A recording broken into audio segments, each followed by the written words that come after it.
I've conquered.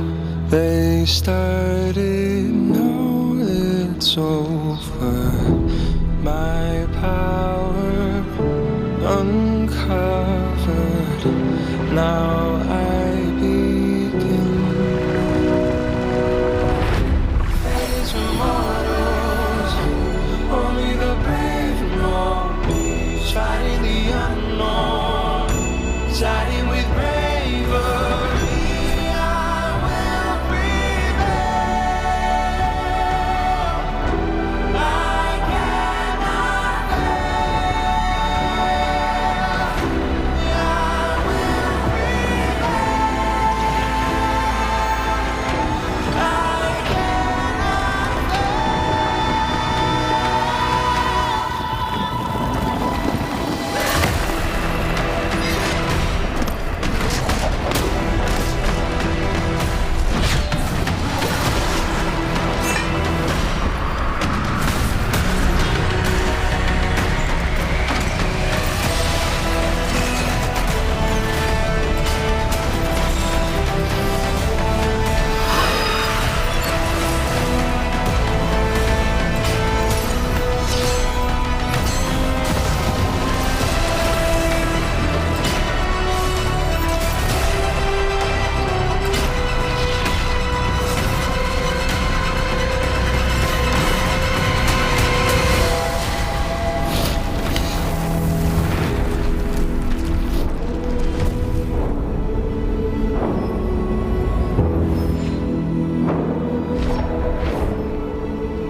blade knows no mercy.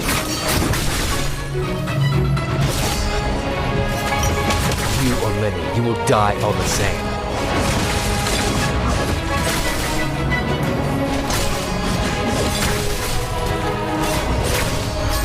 Tired of living. Leave it to me.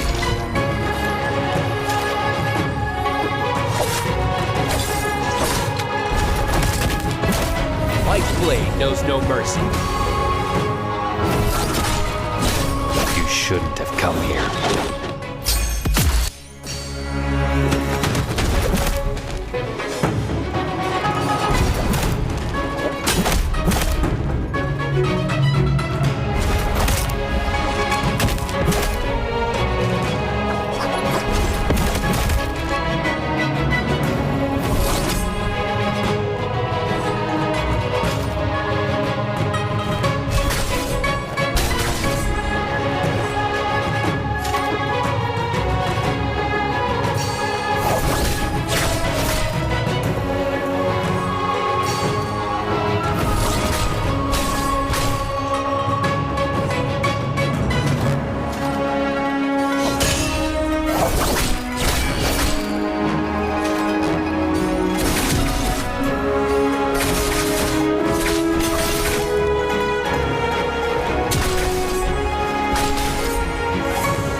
conquered.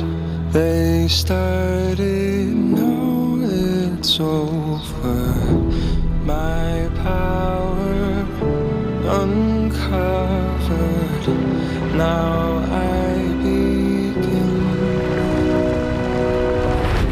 Face immortals, only the brave know. Fighting the unknown, siding with bravery. I will prevail.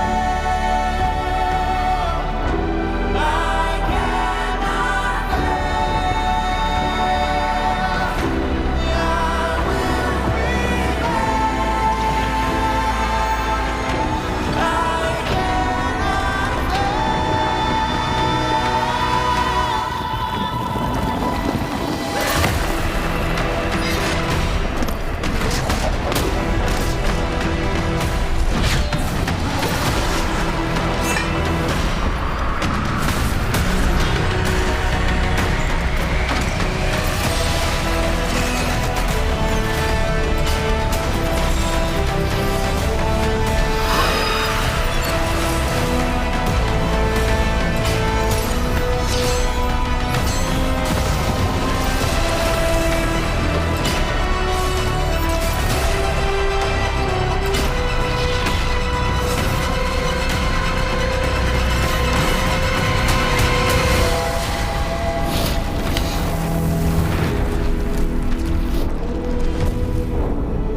Good morning, everybody, and welcome to the NARAKA BLADEPOINT Pro League. It's Trios Day, Duncan. It's the second bi-weekly finals. Wolves took it the last time. Are they going to be able to grab the repeat? We've got a lot of questions. I'm sure one of them is definitely, is it going to go the distance, or is it going to end halfway through the day all over again? It very well could. You know, we've seen the power coming out from the White Tigers buff, the skadoosh, the Thanos snap, you know, can get pretty intense pretty quickly and just have the entire lobby instantly just evaporate. And it's always pretty cool to watch, but at the same time, I feel like certain things might need to be changed about that one, as it is just the buff that if you get, you are reasonably favored to win the lobby. However, we will see. We'll see what NARAKA has in store for us in future. For the moment, though, we are going to be keeping the White Tigers prowess buff in the end game. I think one cool thing that I thought about would be for them to just simply create an entirely new buff or a new couple of buffs for the end game. So we'll have to wait and see, but definitely very interesting. 这波有一波天降，奈何桥这边直接起飞，小鱼先被放倒，还可以先回来，而且三个人状态保持得非常不错。白虎的时间还有30秒，但是这波小恶魔被震倒在就是防守，连续护红，恭喜成都狼队，狼奔剑走，吃鸡封红 ，Nbpl 最速传说由狼队创造。和上周一样，今天继续抢个白虎版本。说实话，感觉不能让小恶魔再装下去了。我觉得我们已经找回状态了，好好打，机会很大。就靠之前比赛积累经验，然后吸取教训改进嘛。现在顶大，但是沙暴要解，但是解场完毕，一掌全部锤起来，这一波全部锤飞，一点动不了。什么？彻底蒙着，一口气3人。林宇这边这种机会。 砍了一脚腿上身，然后再找330，找的就是对面330，因为你没有2E，只能依靠 BG 去拉扯。是，可以看到腿上身这边拆不了啊！这下真没办法，这砍着砍着，这个状态就回上来了。最后梅花桩几个张起灵，他开始起舞，要看一下最后的血线了。坚持到最后的是谁呢？是罗伊西西吗？让我们恭喜 BB。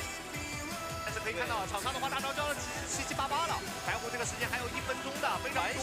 来了，没到了，但是呀 ，WG， 我怎么感觉？我怎么感觉这是给成都狼队做了嫁衣呀？让我们共同期待所有队伍为我们送上精彩的对决。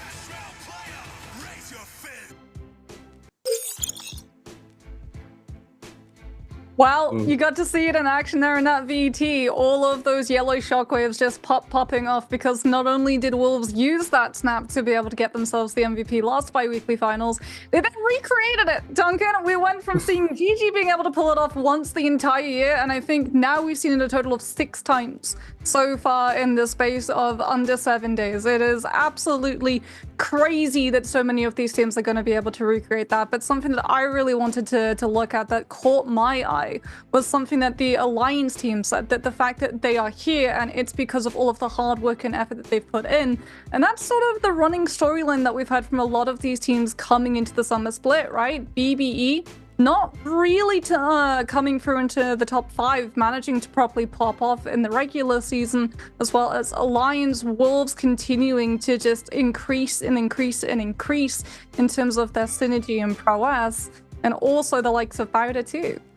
Yeah, no, absolutely. Bowder, as you mentioned it's nice to see them back. Well, I will continue that thought in just a moment. You know what time it is, ladies and gentlemen. It's time for the Twitch drops. And since it is the bi-weekly finals, we're getting the extra good ones, the really nice ones. The Range of Hills icon that you can only get here only this weekend. So make sure to get your account, your NARAKA account, linked to your Twitch account so that you don't miss out. And to make sure that you do have it linked, go to the top right of the Twitch browser webpage. You can see your little icon for your account. Click on that, and then there will be a little option that says drops and rewards. Go into there, and you can see all of the drop campaigns, all of the progress all of that good stuff to make sure that you are accumulating progression for these amazing drops that we all know and love. But back to NARAKA, back to what we were talking about, Bowder. Bowder is has definitely been making making some waves. You know, they were definitely a big name back in the the very beginning of NBPL's history. They were massive. They were one of the most well-known teams, one of the best performing teams, and then all of a sudden they fell off the map and now have made their return. And they've definitely been doing very well. They picked up XCG's coach. They yoinked OUGU from. Yes, the U was huge. KLA. It was OUG. Yeah. Was it KLA or OUG? So you started with KLA and then got picked up into OUG, and then Bowder grabbed him from OUG.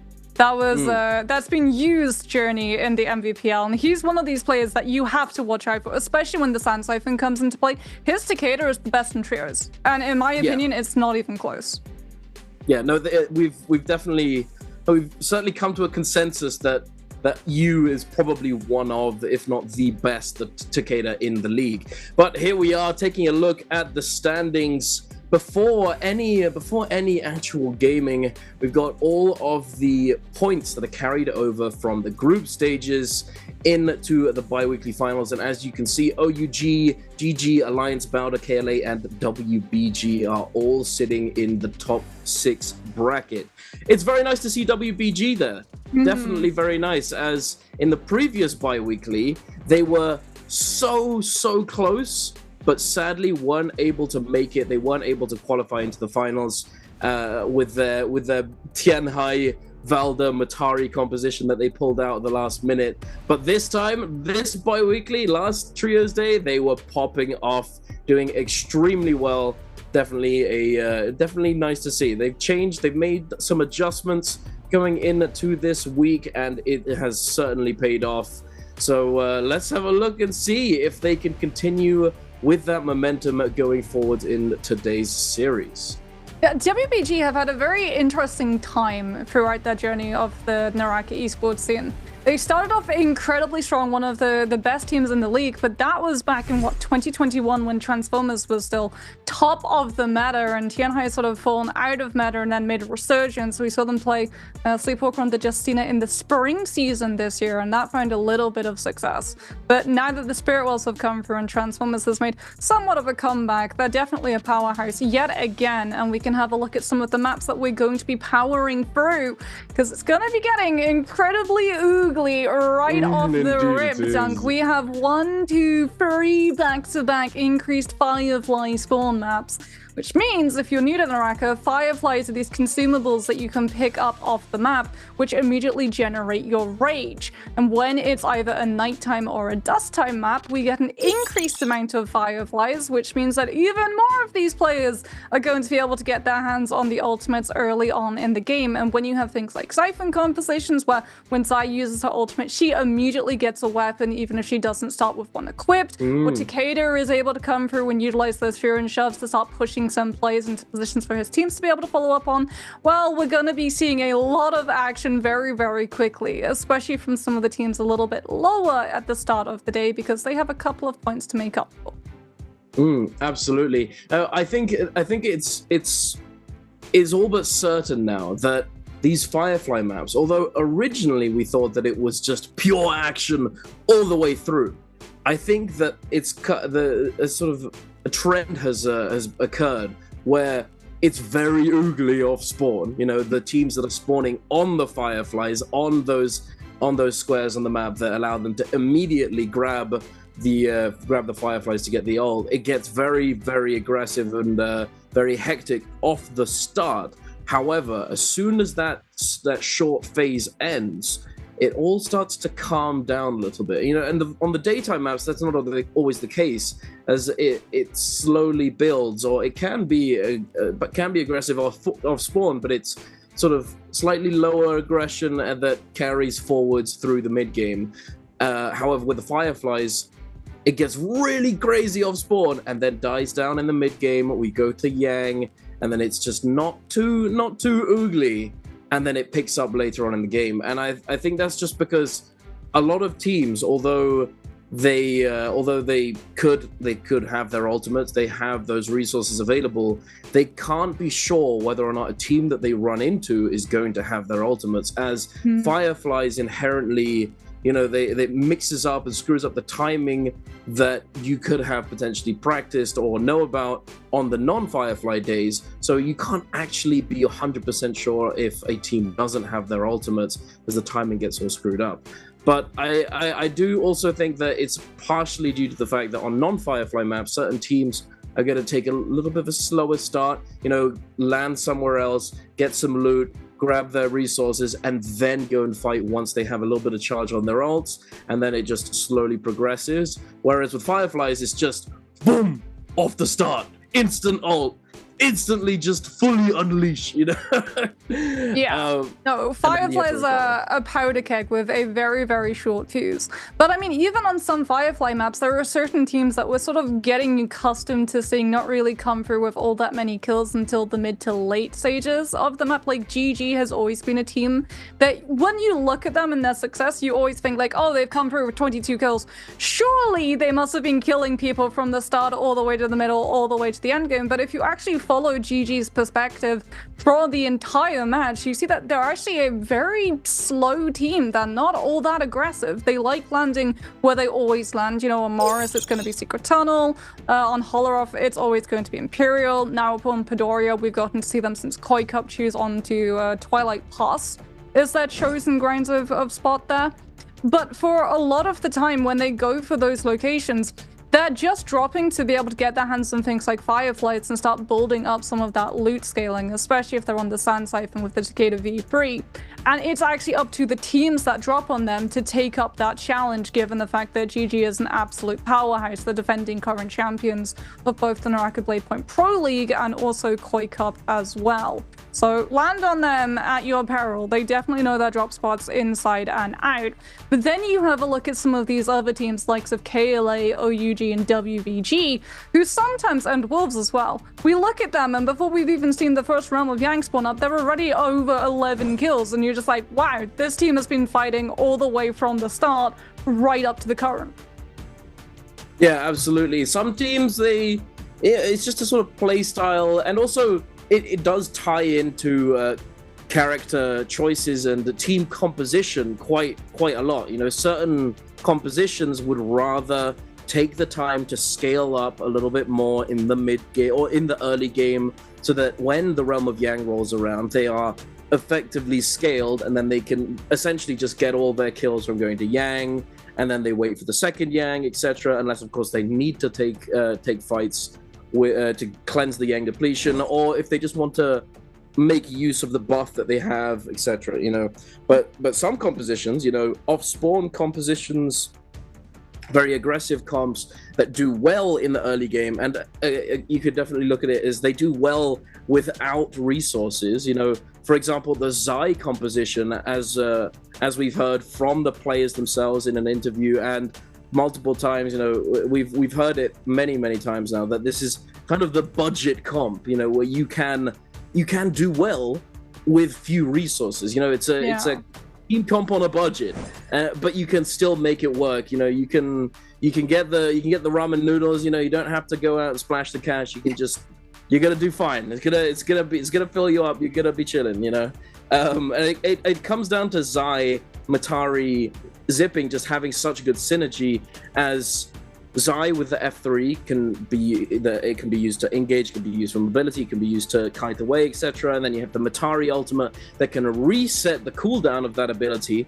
And then not only that, but Zai herself can also reset the cooldown of that ability. So you can get triple Meteor in the space of a very short amount of time.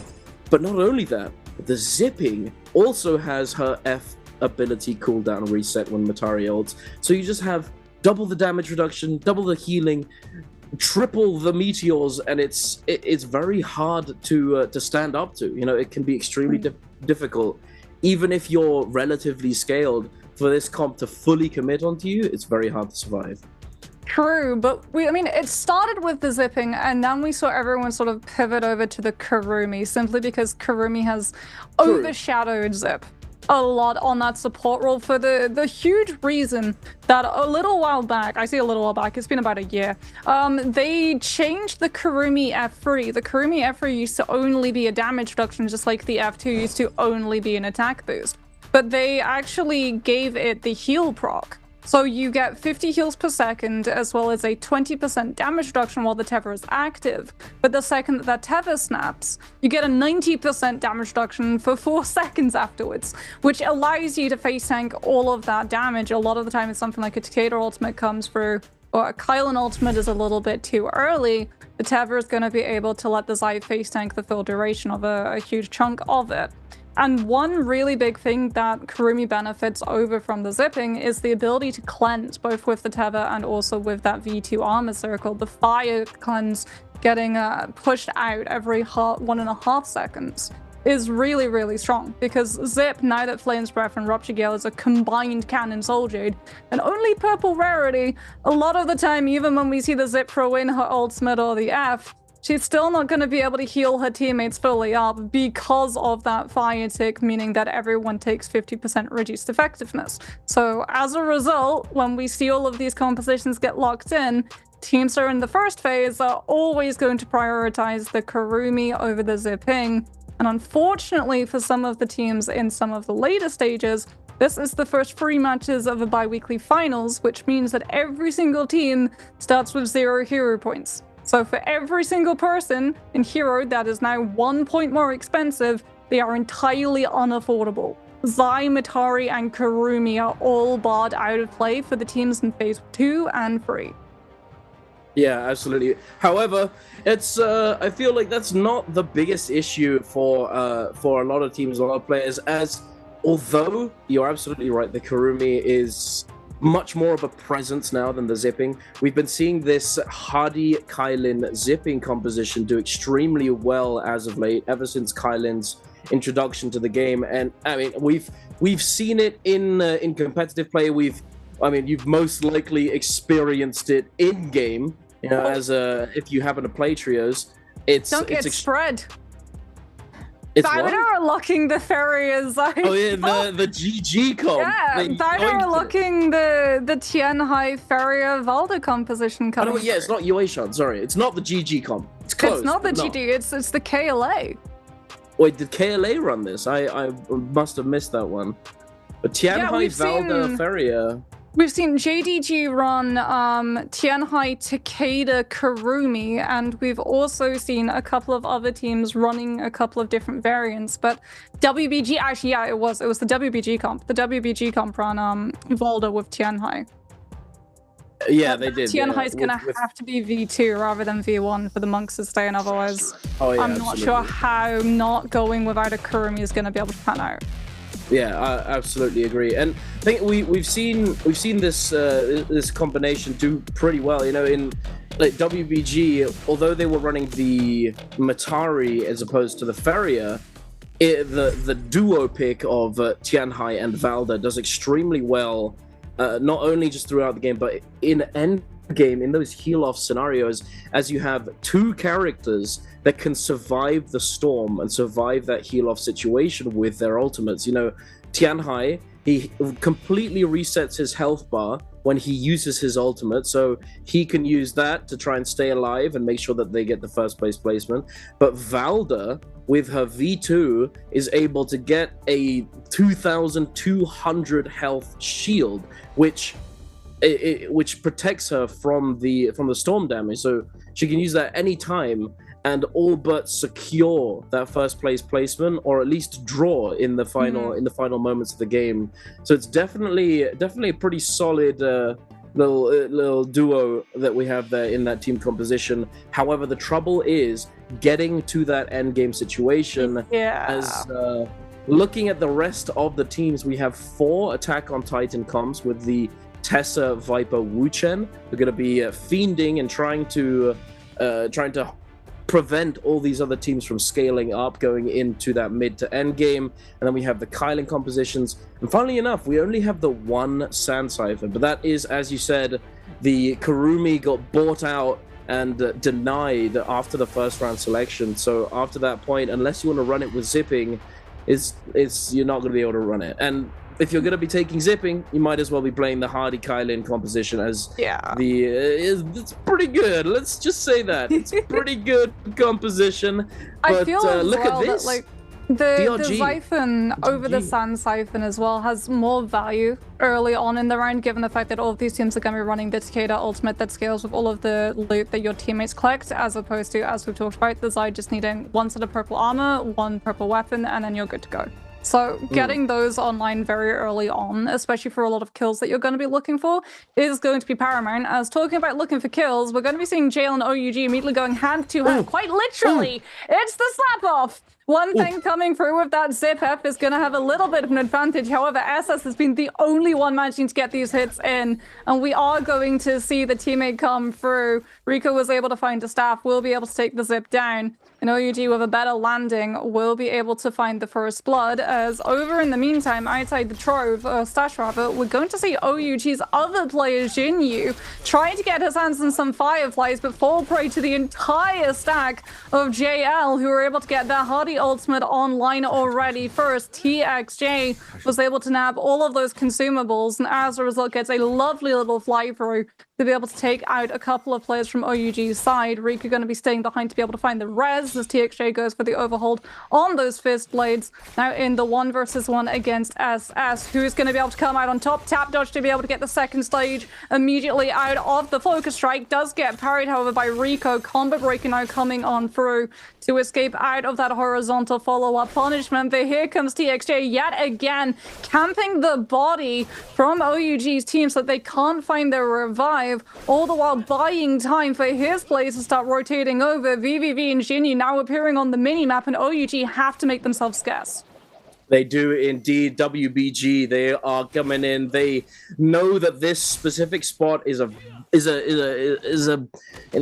very popular area for players to spawn early on, as it is packed, jam-packed with Fireflies. You know, you have, actually, let me count, 1, 2, 3, 4, 5 right now, right there next to the door to the stash, and then you have 3 more in this area. One right next to where OUG Jinyu was just standing, and then there's a couple more very, very close by. So this is a very popular position for players to land on these Firefly maps on Morris Isle, and WBG having looted up elsewhere, now coming in, definitely looking for that timing attack situation, and it looks as though they're going to be finding it. They're going to be able to find the fight that they were looking for early on. Viper all coming out from OUGS, but Jing managing to break line of sight, now looking to re-engage with this Kylin ultimate. The car crash flying through the windshield, catching OUGSS on the jump, but it's going to get denied by the Wuchen teleport, if only for a few moments, as WBG are hot on their heels, immediately looking for the chase down. They've got the grapples. However, speaking of grapples, it doesn't look as though OUGSS has any grapples to his name, as they've just barely managed to just get just a little bit of resources. You know, double white armor and a blue. You know, they don't have very much to their name right now, but WBG know it. They're looking to try and take full advantage of the situation. Jing eating a little bit of damage, the silence coming through, but Walker able to go for that whole dodge into parry. Very nicely done. Going to be able to get the punishment. The Tessa ultimate is going to come through, catching all 3 members. 2 trying to look for the follow-up damage as the other cleanses their soul. Jing now getting knocked out of the focus by Rico. Jinyu looking to follow up, but are they going to be able to actually finish this off? 2 versus 3 situation. It's not looking too good for them. Rico sending out that blue focus during Jing's LMB animation, able to catch him without the chance to cancel out Jing. It's not looking good, though. It's looking pretty cooked. WBG going to be able to successfully take down OUG. Yeah, in the meantime, we've got Wolves and KLA fighting inside the Forbidden Seal, so no ultimates on the field. 17S already down. CXC and QGG No ultimates to be able to just break away from the spider's pussy as he gets hit into the stone form with that pole sword, tries to break away, has to utilize the combo breaker of the F1 on that Cullen, finds a massive parry, doesn't manage to find the follow-up though with the Tesla coming through with the combo breaker on the F ability to be able to peel for her player, and as a result Wolves will be able to pick up all 3 of the kills onto the side of KLA. Is moving over to Graveyard. We've got BBE going head-to-head with Alliance. Lions thinking about maybe taking that fight before deciding to back on off. NY7 healing fully up before they try and drop on through. Comes through with the F3 hit of that Viper. Still hasn't utilized that V1, and so it's going to be a Tester ultimate to open things up, get the 3-second stun enchantment for NY7 to be able to come through and start putting a little bit more pressure on off of the charged RMBs on the Hengsword, as well as that opening scale rush coming out. Roy Hehe going incredibly low. Tester ultimate now to be able to catch on to 2 players from the side of BBE. That's going to be followed up by the Viper V1. So 8 seconds of stun on the tables for Alliance's players, and they are going to be able to find both of the kills onto Ivan and Fat Milk very, very quickly off of being able to play off of those CCs. Indeed, what we have here, EWG in a bit of a skirmish up against JL Luoye. A little bit low HP. Perhaps he was the initial engage here, as the remaining EWG members were a little bit behind, making sure that this Moonbane was put down right on top of them. I'm not sure if they're going to really be able to capitalize off of this play, unfortunately. Although EWG certainly has the advantage in terms of cooldowns, JL able to force them off and ice off this pressure. Now immediately on the retreat, VVV getting clipped by the Matari dash. The ultimate now coming out for Juan. It's not looking too good for VVV. He's extremely low HP. No peel is going to be coming through for him, unfortunately. They do have the Forbidden Idol very close by if they opt to use it, but I think that instead of attempting to do that, they are going to be looking for a disengage. TXJ just kiting around these buildings. Oh, does he manage it? Does not manage to activate it. But I think at this point it's rather redundant, as both of the aggressive ultimates, Zai and Matari, have already expired. The only thing you would be denying at that point is the Kurumi ultimate. So not super worth necessarily. However, EWG might be losing JL here. One Fang having immediately disengaged to try and heal up. Maybe looking for the res onto VVV, but I think Juan had the presence of mind to retreat and cover the body. Yeah, he was looking around, because definitely when you saw that JL's players started heading into Celestra, that is one of the easiest places to lose track of some of these players, as Wolves have decided to drop their Bane's Breath directly through the middle of it, making it even harder for some of these players to be able to rotate through this area safely without having to fall prey to all of the stuns available for this team. Not sure if anyone has been able to ransack Money Spot, given the fact that Wolves are sitting on as many coins as they are, having already purchased the Bane's Breath. I would assume that Wolves had rotated previously through Artisans to be able to grab up all of those breakables. As we're going to have a look at the overhead map and see where the first realm of Yangs are going to be. FPX and OUG probably going to be sparring over control of one of them. Alliance meeting DRG more than likely for control of another, as WBG entirely alone at the moment on the east side of that map, going to be able to try and stake a claim on that one. Who is going to be the first in? Is it going to be all of the teams that are absolutely stacked in loot? Is it going to be anyone getting caught out? No, FPX sends June on that Takeda immediately through the portal to be able to take the head-to-head against Alliance. Not sure the soldiers that they have, but Xiaohu might already have something like either advanced heal or group heal, which would be a humongous advantage in terms of that long-term sustainability. Jun going into the sky. That's an Assault Smolder that's going to be on the field, operating in with the F ability before hitting in with that Takeda V3. Won't be able to find any follow-up on the knockback though, because he does get hit in the back by that Tester ultimate. However, the Kurumi is going to be able to make sure that everyone stays fully alive. Jun incredibly caught out by the CC. was actually outside of the Kurumi AoE, but was able to use his Fury shoves even when concussed. This is not normally a composition that goes inside the realm of Yang, but Alliance, looking to try and find the full lockdown, have already utilized another Tesla ultimate to catch on to this. Cicada, the charged Arabi on the Hengsword sets up the charged Arabi on the fan, and there's nothing that Jun can do. Very nicely done. I do want to talk a little bit more about that fight after, but we'll have to wait for the moment. DRG and EWG are scrapping it out in this opposing realm of Yang. Dongxing, having been parried, now trying to stay within the Kurumi circle. Both of the Kurumi circles are down. The Zai ultimates now coming online. Luo Ye. Ooh, I think he may have...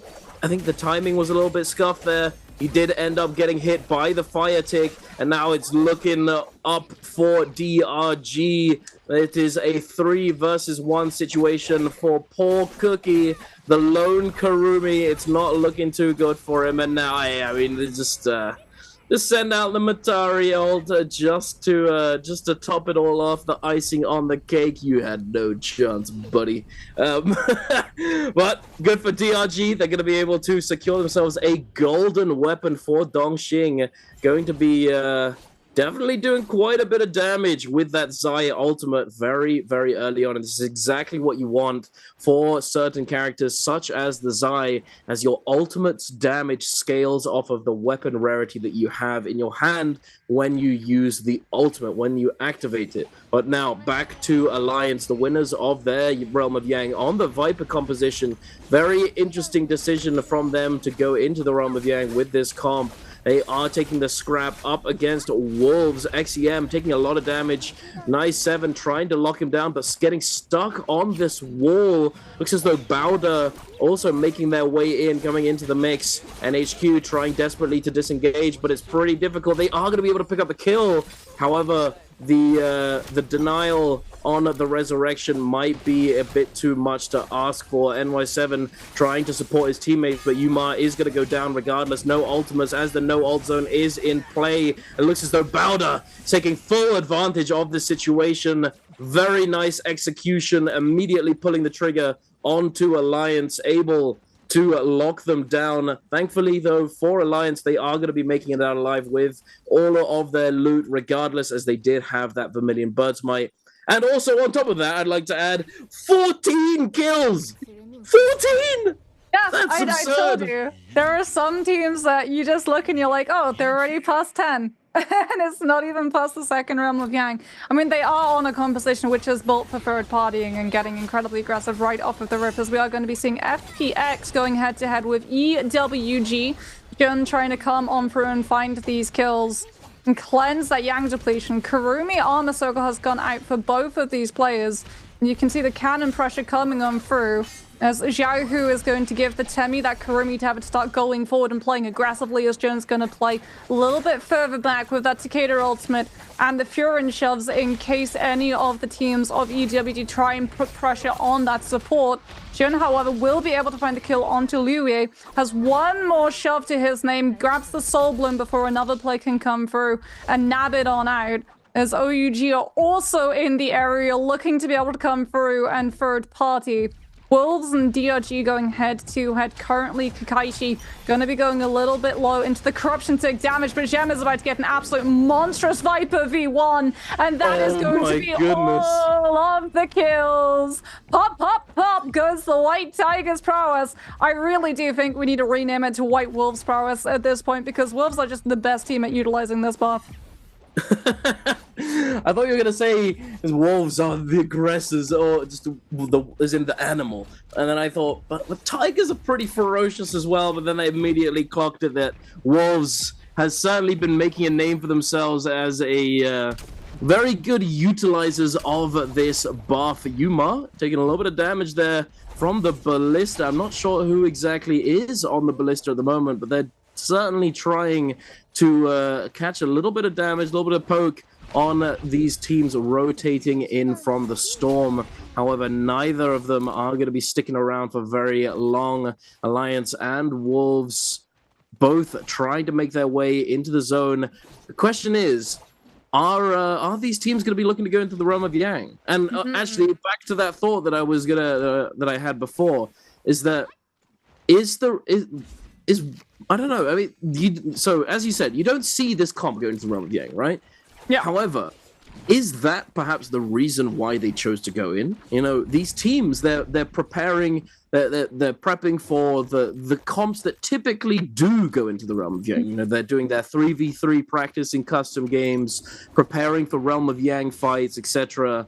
Is it possible that they knew that, and with that information, they thought, okay, well, if teams have been preparing to deal with other comps, they may not have put all that much work into preparing to go up against the Tessa Viper Wuchen within the realm of Yang. We might have a slight edge and be able to throw them off their game by going in regardless. You know, even though it's not necessarily the strongest comp, they might be able to get something out of it. But enough of that. We'll have to wait and see. Perhaps an interview will enlighten us later on. But OUG up against FPX right here. OUG SS.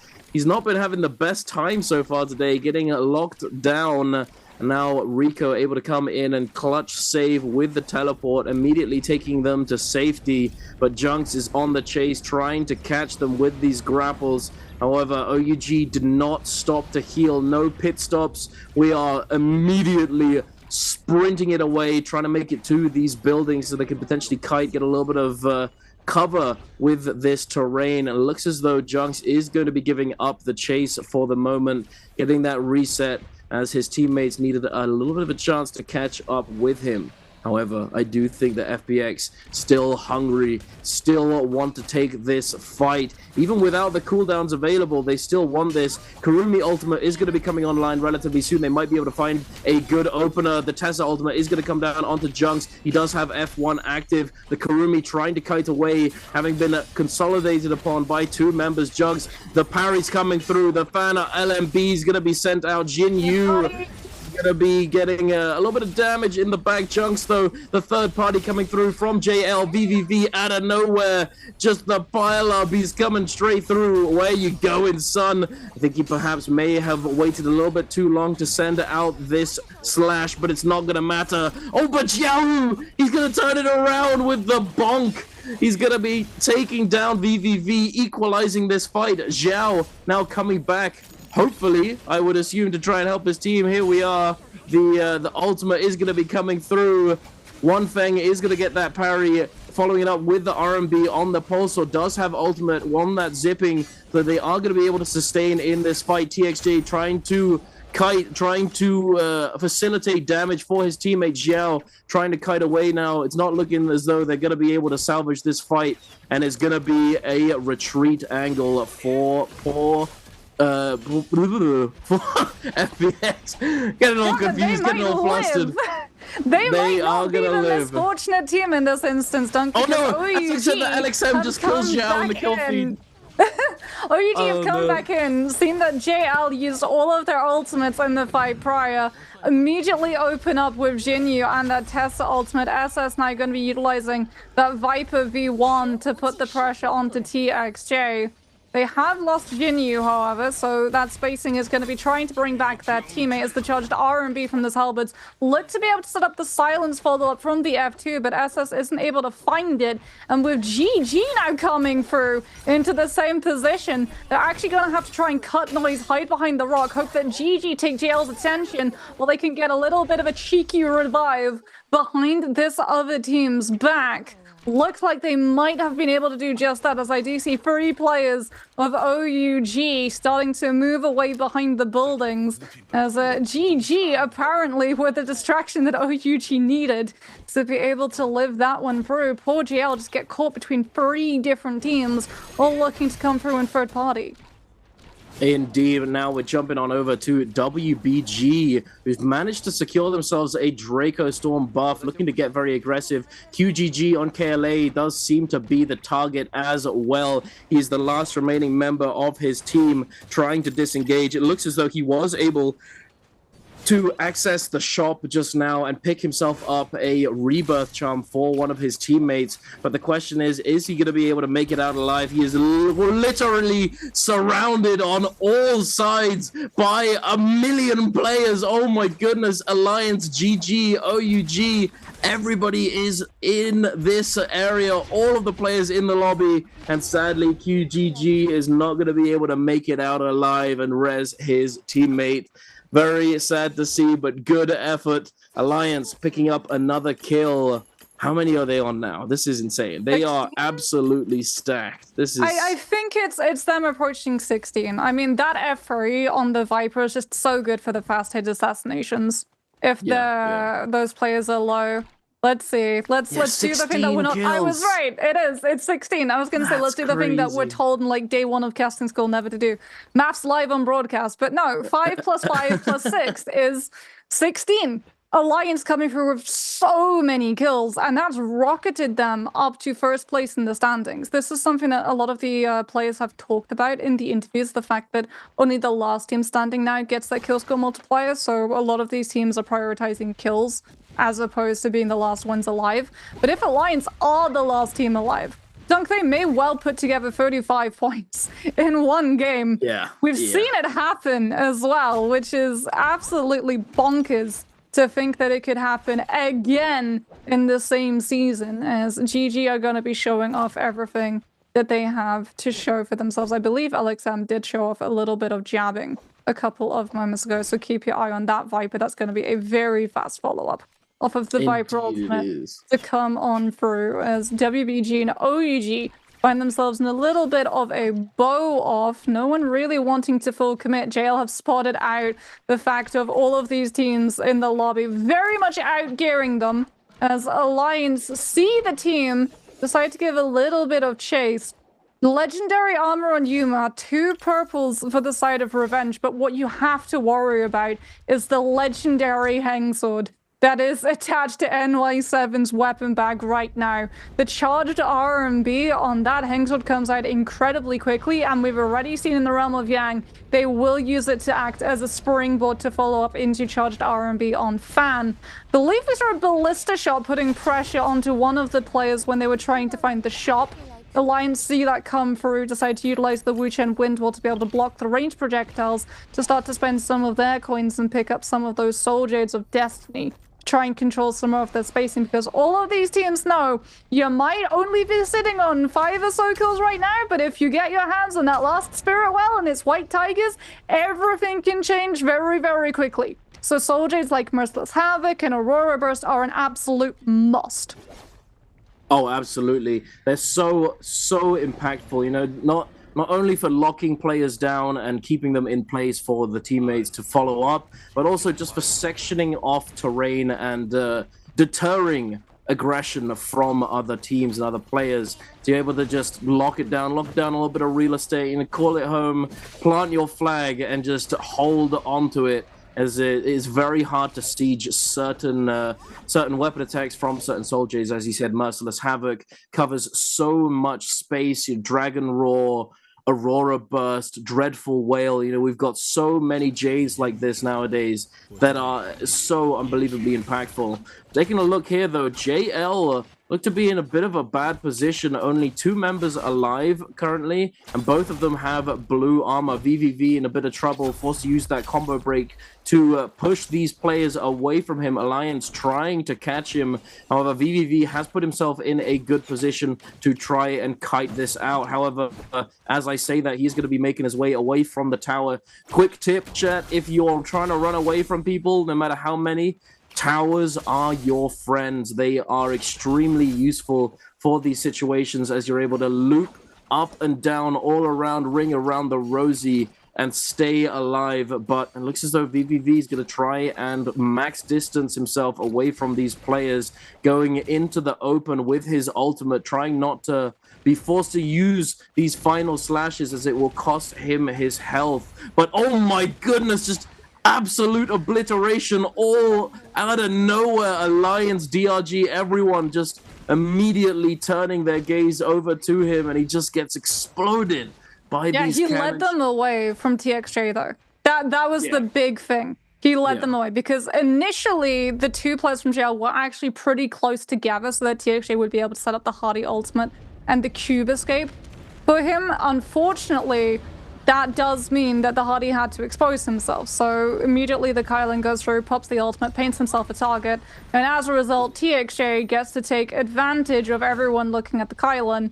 Everyone forgets about the Hardy, and he's able to put himself into a building just on the edge of the zone in that corner to try and play a little bit quieter and hope that he doesn't get spotted out, as Alliance are going to start looking, ransacking through all of these buildings, trying to see if they can find any players that are hiding in a little bit low, but also pick up some resources before everyone gets chased into spaces that has already been absolutely picked through. Because when those cannons come into play, oh boy, do your resources start to dwindle very rapidly, especially if Flame Breath is involved. 20 seconds left on the randomly generated Bane's Breath. No team's fully fighting it out at the moment. Alliance going into the zone to pick through some of the shops and pick themselves up a couple more resources. Looks like NY7 invested a lot in shield pots, but also grabbing a couple of soul jades, as we can see DRG on the low ground putting pressure onto GG. The question is, who is going to be able to cap the spirit well that just spawned? The bigger question is, what's the buff that is going to include? I had a look, Moxie. I had a look, and it's the Skadoosh buff. It is the White Tiger's prowess. And oh, that is dangerous. There's not even a Temi either. Alliance are going to third party this. OUG are going to third party this. Wolves are going to third party this. Every single team running a Viper and a Tessa are going to throw their ultimates into this dome to try and stop whatever team is looking to cap it up, unless they have one of those soldiers like Aurora Burst to come on through. LXM not going to have Merciless Havoc attached to that staff. GG just trying to hold on to the space for as long as they possibly can. However, they are potentially going to get forced out of it by the Xiphon composition coming through. The Fire Tick Cone managing to connect onto LXM, and you can see that GG have to give up space as a result. Really good entrance from DRG. Unfortunately for them, that was the hold on to the space and retain it. If they can cap the Spirit Well, they get all of their ultimates back. So investing things like the Kurumi ultimate and the Zai ultimate, 100% worth it, alongside that Mitari too. Donkey is going to be able to utilize that V2, still putting pressure onto the players of GG, but that Kurumi armor circle is going to be running out just about now, which means no muscle staying available for DRG. Kurumi to have to get them out instead, and here comes WVG. And again, they're going to get forced out now. The Hardy immediately having to pop everybody out of there because Wolves came through with a huge Viper V1, which would have stunned everyone up, and GG, having been able to go for a full reset, now go back into the space. They want it. They're hungry for this White Tiger's prowess, as is every player in the lobby. They've seen how impactful it is. You know, at the beginning, back at the start of these bi-weeklies, we weren't seeing teams consolidate and try and capture these spirit wells. They just didn't see the value. They were letting it go for free. But now, after having seen so many teams do so well with this buff and get an absurd number of kills, it is certainly given them all the wake-up call that they needed to start contesting this buff. Beautiful parry coming out from Jing, hold dodging forwards into Jin Yu, able to get that parry and deny the pressure slightly. Jing desperately trying to stay on this spot, but it's not gonna be worth it apparently, as Wolves XEM gonna come in with that quick musket shot as he gets staggered by the Tessa ultimate, taking him down. Now Wolves fully consolidating onto this spot. Are they going to be able to pick it up? They've almost sacked it up. They've almost charged it up. They might be able to capture this. It's going to be tight. It's going to be close. GG not looking to let them have it. The slash is coming through. CJS picking up a kill with a cannon. The teleport coming through, but they teleported in place. They're still there. XEM, the last man standing. Wolves, it's all in shambles now. Everything's just exploding. LXM now using that Viper ultimate, looking to get a stun, trying to capture this Spirit Well, but it's just going back and forth. XEM still on his feet, getting lower and lower, being pressured by all these players. Yuma in the zone on the other side, getting taken down alongside NY7. I'm not sure if they're fully eliminated. Alliance, unfortunately, with their 18 or 19 eliminations, not going to be able to get that first place placement. That's very unfortunate for them, but GG going to be the ones to take this Spirit Well, getting that full heal, getting that ultimate reset, and here we are. LXM going to be popping that Viper ultimate, the Mitari ultimates coming out in response, not going to be able to get any of these stuns, any of these CCs. XEM still alive, eating a bit of damage from the jabbing. LXM going for the jump parry, not able to find it. 3-3-0 now going for that Wuchen teleport atop the tree, taking them out of immediate danger. Kakaishi sending out the Hepta, looking to stagger these players. 3-3-0, taken down extremely low. The beautiful parry into the sap, sending them to the other side of the zone, regenning his health bar as well. The White Tiger's prowess is now popping off. The parry, the sap again. It's all exploding. Wolves falling apart. WBG trying to stand tall, but they're not going to be able to. CJS coming in with the ultimate now. Axiao, 1 HP, does get taken down. CJS going to take him. Walker now using that Hardy ultimate, going to the sky, going to try and heal up, put down that cube for his teammate to teleport to. Who is coming out on top here, Moxie? Because this is going to be close. This is everyone just trying to get out of the range of the shockwave that comes through, and GG finds a Okay, kill, I said it was going to be close and it just exploded. Okay. I was gonna say, literally every single team, when GG were able to cap that Spirit Well, absolutely scattered. Like, you could see the panic in those players' eyes. They knew if one person got caught a little bit too close to GG, it would be curtains for the entire lobby. And we see the Hardys setting up the cube, then popping their ultimates, just trying to stay up in the air as much as they possibly can. The grapples come on through on Infinite. GG, I believe, walked away the last team standing. Not sure how many kills they're able to put together. Has it been enough to dethrone Alliance, who actually managed to end up with 18 kills as the camera pans over to them, and we wait and see, because remember, only the last team standing now receives that coveted kill score multiplier. But this is why you never count out GG.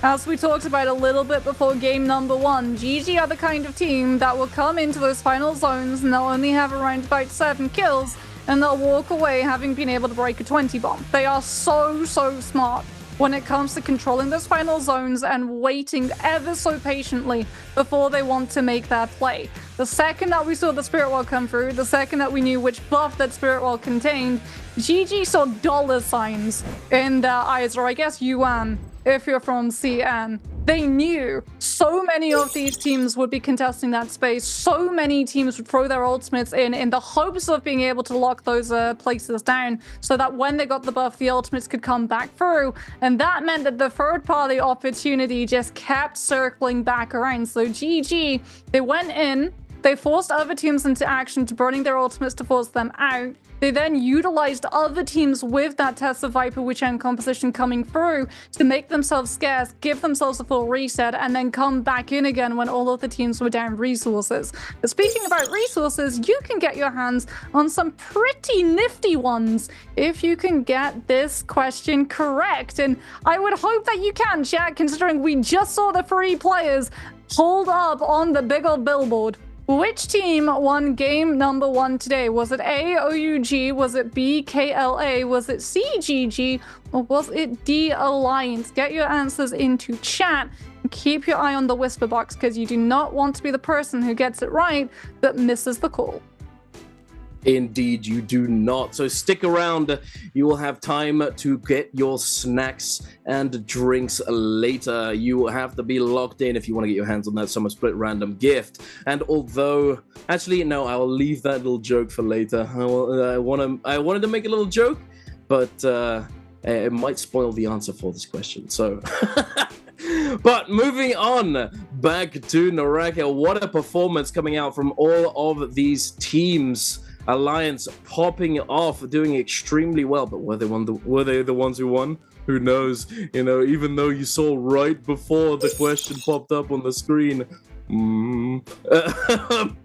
But yeah, no, an excellent performance coming out from all of these teams. You know, Wolves, Alliance, GG doing extremely well and kicking off the day very aggressively, very explosively. What an end circle we had on our hands there. The White Tigers' prowess just being the #1 objective for all of these players. You know, they wanted it, but only one team can get their hands on it. And look at that, it was close. GG coming out on top, the MVP of our first game of the day, 20.8 game score with 14 eliminations. But as you can see, that kill multiplier coming in clutch, 16.8. is what pushes them over the top of Alliance, who had 18 kills, 18 eliminations, ending on 19 points. Wolves on 10, DRG on 8, WPG on 7, OEG on 5, J on 4, Bowder on 4, and I couldn't manage to read all of them in time as it moved over to this screen. LXM 330 CJS.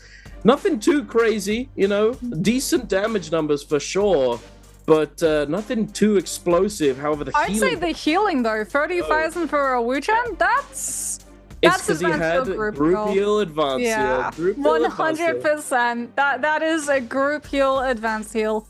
Showing up, it's so interesting too, because when Immortal War had all of their prices hike in terms of soul jades, we stopped really seeing every single support, every single game having the group heal advanced heal loadout, and now it feels like we've returned back to it, with a lot of these players prioritizing that support, and I feel a huge part of it is because of the contest coming through from Spiritwell. If you have someone with group heal advanced heal just staying a little bit back away from the action, that your two other players can take a more forward position and prominently stick into that Spiritwell to stop other teams from being able to contest it or push you out as freely, it is a huge boon for the likes of GG to be able to hold their ground as staunchly as they did, and that's one of the reasons why we saw them just really stubbornly stick in that place, even though they didn't have anything that should have been able to immediately free it up, right? It wasn't like it was a sudden Aurora burst, it wasn't like it was Merciless Havoc coming on through to zone some of these players away. That being said, we're going to have a look and see how some of these players replayed game number 1 with this, brought to you by Thunderbolt, as it is going to be us looking at GG. There's the Wuchen teleport coming on through the blue beam, giving away where GG need to be able to send those bow shots.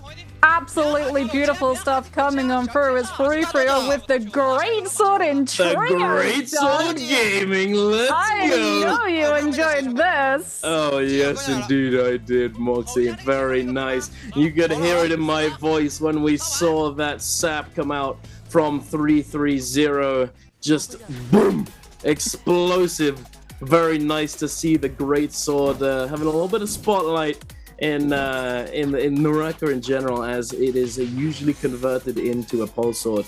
But taking a look here, LXM is going to be our first MVP of the day for his team on the Viper F3 V1. Almost 18,000 damage, 6.5 of it coming from the staff, and then almost 5,000 coming from skills and ultimates. That means he used that F3 quite a few times in that game. He had the jabbing, he had the phantom step, sap, damage reduction, and then a cheeky cavalry bloom that he didn't really use, but having that extra little bit of damage, that extra little bit of attack in those Soul Jade stats can be very, very nice indeed, as the F3 does scale off of weapon rarity and all of that attack goodness. So the explosive F button, you know, it's like a little mini sort of just TNT, just boom, right in your face, that also denies you from being able to heal up for quite a long time. But it is interesting to note that we're seeing F3 being played with V1. You know, for quite a while, there was a few combinations for Viper. You know, you would have the V1, which is the long stun, no silence during the tether, and then you'd have the F2 alongside it, which gives you the silence so that you can use it before you alter, or once you've got the stun, you can then silence, so that it just takes away a lot of options from your opponent. And then we had the V3 and the F3, as the V3 allows you to act, allows you to move around and attack while it's active, and anyone within line of sight of that purple eye is going to be silenced. And then you had the F3 as a push ability, as damage, burst, anti-healing, and then you have these sort of combinations. But to see F3, the ability that doesn't provide a silence on connection, and V1, which also doesn't provide a silence, we're not running silence at all. We're just getting oogly, sending out the F3s and just stunning people whenever you can. And I think that it might be something to do with just the meta slightly shifting, you know, the healing being such a huge factor for Zai I think it's the composition. Spirit Well. Like, I think it's the fact that, you know, so many people are going to be stacked onto the Spirit Well. The V1 with the Viper gives you the most amount of damage reduction. I believe they raised it recently to 70% damage reduction that the V1 has. And the fact that so many of those players are going to be stacked on top of each other, likely with Kurumis and Zippings, having that F3 and being able to cut healing effectiveness. Like, if someone gets silenced, they're still going to be able to tank all of that damage because a Kurumi tether is just going to be keeping them active. So they're not going to give that position up and back off, just the same as if it's the V2 or the V3 coming on for the same reason, right? But if it's a, hey, you're going to be stunned for 5 seconds and you're not going to be able to heal for any of that, those players are going to be backing off real fast when they realize it's the V1, not the V2 or the V3, because they can see that their abilities aren't being silenced. They know that it's going to be the V1 attached on the end of that Viper ultimate, and as a result, look at the space that teams gave GG when GG came through with the Viper utility for that Spirit Well. Yeah, no, I mean, it's all Spirit Well now, isn't it? It's just the main objective. And I think, I don't know, I talked about it before the first game, might need some tweaks. However, it is obviously very exciting for us at home and us casting here to the pleasure of watching the chaos unfold as all of these teams scramble to try and get their hands on the buff. You know, and not only is it a buff, it also gives you the armor reset. So with that Spirit Well, when you unlock it, not only does it give you the buff, it gives you all that loot. However, I'm pretty sure that loot is locked, so nobody else except nobody else can grab it, and your team can grab it. You know, so you have essentially a untouchable armor swap just sitting out in the open. So you can get aggressive as all hell, and then if you lose your armor, just quickly go back and grab the armor that you left there, and then immediately just run back on in with your double ult and passive. I was gonna say double ult as well, passive heal. It's so good. So damage reduction that scales and stacks the more players that you're able to find eliminated. No, like, there's a reason why so many of these teams are prioritizing living for that last Spirit Well. In fact, if you had a look at all the teams that we had contesting that last Spirit Well, a couple of teams did fall before we saw that Spirit Well spawning up. But for the most part, the lobby, despite it being a Firefly game, was pretty full compared to what we see normally. There were 23 players, I believe, running around still active when that Spirit Well came through. So, like you said, the meta has moved drastically, and a huge chunk of the binders that coaches have, I would guess, is probably 25% now directed at being able to control and set up for those Spirit Well contests. Yeah, that would not surprise me. You know, as I think the coaches and the players in the first bi-weekly were a little bit behind. They weren't really sure how to contest these Spirit Wells and whether or not they really should.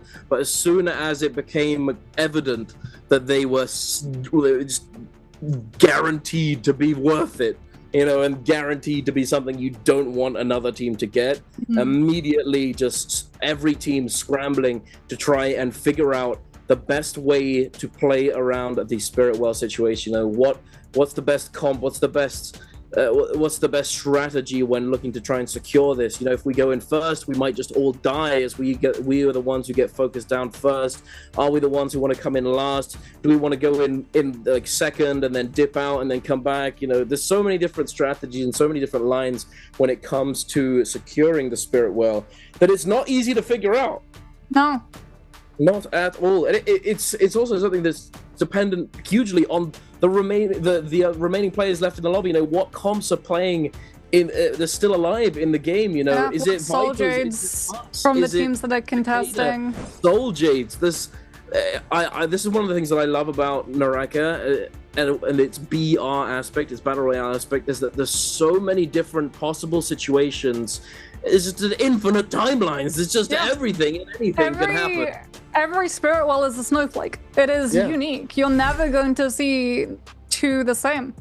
Yeah, and no wonder the binders are just getting heavier and heavier. You know, getting thicker and thicker. 25% is probably going to be closer to 40%. Yeah, they might have to go digital because this binder's going to be too heavy to carry around at some point. You know, I'm pretty sure I've seen one of them running around with a tablet, but yeah, I think tablet. That's optimal. That's definitely optimal. Tablet meta coming through for all of the coaches. We've had the Coach with binders, the we've had the tablet. A4 pages, just like looped all together. Now we're gonna have the tablets coming. Get the orange through. slices as well to rejuvenate the players. You know, the top tier pog dad who turns up at halftime at the school football match with orange slices. You know, goated dad. He's just coming in clutch. Confidence from KLA. Yeah, I don't know about this one. Understanding that like Zai is probably going to get made more expensive, and that's unattainable in some of the other phases. So if they want to be able to utilize the Zai, they're going to have to play her now, but they're not going to be playing this iPhone composition. They're going to be playing the Tianhai Feria, and this is on Padoria. This isn't on Holoroth, this isn't on Morris, this is immediately right off of the rip on Padoria, which is a map that has a lot of environmental hazards that the Monk is going to have to very carefully navigate around. Yeah, absolutely. You know, Padoria is the kind of map that, although there is obviously verticality and hilly areas on the other maps, Padoria is the one that just has the highest percentage chance of you getting very hilly and very vertical end games and just areas that you're fighting in, you know. Buildings too as well. Yeah. Like there are so many places to break LOS for Monk grabs. We've all seen it. Players that get hit with Yang depletion and unfortunately have to run around for 5 minutes on Avzos Peak just trying to get through that one building that has like 5 different stories to it. If there's an endgame like that, the Tianhai is going to have absolutely no chance of being able to grab up some of these players. This is a big risk coming through from KLA. Yeah, no, absolutely. And the last Trios days, or 2 days ago, in the first Padoria game, the first game of the day, we saw both teams who'd gone into the realm of Yang and lost and came out with Yang depletion end up dying to Yang depletion as they just weren't able to get the soul blooms. And then in the second Yang, we saw WBG, who'd been popping off in that game, had about 13 eliminations, but they too went down in the realm of Yang off of a miscommunication, of a bit of a double parry blunder. And then they too just couldn't confirm the kills and get the soul blooms, and just got caught out in the open. They did quickly adjust in the following games and locked in, and were able to come away victorious in their attempts to qualify for the bi-weekly final, as they are indeed playing today. But yeah, it's a bit dangerous. It's definitely a bit dangerous on Padoria. Just one of those maps. There's a lot of kiting potential, a lot of buildings, but there's also a lot of open space, a lot of hills. There's just a little bit of everything. A little bit of everything on Padoria. It's a very, very nice map. Props to NARAKA again. Did anyone tell you you're doing a good job, NARAKA? You're doing a good job. Very much I like this new map and the new patch, the new season patch, which is going to be coming very, very soon. If any of you are in the loop, you know what I'm talking about. If you don't, then make sure to go over to the NARAKA official YouTube channel, as they have released a video, a NARAKA dev talk video describing a lot of the upcoming changes, which are very exciting indeed. Oh yeah. I'm so looking forward to new patch, but that's in the future. This is the present, and we're gonna get to see what everyone is going to be spawning. 3 teams spawning Imperium. That's not something you see every day. Okay, that's definitely not something you see every day. KLA with the Monk is going to land immediately on top of GG in Twilight Pass. This could go horribly, awkwardly wrong. Dunk, this could go horribly, horribly wrong. Because that is a team composition that needs those ultimates to come online and fast. It's going to be Wolves, the Arjun, OUG spawning up towards Skygaze to get their hands on some of the loot around Celestial Barge, as well as potentially activate the lava and get that immunity to come on through.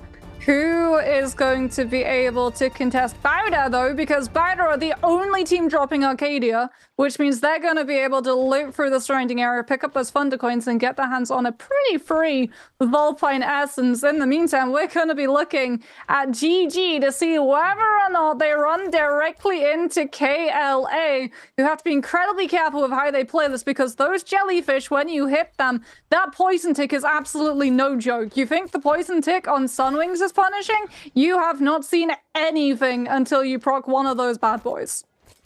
Absolutely. The jellyfish are ugly. They are dangerous. They're gonna shut you down and take away all of your health. You do not want to get hit by that. But heading on over to Imperium, Alliance, and WBG, scrapping it out. It's already explosive, Moxie. NY7 almost losing all of his health, losing his life. Thankfully, able to kite away on the terrain using that dagger scale rush. Walker taking a quick reset, a quick heal inside that fallen bell. But it looks as though FPX are going to be coming into the mix as well. Looking to try and timing attack this situation. Looking to catch these players off guard in their third-party situation. Jiaohu taking a lot of damage, though. The F3 now comes out, but caught out by the Tessa ultimate. Walker is in danger. Is he going to be able... Oh, he managed to find the armor swap. Very nice. However, it's not going to save him, as he immediately just gets fried by all of these players, and WBG in shambles right now. 2 members down. Alliance still trying to push the issue. FPX fending off NY7. No armor to his name. Does have reset, but opting to immediately re-engage instead. Now the Viper are going to be coming out from this team, from FPX, being able to lock down Revenge, and now NY7 going to be responding with his own Viper ultimate. Is he going to be able to get around the corner? No, he is not.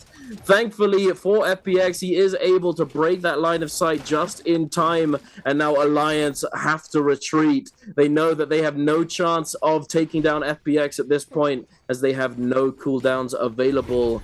However, WBG again back on their feet. Walker rezzed up, no rebirths utilized just yet, and they have their lives and their loot to play around with. Oh, but FPX have a Moonbane to play around with, and if they've seen all of the teams in Imperium, they're going to be dropping it dead center in a little bit, surely. DRG going to be coming through, finding the kill onto one of the EWG players with that F3. However, WBG turning back onto Alliance. Not sure if Alliance were trying to find the revive onto their Wu-Chan, because when they had to get away from that fight, that Wu-Chan was currently bleeding out, and they probably wanted to save the revive. But unfortunately, going back for that one player has now cost them 2, as DRG are in the area with Wolves. Are Wolves going to try and third-party this? Especially given the fact that DRG are currently missing their Wu-Chan. No ability to port on out of this fight. Moonbane not utilized by FPX just yet, so potentially saving it for that first round of Yang entrances. We're going to be seeing BBE go head-to-head with OUG. BBE coming on through. Ivan with that pulsar charging up the right-click vertical, looking to referee the situation.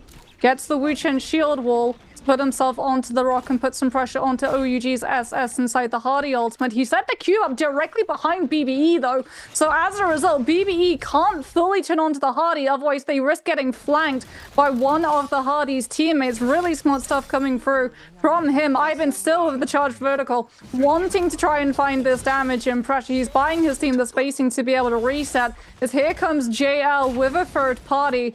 VVV and the fist blades on this Takeda. The ultimate is out. Fury through and shoves 2 now because he used one onto OUG Jinyu. But here comes the Viper V1 drop down. Ivan finds the stagger onto the Z-Ping, and OUG's the king is going to disappear. Unfortunately, by finding the kill, they've put themselves directly into the path of that Takeda ultimate. I don't think he has any more shoves yet. That is the last one now coming on through, as Ivan just utilizing the vertical charge up on this pulsar to keep him ahead of JL, so he can find the spacing to get the shield reset, as it looks like JL are going to have to deal with the other surviving players of OUG at the same time. Semi ultimate is now going to be invested from TXJ so they can find the isolation onto OUG Jinyu. They're able to pick up the kill. No! BBE's right. He steals it away with the pulse sword, as rather the fist blades, as VVV tries to come through with the charged verticals on these fist blades. Now has to go head to head against Roy. He will be able to find the parry onto Fat Milk, who's going to go for the overhaul punish, as the Kurumi armor circle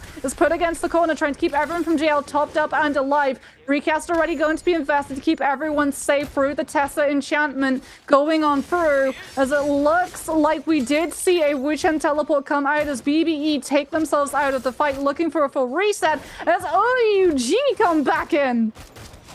Oh my goodness, it's just back and forth all the time. VVV, unfortunately, not able to stay standing and does get taken down by the Hardy ultimate from OUGSS. However, OUG themselves are also in a bit of danger. VVV is going to be resurrected, though. Ibin jumping right on in again with this Viper ultimate. Unfortunately for TXJ, just getting locked up. No combo break available. Does manage to survive due to that Karumi F3, but not for long perhaps. Ibin taking a lot of damage now on the reaggress, trying to kite away, and the very, very nice coming out. The bow shot from One Fang gonna be able to take down a One Fang. Also, side note, what F is VVV running? I think that's F2. I'm not gonna lie. I think that might be F2 from the Takeda. What on earth? It's jail. Yeah, They're always a little bit contrarian when it's it comes a little bit oogly. I don't know about that one. Definitely interesting decision. Although I'm not a Takeda connoisseur, so I'm not 100% sure. However, when we were watching that fight, I think I saw him use it, as much to my surprise. I'm not sure. We'll have to wait and see. For the moment, DRG popping down this Moonbane, trying to lock down BBE, and they are going to be able to do so. Roy Hee now being taken down. Bit of overkill with that Moonbane, I must say, from DRG, but hey, it is right next to a Realm of Yang. So yeah, they probably were worried about getting third-partied by teams in the area looking to contest that entrance. True. But, especially with like how close it was, and you know that the teams, if they are going to be going for the Realm of Yang contest, they're either going to be on the Tessa fight for Wuchen to be able to grief some of the players looking to enter it, or they're teams that are fully kitted out and have won all of their fights from up till now. Which means that you definitely don't want to be running into them when you're down some of those resources. As we saw what happened when those fights just go on and on and on. BBE themselves are recovering from those kinds of fights that go on and on and on. Not sure if Bowder, who dropped alone in Arcadia, have been able to get their hands on the BLADEPOINT essence. They do look to be drifting towards the Realm of Yang entrance, so we'll have to wait and see whether or not we're able to catch a glimpse of their Soul Jade loadout if they do decide to head on through. As it is going to be looking like GG are going to be trying to put themselves past this portal before either WBG or Wolves can be able to catch it. Karumi Sav is going to be coming on through. All of the players will start contesting as that portal spawns up. Who was the fastest? Bowder versus GG. Cardi composition with the Kylan, Hardy, and Zeeping versus not quite sure what Bowder are running. The mirror. We can see it's the mirror. Oh, okay. Well, let's hope that Bowder don't have up in essence, because you'd hate to see it pop this early. The CGS looks for the parry, unfortunately goes for it a little bit too early and eats so much damage coming through from you in the back. Jump parry not going to be able to find any value either, as both of these teams look to put pressure on the support to try and force the ultimate. Hardy Cube already going to be invested. CJS now comes on through with the F1 that gets caught up by you into the meter dump, and as a result has to use the Hardy Cube early, and that allows the opportunity for PTO to put some damage into this Kylan. The V2 now comes out from CGS, is going to be chased after by you to make sure that CGS isn't going to be able to find the cleave for the entirety of his team. However, he went back to looking at the other carries coming in through from GG's team, allowing CGS to start to set up some of these knock-throughs, and as a result, you is the one now having to break on out with that Hardy glider, as it's going to be CGS managing to catch onto the player as he drops from the high onto the low. The charged verticals on that Halberd doing a lot of damage, as you is so incredibly low, will be isolated from his players and sent off to the Soul Altar. 3 versus 2 combo breaker used from CGS's side to buy himself a little bit of downtime to get one of the shieldings back online as he comes on through, sets up the scale rush with those halberds off of the pillar to zone the Hardy away so the rest of his teammates can start to take care of the zipping. But unfortunately, in the interim, 3-3-0 has also gone down. It's now a 2 versus 2. Yuran with the charge verticals the hang sword, commits, and gets jump parried by the fan coming out from LXM. And he does it again! He tries to throw the charge vertical, and LXM is able to find the parry yet again. This time around, Yuran decides, I've lost 2 weapons, I'm gonna go for the slaps. You can't parry this, and turns the 2 versus 1 against LXM. One going for the slap, one going for the focus strike so that he can't find the parry because of the stagger. And it looked a little bit rough, but BIWEEK2 were able to win it out in the end. Holy, those parries as well, everything. He had no weapon. He'd taken all of his weapons. He couldn't do anything. Optimal slaps, Dunk. Optimal slaps as well, yeah. It does so much damage. It does so much damage.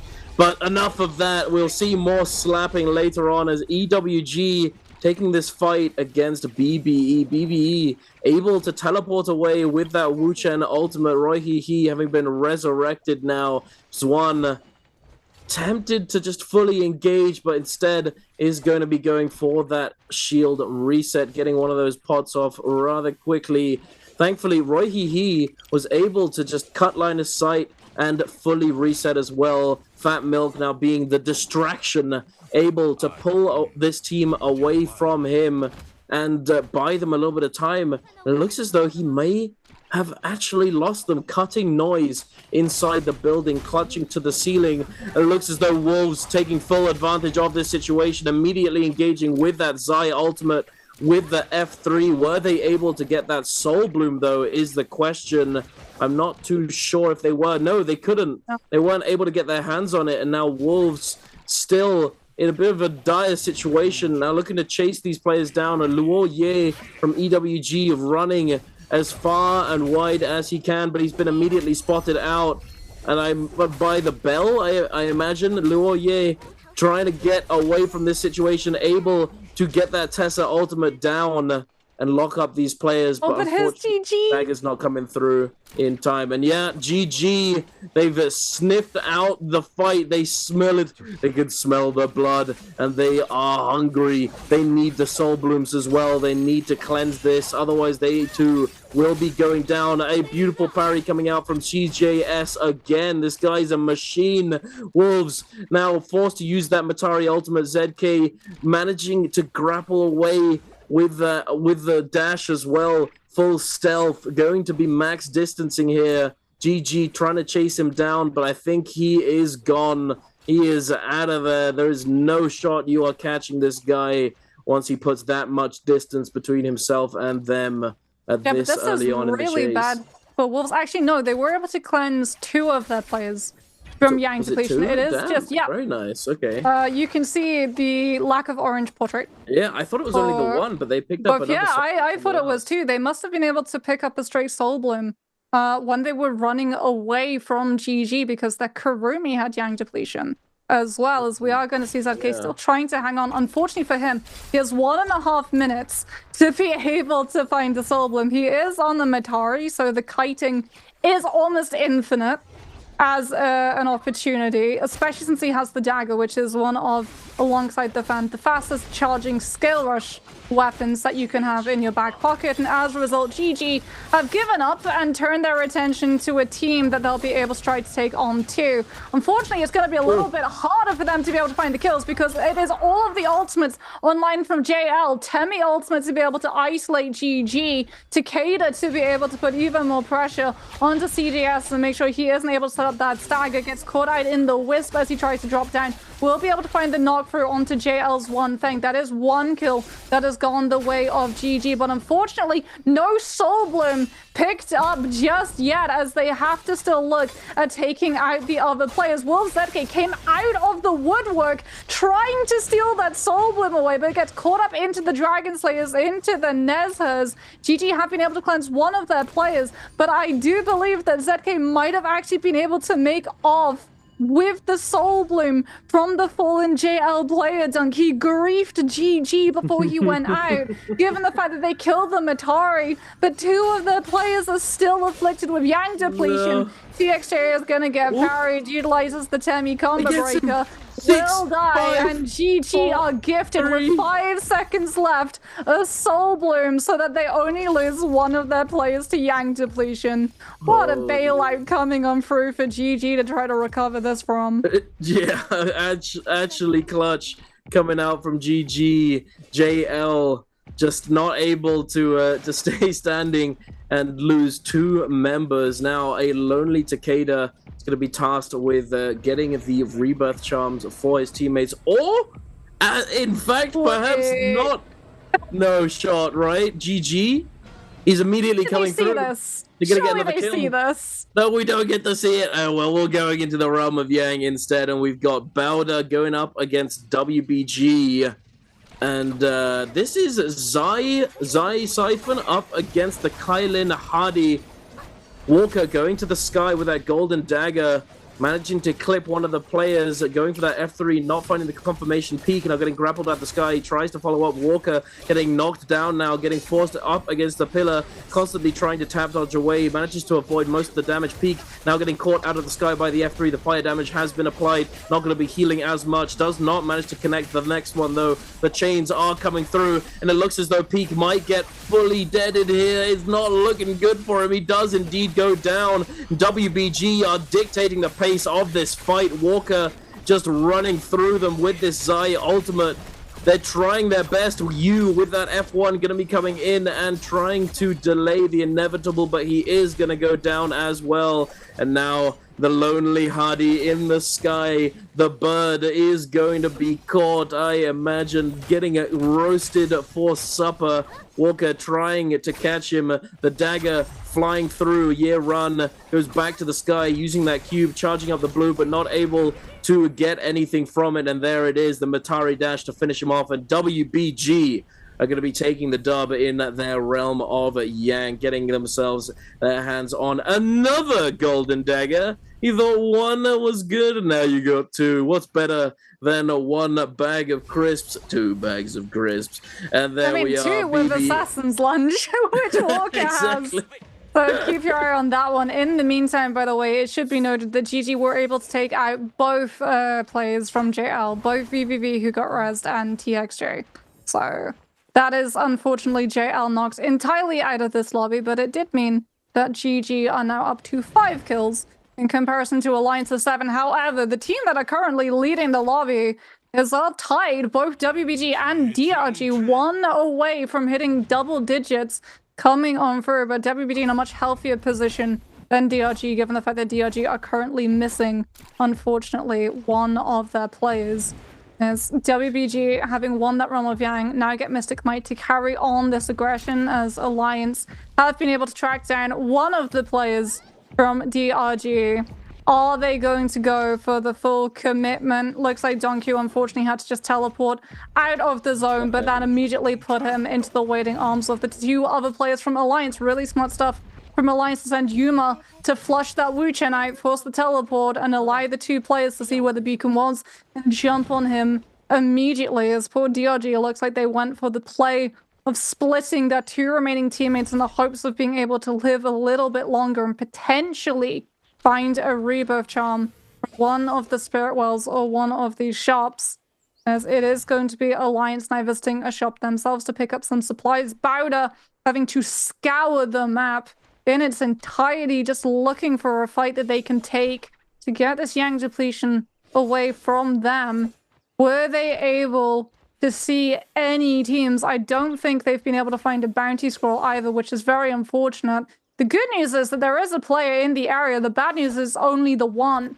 It's DRG's last teammate, which is not going to be enough for Bowder. They need 3 kills. They need 3 Soul Blooms.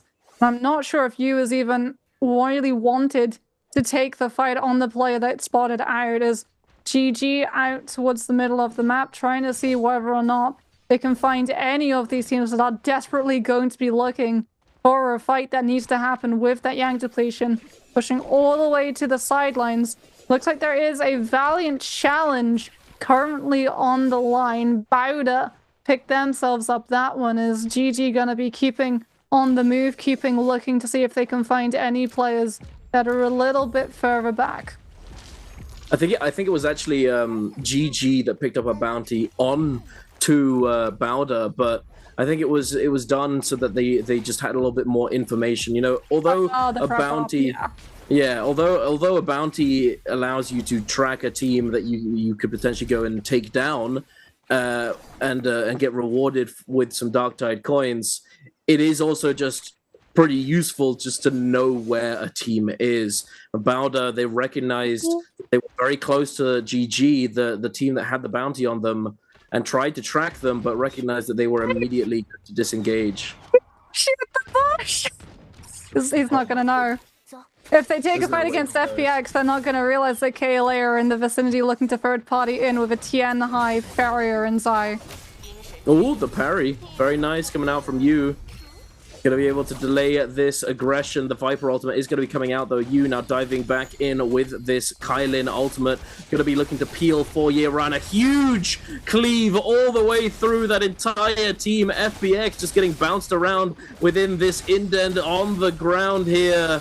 Managing to make it out of this little hole. And now about to be able to cleanse one of their Yang depletions, picking up one of these Soul Blooms. And it looks as though they might be able to claim a few more, but Alliance jumping in now. FBX Junk's going to be taken down by them. It's a bit hectic right now. Bowder's you now going to the sky with that cube. They've only claimed one Soul Bloom so far. GG trying to get involved here, trying to get into the mix. Not really able to find too much. Committing this Kylin ultimate, but not getting too much value out of it, unfortunately. However, they're not in immediate danger, and they still have two other ultimates in their back pocket. However, KLA been spotted. Yeah, run. He's in a bad spot. KLA looking to come in third party on their Tianhai Feria Zai composition. They're going to try and lock these players down, but I'm not sure they're going to be able to do so. Alliance is going to be the team to pick up the kill onto Bowder's Peak, and now he is just going to be fully eliminated, as he did have that Yang depletion. Yeran now likely going to be in a similar position, also has that Yang depletion. They're trying to lock him down. The F3 flying through the air. QGG trying to find it, going up and down this cliffside. Godley grappling through the air, trying to find him. The scale rush, the focus, hole dodging past it, very nicely done. Wolves also looking to get involved here. Godley getting parried, but not in immediate danger. No significant follow-up. But Yeran is in fact going to go down to Yang depletion, as opposed to being picked up as a kill for one of these teams. Yeah, he was able to kite out long enough. KLA have to be very careful that they do not overplay their aggression. They are sitting on these ultimates. This is a composition that's designed for Spirit Well. Unfortunately for them, because they were looking for those kills, WBG have been able to walk away with Spirit Well for free. This is not the Spirit Well. This is the Spirit Well that does not have a buff attached to it, which is very much the well that KLA are going to be looking to try to contest. I'm just incredibly worried for them if they're just a little bit behind in terms of the loot loadout. Plus the fact that so many of these compositions, I believe, are still on things like the Viper to be able to put pressure on that Tien High. It isn't the silence. A lot of these players are running the F3 rather than the F2 because they don't expect to run into a Tien High on Pedori, which I feel is a heads-up play coming through from KLA. Run the Tien High when the Viper isn't on the loadout that normally punishes your composition. As KLA, with all of the cannons coming through, have Bounce Shell and Twin Shot, as well as, I believe, one of them, Flame Breath and Rupture Gale. So they are going to be doing a lot of work of being able to quite literally melt through a lot of these armor bars coming through from teams like GG. Banesref's going to be spawning up right now. GG going to have to be careful because they are currently directly on top of it. So they're going to be repositioning over in the hopes that no other team has spotted them. Alliance going to be riding the Ballista that's still in the zone. And as a result, everyone is going to be wanting to get off of these train tracks right about now. Revenge coming through with the Wuchen Windwall to make sure that Yuma is not interrupted by ranged projectiles to knock him off of his stance and position.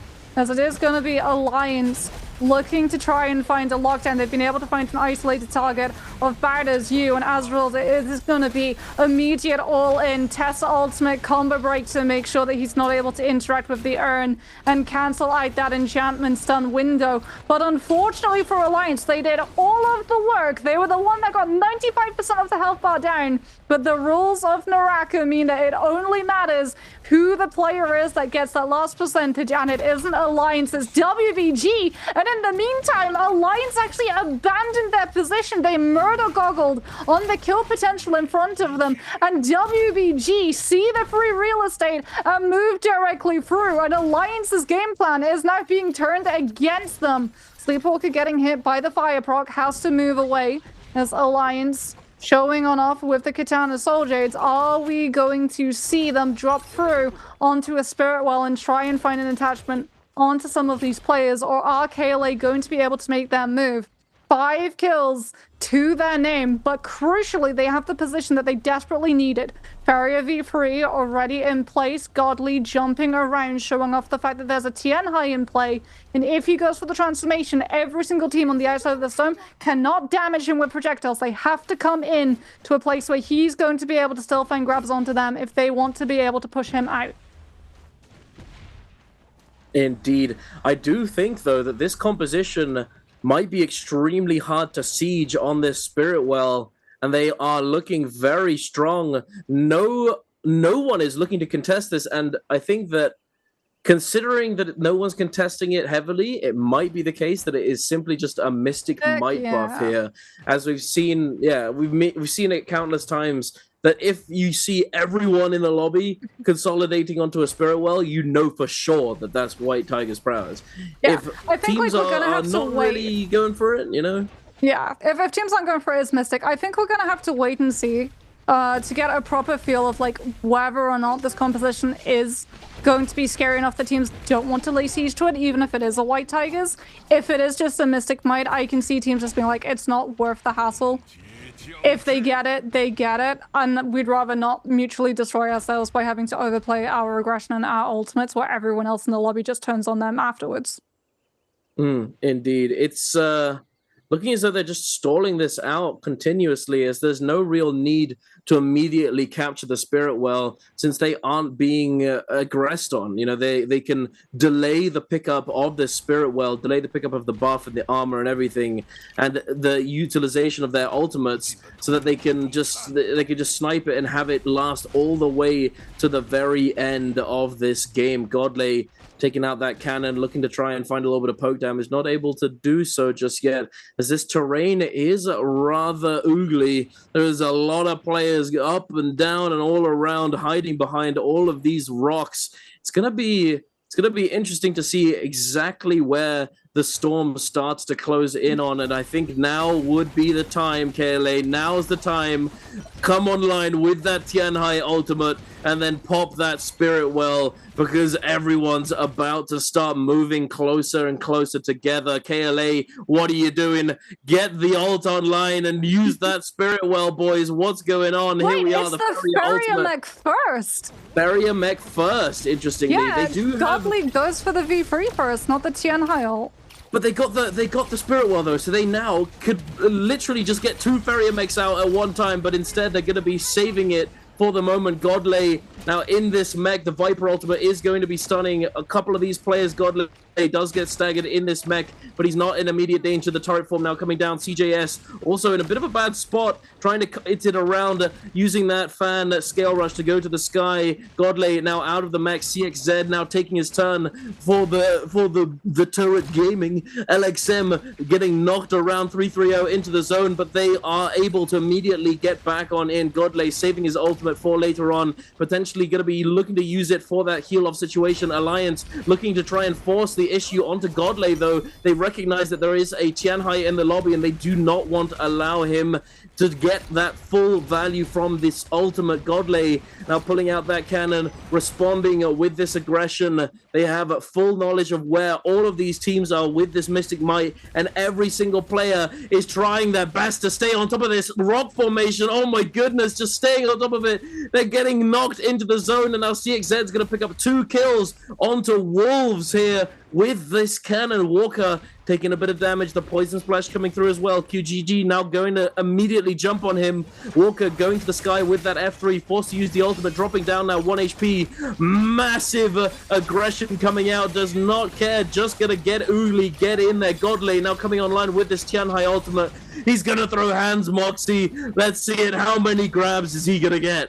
Can we get a double? I think he's already got one. Ooh, there it is. He's looking for it. There it is. If you're happy and you know it, clap the hands. 2 players go immediately flying. Alliance's revenge gonna go down. Godly's already been able to get 1. He is gonna get staggered potentially by that Tesla ultimate, and as a result, is gonna get taken down by Team GG. Jabbing comes on through from LXM, connecting onto the Farriers mech, and GG will be the last team standing. However, KLA, I believe, were able to put together 16 kills, and as a result will finally be able to pilot this composition. They've been working on it for so long. I am so happy to see it finally find success. We've seen rumblings of it doing decently at certain points of fights, but they were never quite able to find the full follow-up from the very beginning through the middle to the end.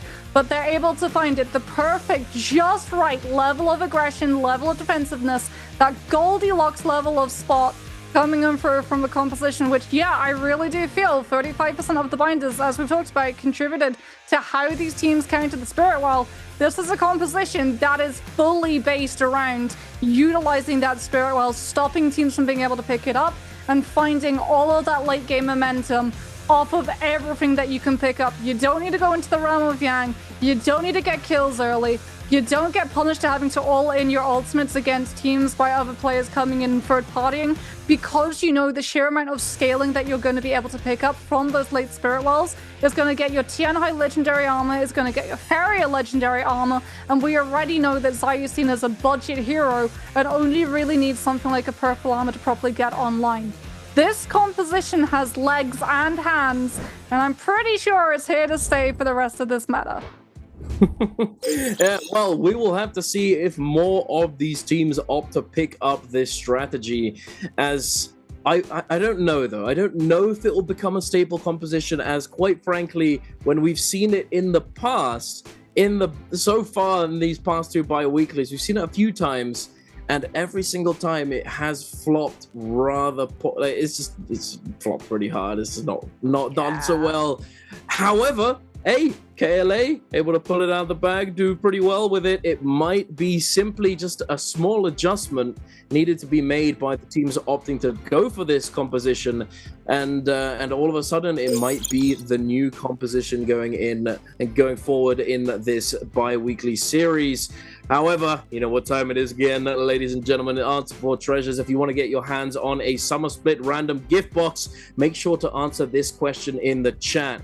Question is, how many kills did Team OUG get in game number 2? Was it A, 1, B, 2, C, 3, or D, 4? Make sure to get your answer in the chat if you want a chance to get your hands on some goodies, and to make sure that you stick around once you've done so that if you are the lucky winner that gets picked out of the many people choosing to answer this question, that you don't miss out on your prizes. You're going to get whispered, you're going to get added in the chat. Don't miss out. Don't be that guy.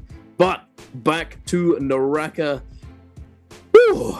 Yeah, I don't know. This comp's a little spicy, a little interesting, but I think a small adjustment could be made, and it could be pretty solid. We saw how aggressive it could be in that Spirit Well situation.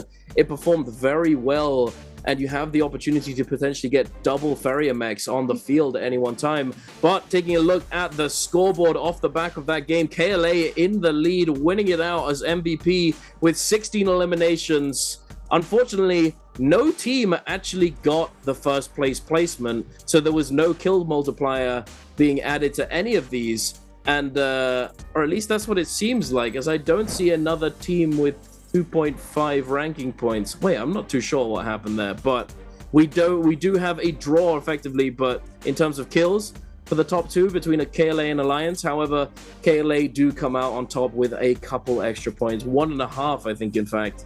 I'm taking a look now at the stats of these players. Not a crazy amount of damage, you know. I feel like they ended up getting a lot of their kills in that end zone. And if you're effective at taking players down, you don't really need to have that much damage. You're getting the kills, you're getting the points, and you are gaming. But here we are taking a look at the total standing so far for the day. EWG, unfortunately for them, sitting in that bottom 12th spot with 15.2, going up, looking up at the leaderboard. OUG in 7th, not too bad. Wolves just a little bit ahead of them with 28.7. KLA on 34, DRG on 34.3, WBG with 36.3, GG and Alliance with 48.4, and 52.6. A very good performance coming out from Alliance and GG, leading the charge right now, sitting atop the mountain that is this leaderboard. Are we seeing Alliance? Yeah, it should be noted as well that if Alliance are able to score another 19-point game, they're past the threshold for match point MVP. Yeah, we might be looking at a 4-game series again. After game 3. However, we'll be looking at some of these replays brought to you by Thunderbolt. Is it going to be another half-day finish, or is it going to be the full 8 games? We'll have to wait and see. WBG coming on through with this Realm of Yang coming on out against Wolves here. Really lovely Zai V2 getting to find all of that follow-up, as well as that F3 just setting up for those kills onto Jam. Here's the moment that Wolves are able to find one of those lone players from EWG and cleanse the Yang depletion. That's ZK dropping down to grief GG and nab one of those soul blooms from a fallen JL player. There's the moment we didn't get to see, where GG were able to turn around and dispatch the other 2 players from JL after one had tried to find that revive even through the corruption damage. That is you coming on through here with a huge Kylan V2, managing to collapse onto so many of these players. But this is the moment where KLA really started running away with things. Godly going for that transformation, able to start grabbing so many of those players. Wait for the perfect moment too, where the zone has collapsed and there is literally no terrain to LOS the Monk. And as a result, you can see he grabs one player, he scoops the second. The double grab is immediate, gets staggered by the Tessa ultimate, but is still able to find another, and will be able to still keep up the pressure onto all of these players. As in the meantime, CXE is taking full advantage of the fact that his Tianhai is pulling all of that focus. No one's looking at the Farrier to focus her down out of mech. However, it's going to be the Zai that walks away with the MVP. Indeed, it is the Zai doing a lot for the team. 9 eliminations, not a crazy amount of damage. But as I said, you don't need to be doing that much damage if you're able to just take people down quickly and decisively. Taking a look here, skills and ultimates, and then chain scythe. So, what's interesting is that he did more damage with his F3s in this game than he did with his actual ultimate.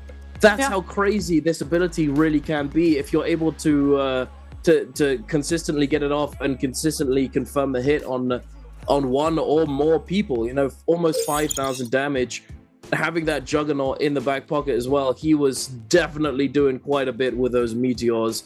And hey, it shows. MVP for the team. Good on you, my friend. But what are we going to be seeing going forward, Moxie? Because we're going to be going over into game number 3, and things could get pretty spicy. As we said, if Alliance is able to get another big game, they are going to be at that point, at that threshold for match point, and they might be able to do what Wolves did so well last bi-weekly and take the cake home early.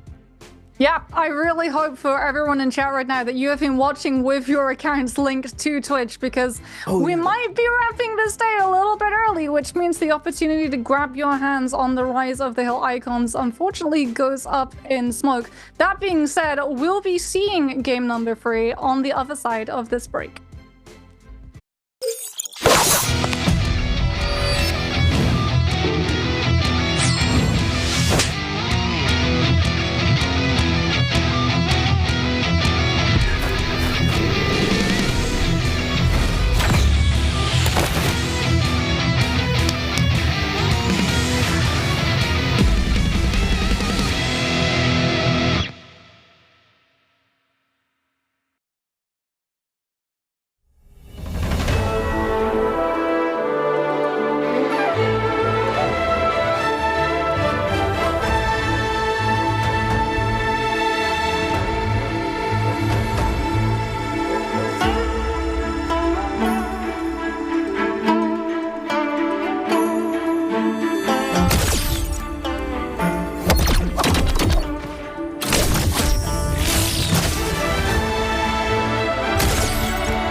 Hello and welcome back, ladies and gentlemen, after that short break, showcasing a few nice little cosmetics of the game that I don't think I've gotten all of them, but I've gotten some of them.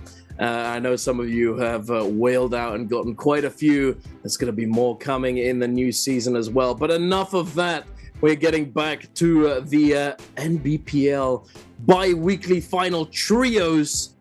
And we're going into Game 3 very, very soon. But first, a quick reminder, as you may or may not know, but the bi-weekly finals has extra special drops for you. So if you haven't got your accounts linked for the group stages, make sure that you've got it linked for the bi-weekly finals. And to make sure that you have done that, go into the top right of your screen, click on your icon, and there will be a button that says drops and rewards, and it will take you to a screen that you can see all of the progression, all of the things that allow you to claim, etc. Make sure to get that sorted out, as you don't want to be missing out on these nicer, cheeky rewards. But we're going to be diving right into our next game very, very soon, ladies and gentlemen. I'm certainly excited, as it is going to be yet another Firefly game, I believe.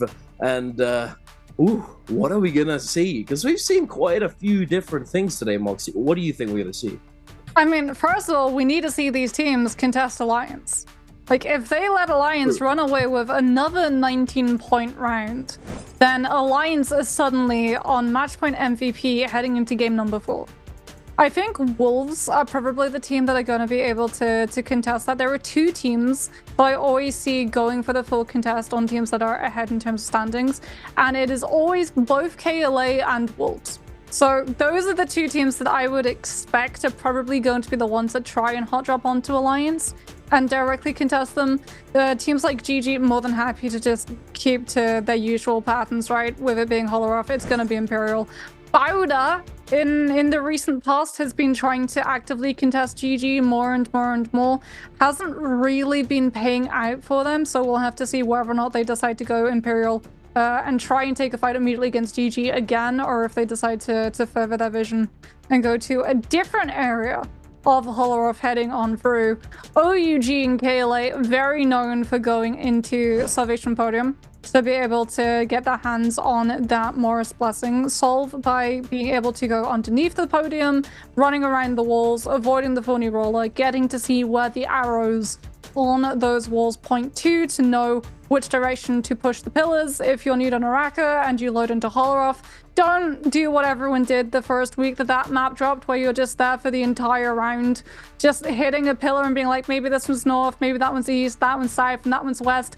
Go underneath the cavern, find the arrows, get to see which direction those need to be pointed, and you'll be able to pick your hands up immediately onto something like a legendary weapon, which when you have things like the Xiphon composition, the Tian High, the Cicada, all of these heroes, Kylan, Hardy, that scale off of doing damage on their ultimate based off of the rarity of the weapon equipped when the ultimate begins, is a huge advantage heading into those first realm of Yangs. Absolutely. You know, being able to get yourself a golden weapon very early on for Azai, or just in general, you know, it's a huge power spike, where in Immortal War, for those of you who haven't dabbled in Immortal War, since it's been introduced into the Western regions, and you can play Immortal War, and guys, play more Immortal War. Okay, sorry, small short rant. A lot of people that I talk to, they say, we can't find queues. We get high rank, the queues get really long. And do you want to know what it is? Is that one person or a few people randomly can't play on some day, and then everyone else thinks, oh, the queues are dead, I'm not going to play this. And then the next day they don't play, but the people who weren't playing the day before come back, and then they're like, oh, the queues are dead. It's a circular paradox. We're just making it harder for ourselves. Just queue up and we'll get queues. All right, rant over. Sorry about that. But Immortal War is different from the normal ranked mode. One of the big differences is that you can't get golden weapons out of normal troves. You can only get your hands on golden weapons from the 2 realms of Yang if you win.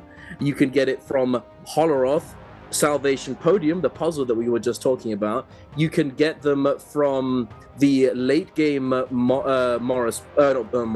Spirit Wells, and you can even buy them from the shop once it gets to a certain stage in the game. Now, because of that, if you do manage to get your hands on a golden weapon very, very early on, it can be so impactful and allow you to exponentially snowball moving forward in the game. However, as we've seen many times in the past, a golden weapon that gets picked up from the Salvation Podium usually changes hands a few times in the game. It's just going from team to team because people keep getting parried and keep dying with their gold weapon. So it's recycled a lot. It's always past the parcel, and when the music stops, someone will have that weapon, but then the music will start up again. Give it a minute. We'll swap away to a different POV. We'll come back and we'll be like, wait a minute, the Realm of Yang haven't been through and someone else has got a golden weapon. They must have parried it.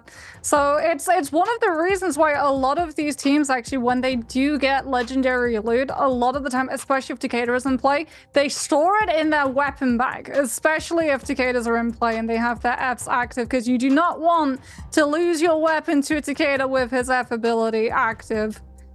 We forgot to check whether or not JL were running the Takeda F2. So I'm pretty sure he was. I saw in the chat that somebody confirmed my my deduction, and it was in fact Takeda F2. And I don't know, bro. It's a bit too oogly, you know. If I ever see a Takeda F2 in my games, it's just like, okay, very nice, free kill, you know, because this is. Although it can be useful, right?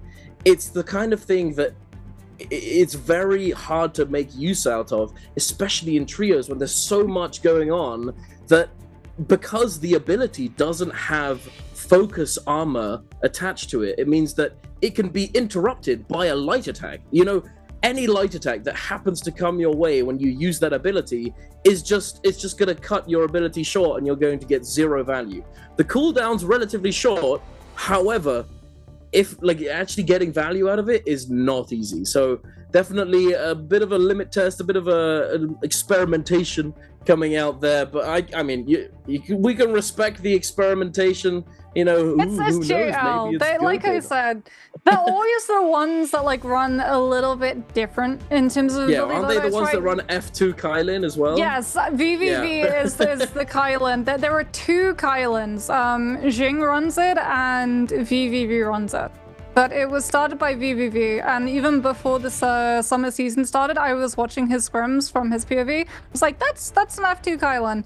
But it does make sense because, as we've talked about, like, this is the team that, back when Yoda was meta in Attack and Titan compositions, JL ran TXJ on the F1, which, oof, now that's nostalgia, that's a callback. That being said, we can have a look and see where all of these teams are going to be dropping. As we've talked about, OUG and Wolves always liking to run for Salvation Podium as quickly as they possibly can. This, however, this is a mix-up. Alliance dropping to timing attack into Imperial, anticipating GG and Bowder to be duking it out over this spot. Because as we've talked about before the game started, GG are known for dropping Imperial, and Bowder have been trying to contest them on their spots all season. Not sure whether GG are over there or if GG are dropping somewhere a little bit more south. Might have seen them heading over towards Matab. Either that or they were going for Waterfall behind Bowder's logo. That being said, we'll have to wait and see whether or not Alliance do manage to find that successful third party, as they are currently unchallenged. KLA and EWG going to be going head-to-head immediately. EWG able to find a first kill onto QGG. However, CXE is able to find a return onto Cookie. Tessa ultimate comes out very early on. The Tessa F1 being utilized to make sure that they can't interact with the Soul Urn. Unfortunately, even though that ultimate had come on out, EWG are able to take the Tessa down before the Teva can actually activate, and as a result, EWG are the ones that are able to win that first fight. JL and BBE now going head-to-head inside Yushan Ruins. This is the room that you can port into that immediately gives you access to a Firefly cage, as well as the Fireflies to the left and right side of that cage, and BBE looks like one of the players didn't actually go into the portal and is now going to be getting chased down by the side of JL. Ivan with that Hardy ultimate comes on through, tries to set up the charge onto the Tessa, sets up the cube to be able to put himself in the portal. Scale rushes with the pulse in anticipation of JL coming through, and if he needs it, he'll be able to glide right back on out. Into the portal he tries to go, but he gets scooped up by the fan focus strike before he can get out. I don't know, but he put the cube outside the portal to try and teleport back out. Yeah, it doesn't work like that. It doesn't work like that. No, he tried to go for the glider, and it just gave him the glider where he was, as opposed to teleporting him. That was big brain, though. I really like that. I completely respect that attempt. Just on the fly, coming up with something spicy. Very nice to see going out from BBE. Unfortunately, though, they weren't able to make it work. They did all get eliminated, at least for the moment. But taking a look now, Alliance coming into Imperial Village, looking to contest this spawn, this area. They're not doing too bad. They have lost quite a bit of health. They are able to take down one player here, though. Bowder is going to be losing one of their members for the moment. The F3 flying in, knocking him out of the Kurumi circle, trying to consolidate onto this player. Matari now dashing through, and Y7 forced to take a moment to reset, or is he's not going to bother to heal here. I think he's okay. There we go. There he's healing. He goes for the scale rush initially, but then doesn't find immediate value. Goes for the heal now, jumping right back on in with that F3, trying to find the confirmation. The scale rush is going to come through, does get that kill with his team, and now it's just a matter of jump LMBing this poor man to death. Unfortunately, not able to stay alive here, and he does get sent to the Shadow Realm and is going to be forced to resurrect elsewhere. Now we've got another fight between EWG. The Moonbane also going to be in play here. KLA doing a nice job of eliminating. Oh no! Takes one down, but the Moonbane responds and takes revenge for EWG, getting a kill onto the poor Viper, and now KLA are forced to try and disengage. The Tessa ultimate did come through, but not going to be able to get a stun and delay the chase down, and now their Tessa ult coming out from EWG, going to be going on to CXZ, going to be able to stun him up for the moment. The F1 is going to come out to peel for himself, but it looks as though JL have managed to find the perfect third-party opportunity and timing, and is going to be able come in and snipe away a quick kill for themselves, taking them up to 4 eliminations, but the action doesn't stop there. FBX and DRG are scrapping it out just to the northwest of City of Tang on the outskirts, but it's already over. DRG picking up 3 eliminations, 1 with purple armor. Very, very nice for them, looking to scale up for these Realms of Yang. Okay, keep your eye on, I believe JL now have the legendary fan. It's very much like that magic trick where there's like a ball in the cup and there's 3 cups, and then they sort of shuffle the cups around and you have to keep an eye on where you think that ball actually is. Because it started out with EWG and then KLA came through and EWG lost the player with the legendary fan. And as a result, KLA picked it up, but then KLA lost it to JL and it just went back and forth and back and forth and back and forth, as we're going to be having a look at a little bit of lull downtime at the moment. The teams that lost their immediate drop fights having to recover and recoup some of their loot.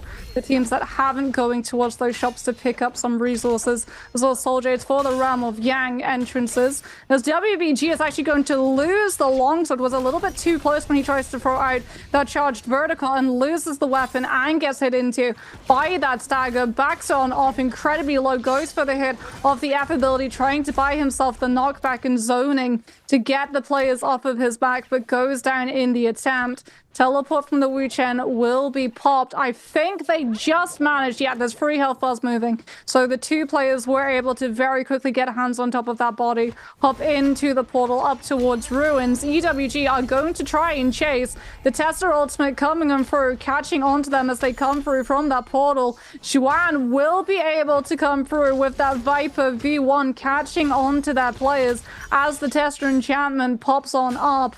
And as a result, EWG with the charged vertical on that staff, putting pressure onto WBG's Jing.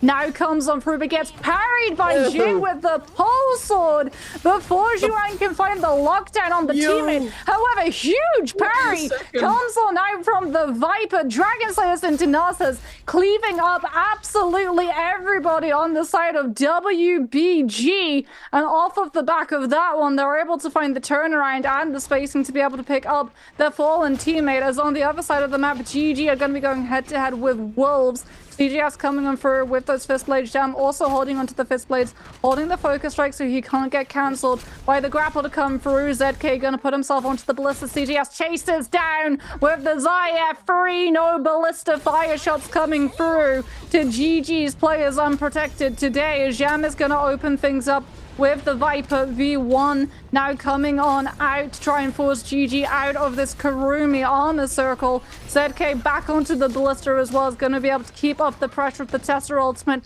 Now gets sent out from Wolves, the bookend to the fight, as CJS is going to get hit into that 3-second enchantment. Will go down. Very good stuff coming on through from Wolves. Absolutely, taking themselves up to 6 eliminations now. Getting the ball rolling. They are middle of the pack currently in terms of total standings, 34.7.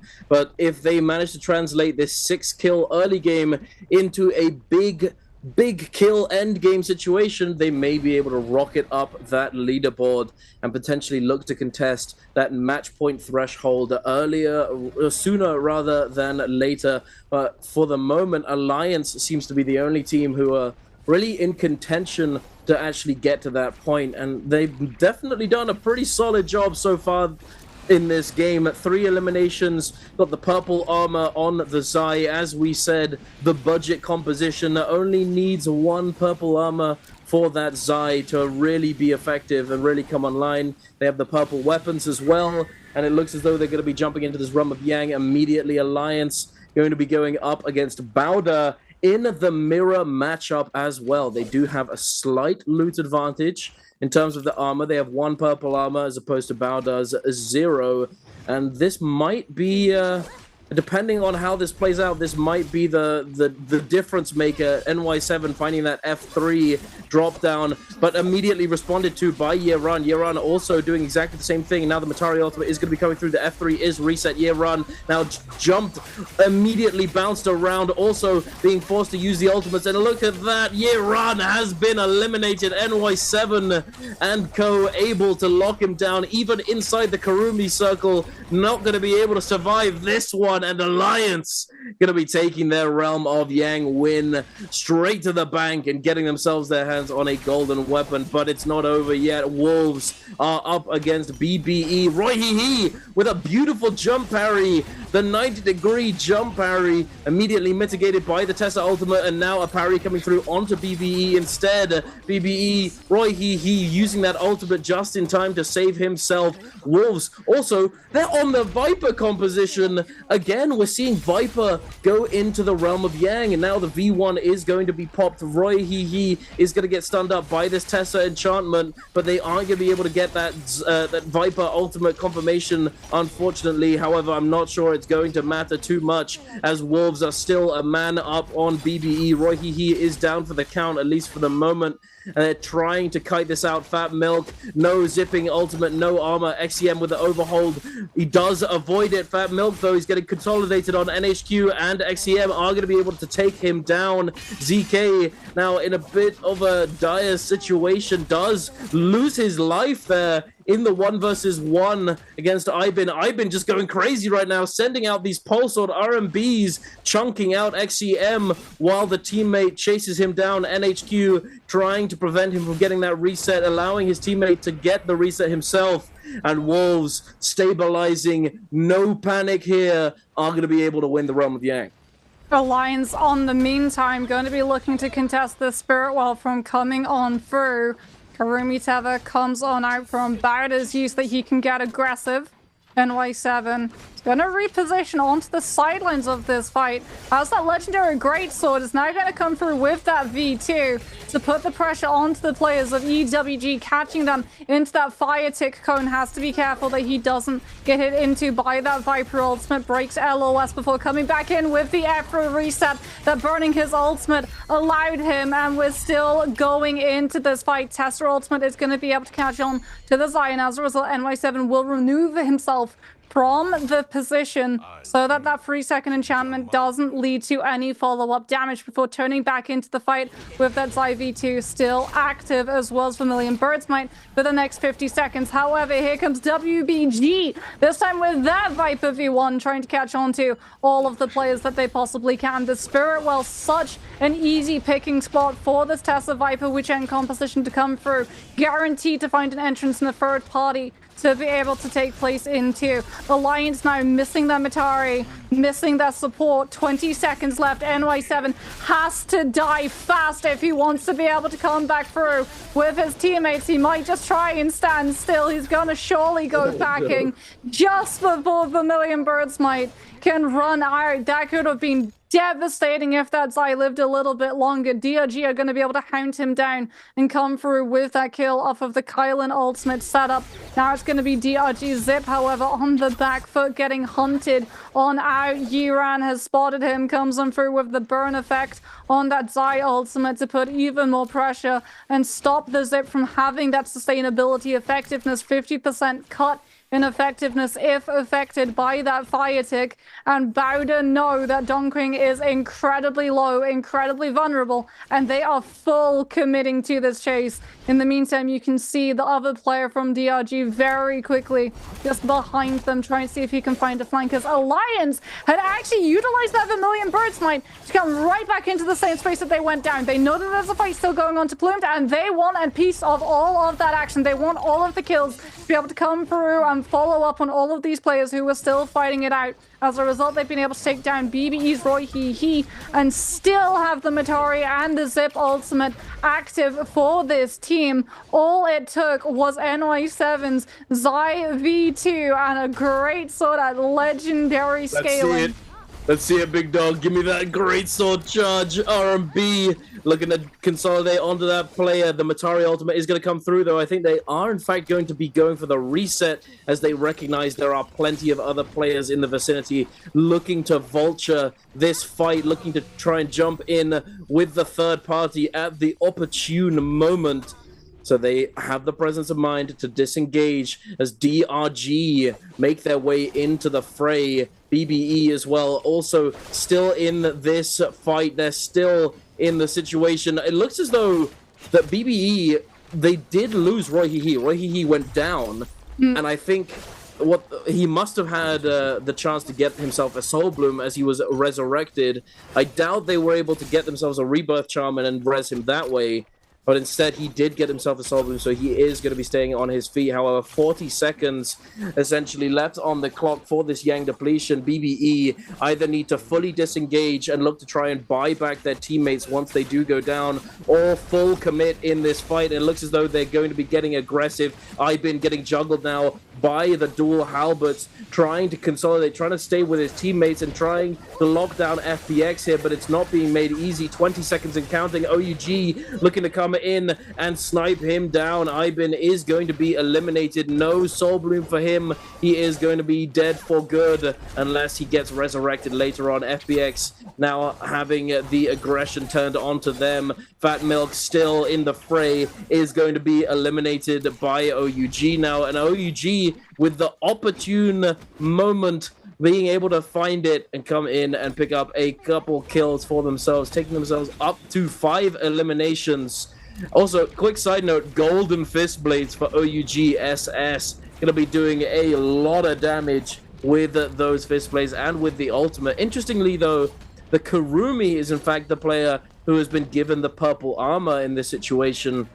Typically, we see the purple armor going over to the Zai, as she does play that position 1 spot and is always going to be the one initiating with that F3. However, in this situation, it looks as though Rico is the one with the purple armor, but that may end up changing heading on over to the Spirit Well. GG looking to lock this down for themselves. Having a bit of a slower game here. No elimination so far. However, as we talked about earlier, as you mentioned, GG is the kind of team that when they go into endgame, doesn't matter how many kills they've had, they can come away with quite a few kills under their belt, as they are just that good at team play and at these endgame situations and able to capitalize fully on any mistake or mispositioning from any of the players in the lobby. Yeah, but unfortunately, that's not going to matter if Alliance have anything to say about it, because Dunk, look at that total score. Yeah. Alliance have put together 9 kills this round and are on 62.1.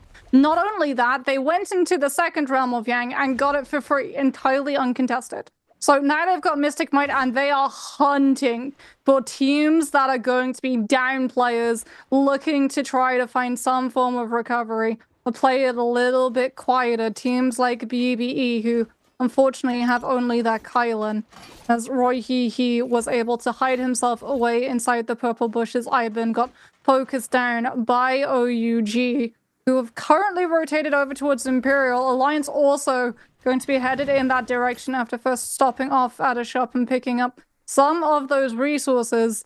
By pitting themselves into that second round of Yang, they've been able to pick themselves up a second legendary weapon as well. So this team is massively scaled. They're about to run into PvE's Roy He with the Mystic Might still going to be active, which is the worst possible news for poor Roy He, who I don't think he's going to understand what's happening until they're directly on top of him, and there it is. Mystic Might is going to activate, and he's immediately going to be spotted out. NY7 receives the call. The player has been found. Alliance want the kill. They're going to have to be careful. There is another team, I believe Bauda, are currently in the area, but that Zai F3 is going to make it pretty difficult for BBE's Roy He, and it seems like he's just going to try and put himself into the corruption and go down to potentially that, or go through the portal and utilize that to try and break away from the chase of Alliance. Nope. He utilizes the portal, puts himself back into the corruption, take damage, tries to keep himself alive a little bit longer. Holds onto the fist blades, throws it out, gets parried immediately, and I think it would actually have been better if he just died to the corruption, took damage instead of trying to kite a little bit longer, because that means that Alliance and I picked themselves up a 10th kill and put themselves onto 63.1 points. In the meantime, GG gonna be just camping out the Spirit Well as long as they possibly can, so they can keep everything inside it, lasting a little bit longer in the open world. Potentially even until we see the next Spirit Well spawning up. This is a strategy that we've seen GG utilize, and also JL in the past when Spirit Wells were still very new to the game and everyone's trying to figure out how exactly to interact in with them. Wolves going to be showing off some of the loot that they've been able to pick up. That's Dragon-like Might. That's going to be available on the dual halberds for them, as KLA shadowing, trying to figure out whether or not there's a team or a fight going down that they can look to third party on through with. Bauda are going to be spotted out by Wolves, who start to circle. Uran's going to be found out.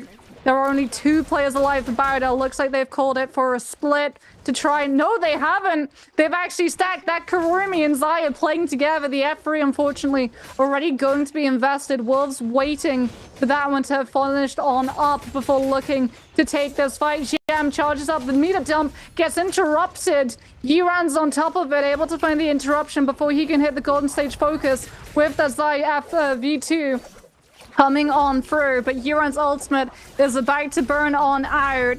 He's going to send the last couple of hits towards the players from Wolves, buying time for his Karumi F3 to get that F3 back online to tether the Zai, give him that damage reduction, 90% damage reduction for 4 seconds, but it's going to have worn its course. He's utilizing the charged R&B from the pulsar to try and keep himself ahead of Wolves. The Karumi coming through, dropping that armor circle, but the ballista is now coming into play. Uran able to double tap, managing to find the roll past that Tessera ultimate. Karumi F3 invested yet again as FBX have shown up. This fight has gone on for so long that FBX have spotted that it's going down, put themselves onto the ballista, and as a result, Wolves and Bauda have had to put themselves directly to the base, the blind spot of that ballista tower, so FBX cannot find the confirmed hits and fire tick proc from coming on out. FPX now figuring out whether or not they want to keep that high ground position or put themselves onto the low, as Jun is going to go chasing, sees that About As You is incredibly low. Wolves, as a result, now seeing that it's out and a free for the space. Everyone chased after About As players, and Wolves are the ones, yet again, that move into the space that has been left behind. FPX not going to lose a couple of players to it, though, as they're able to put themselves back onto the base of Ballista. Bowder this time catching onto the players from Wolves, but he's going to get interrupted by that Viper F ability. The grapple is to hit into the Tessa ultimate coming on through. You ran out of the open, get hit by the Ballista, and KLA. So many teams showed up wanting to take the kills from Bowder's teammates, but it's KLA that are going to be able to find the last hit onto Bowder's last player. With that kill finally picked up, I think we might finally see a lull, as all of the teams involved in that fray are going to be taking a little bit of a reset.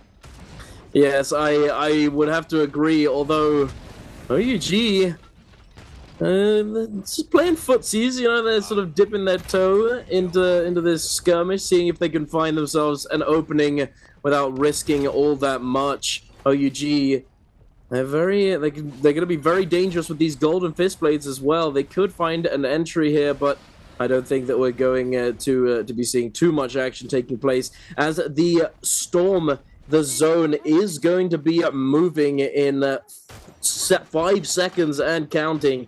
So with the Ballista being at the very edge of that safe zone, it's going to be submerged by the storm very, very soon. And these teams, I would imagine, would be more of a priority for them to make it over to the safe zone instead of trying to force a fight at the edge or within the storm here. However, taking a look, I think Alliance are looking very, very strong right now. They are the team that is closest to the match point threshold, as we talked about. And that things could get very spicy here. If any of these other teams know which team is Alliance, it would be in their best interest to look to try and take them down so that they don't get forced into a nasty position next game if Alliance does manage to get to that threshold. Oh, GG. they've got Clyde Weaver. Yuma's got Clyde Weaver on the side of Alliance. That's one really good soldier to being able to contest those Spirit Wells. The problem as well is that there's so many teams running the Xiphon composition. So even if you know that Alliance likes to go for the Xiphon on Holoroth, especially with the phasing that they were in, which Xiphon composition is Alliance? Because we see the nameplates, we see all of the wonderful cosmetics. All of these players in the lobby, they only see default skins and no names, so they have no clue. They have to go off of fighting style and weapon variety of the ones that Alliance are running. And Alliance have been pretty good at mixing it up. They don't really have an identity. They're also not really known for going for things like the Spirit Well late on. That's much more something that Wolves and GG like to opt for. So it's going to be really tough to pick out this team from a crowd. Yeah, absolutely. And as you said, not being able to tell players apart, as there's no names, there's no cosmetics, you know, it's not easy if you kind of have to look to eliminate a certain specific team, as if you don't, because of this new rule set that was introduced early on this year, a team could just take it all out of nowhere, just straight out of the feet from everyone. You know, it's just like swipe the legs, you know, hey, that's my dub, I'm taking it home, and then just end the series early. You can't be letting that happen. If you have the opportunity to extend the series so that you yourself have a better chance of winning, that is optimal, as it were.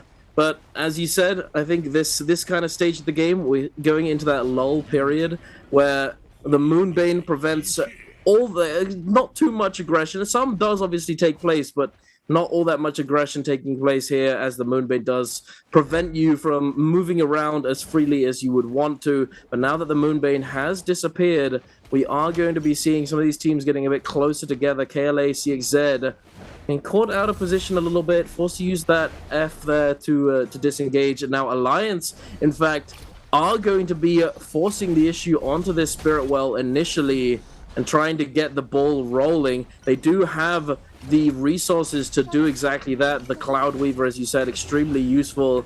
One of those J's that just does so well sectioning of space in certain environments. And in a Spirit Well, if all you gotta do is hold the circle in the middle, you know, a Jade like that is going to be extremely useful. NY7 dropping down with that F3, trying to knock these players away. Yuma lurking at the edge. None of these players truly trying to just fully stand their ground within the circle, as if you overextend and just get a little bit too aggressive and stay inside that circle, you are eventually just going to be pushed out by one of these teams. FPX and GG waiting on the outside, trying to find their way into this situation. FPX having used that Hardy ultimate, the V1, the cube is going to take them out of danger. Yuma now jumping right back on in with that Cloud Weaver, knocking 2 players down, forcing them into this building, and now the Xayah ultimate is going to be coming online. Xayah ultimate wave does go through terrain, so they are going to be able to push this team that are inside this building rather effectively if they decide to do so. The Matari ultimate also going to be brought into play. They are going to be able to lock this Spirit Well down, and there we have it. The buff is coming out, and it is indeed White Tiger's prowess. LXM getting immediately focused down. The dash has been cancelled by the gold focus on the Xayah ultimate, and NY7 runs out of ult, but immediately has yet another ultimate ready to go due to picking up that White Tiger's prowess during the ult timer before trying to get on top of this building. And now GG look to try and resurrect their teammate. However, it's immediately being contested by Alliance. Alliance, though, they're getting burned from above. FPX with that Flamebringer trying to make it even more difficult for Alliance to do anything. The Kurumi Tether has been active and has resurrected that teammate. And now it might be time to disengage, Alliance. You may have bitten off a little bit more than you could chew. Yuma now is going to be eliminated. NY7 full health, full armor, but he can't do anything to help. Wolves diving in. Revenge also is going to be eliminated, but now OUG diving in, immediately engaging onto Wolves. The re-aggression, the third party after third party is just getting so unbelievably crazy in this small space. KLA trying to hold onto this rooftop, trying to get those heals off with the Viper composition is going to be difficult to truly get value, but they are going to have to make it work. And now Wolves XEM is going to be eliminated by OUG. The Xayah ultimate is going to expire. Who's going to take this game, Moxie? Because this is getting ugly. Alliance down to just the Xayah at the moment, as the second player is going to bleed out. Looks like it's going to be a lot of these players just putting themselves up into the sky. NY7 going to be one of them, trying to be that last person to come through and give Alliance the kill score multiplier that they need to be able to hit on to that match point. MVP GG coming on through. CJS with the scale rush, setting on up the trap into that 10. It's going to be a huge Dragon Slayers into Neza's coming on through, as CJS is immediately going to put himself back into this space, putting pressure onto OUG, putting on with that Kurumi Tether to give himself the aggressive play that he wants to with the jump LMBs on that staff. OUG's SS will be able to take down WBG. KLA poked it up on the top of that 10. Not going to be able to find the full defensive reset that they were looking for, as Alliance's NY7 is still going to keep himself mobile, puts himself into the tree to keep himself above absolutely everybody, but KLA do spot him out and send him tumbling back down to the low. We're going to see OUG's SS with a huge Xayah F3 connecting onto so many players. Kurumi Tether is going to come out for GG to be able to cleanse that fire tick debuff from coming on through. But the second that this zone drops, we're going to see a lot of these Xayahs with that V2 really starting to find a powerhouse of those connections. NY7 utilizing that Xayah F3 to still keep himself on top ahead of KLA up in the sky. As in the meantime, CGS is going to be looking to snare up absolutely everybody in the 10. On the side, on the right, for FPX getting hit into by that Xayah cone tick that, as you pointed out earlier, does indeed go through terrain. Alliance now starting to make his move. NY7 looking to try and find some of the follow-ups. Goes incredibly low, gets sent packing by the Kylan ultimate, pushing past absolutely everybody. GG, it looks like off of the Soulblin pickup, might be the last team standing, but I think OUG were also able to sustain alongside them. And crucially for Alliance, unfortunately, I don't think they were able to get past that 70 match point threshold. I think that their chances got scuppered quite a bit by FPX with that Flamer, because even though they were able to get their hands on that Spirit Well, on that White Tiger's prowess, they had the Zip Dunk instead of the Kurumi. So when the flamer came through from the team, posted up on the right side on the top of that tent, right next to the Spirit Well, that fire tick proc was doing work at damaging the Zip's effectiveness. And as a result, Alliance came so close, but unfortunately flew a little bit too close to the sun. They did indeed. They bit off a bit more than they could chew, unfortunately, for Alliance. Although they did still have a massive game. I'm not sure if they did make it all the way up to that match point threshold. We will have to wait and see. We take a look at the standings off the back of that game and on the total leaderboard. But who knows? I mean, if they don't get it this game, then they'll most likely be able to get it in the following game, in game number 4. But we shall see. An excellent game coming out from all of these teams, Wolves especially, as they are able to secure that game MVP. But as you said at the very end, I do think that there were 2 members from 2 different teams still alive at the very end, meaning that no team was able to get that kill multiplier for their kill points. And they weren't able to get their hands on the couple extra placement points as well. So unfortunately, no multiplier. However, there were still quite a few teams with quite a few eliminations. So a lot of these teams are going to be very happy with that performance. And it's very competitive out there today. We've seen time and again in these past 3 games where the teams, you know, there are some teams that have just not had their game. It's not been going so well for them. But then the rest of the teams that are alive, there's 5, 6, 7 teams. They all have quite a lot of kills. You know, there's a lot going around. There isn't necessarily just one team that's going absolutely bonkers and everybody else has nothing. You know, it's relatively an even spread across the board. However, at the top of the leaderboard, we had Alliance and GG, I believe, in the top 2 spots going into that game.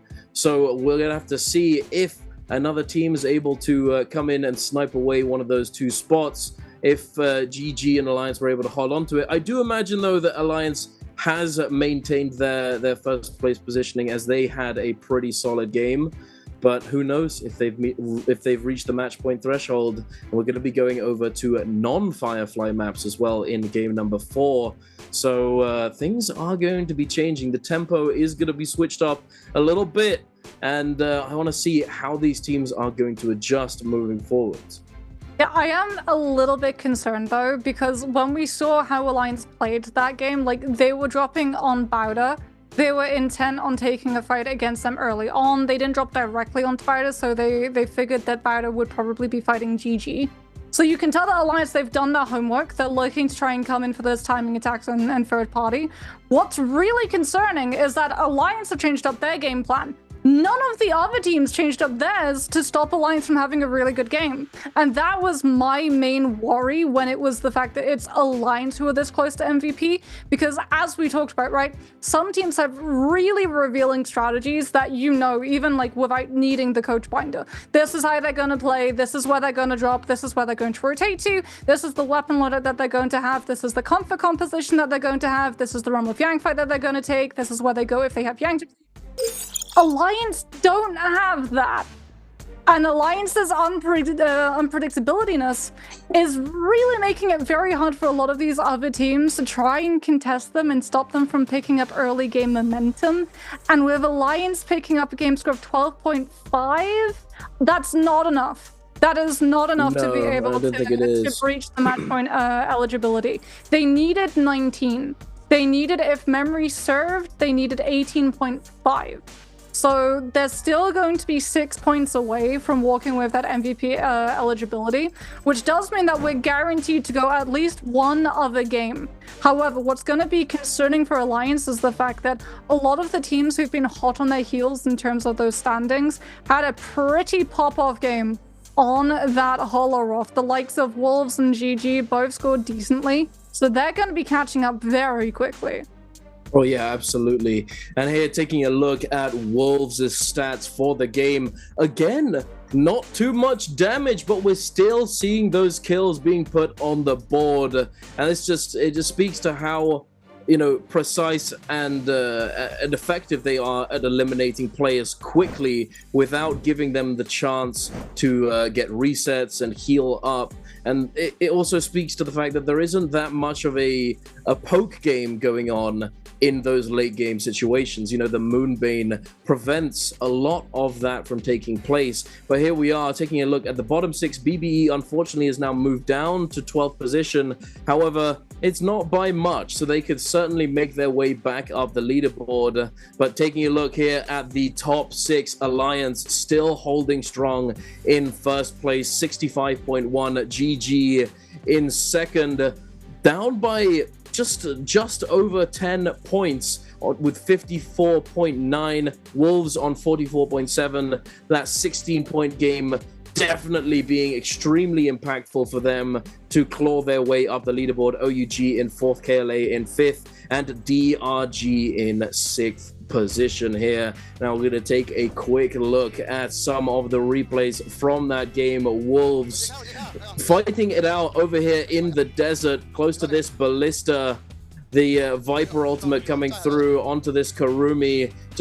Hey, even in the Karumi circle, if you get stunned up, you got multiple people bursting you down, the healing's just not going to be enough unless you combine it with that F3, and there you have it, the full efficiency that I was talking about. You don't need to be having super extended fights. Ideally, with a composition like this, the Viper Tessa Wuchen, you want to be assassinating players as quickly as possible. And this was a little bit close. Now, the Hardy, he definitely put in work to try and delay this fight out and try and salvage it. However, unfortunately, he does end up going down. But fortunately for Wolves, they do clutch it up and take that Realm of Yang and snowball that into the victory. I do feel bad for Alliance, though. However, I think it is potentially a good thing. They sort of got checked by the lobby. They got the buff, and they felt invincible. But you are not invincible just because you have a buff. You have to play it smart. You have to be aware of what's going on around you and what you have at your disposal. And they just got a little bit too oogly. Suboptimal oogliness. But here we are taking a look at XCM's stats for the game. Advanced heal, damage reduction, only 1 damage reduction, double health with Soothing Boon and Advanced heal, and then triple attack Jade on the Rampage. Most of the damage, again, coming out from that F3 and ultimate proc. So, hey, it definitely shows how much damage F3 is doing, and it makes sense now that a lot of these Vipers are opting to go for that F3, as it just does that much. It has utility and damage with gold focus. It's doing work, as we can evidently see. Yeah, and all of the Viper compositions as well that have put themselves into Realm of Yang, their loadout has been the F3. And I feel like we're seeing, it wasn't just Wolves who went in with the Viper composition. Alliance did it too in game number 1. And I feel a massive reason for it is Pillar. Like the 4 pillars inside the Realm of Yang have been really problematic for Viper compositions because it provides a break of line of sight, but it also sets Tessa up. And now that Realm of Yang has started evolving into a lot of these players utilizing those 4 pillars to set up Scout Rushes, Tessa getting that ultimate and being able to stop those players from utilizing those pillars in that way is giving a lot of these Viper Tessa Wuchen compositions a lot of power at being able to just say, hey, no, that's your usual line for Realm of Yang, but you can't do that against us. And you can see it's throwing a lot of these players, like even when we were looking at that replay, coming on through, the players that they were up against from Bowder, one of them tries to go behind the pillar to find a recovery, and the Tessa immediately loops to the right side of it, throws the charged RMB on the Halberd so that he doesn't get that reset, and is forced to go closer to the Viper to get set up for that F3 interaction. It's really smart, and it's something that we're seeing coming through from these teams where they have that understanding of being able to find those players very quickly and shut down that space. Because in the past, like we've talked about, that composition never went into Realm of Yang, which in Teleport was absolutely useless there because you couldn't use it for a reset, you couldn't use it to force ultimates from the other team, then you would teleport out and come back in again when they were weak. That being said, we'll be coming back again with the cast right after this interview. Ladies and gentlemen, welcome to the post-game interview. This is Jaeger, and now I'm standing here with Yoma and let him say hello to our audience. 来吧，Yoma先跟我们的观众朋友们打招呼吧。Hello。给大家介绍一下自己。Hello， 我是 A 队Yoma。欢迎Yoma来到赛后采访。哇，其实这个赛季啊，也是上了不少的采访啊，但是今天我相信此刻站在这边还是很激动。Okay, so first I would like to know, as the top one, I think you all guys are leading the scoreboard. How much you still gonna like pass the match point and compare with the last season? Why this season, like for the aliens, you guys really have a lot difference? 然后首先要问一下，尤马这边刚刚有没有去看一下总分？现在目前还差几分就可以打开赛点了。然后跟上个赛季比，怎么这个赛季感觉你们队整个精神焕发呢？可能就会打游戏，会打了。会打游戏了。对，之前都玩不来。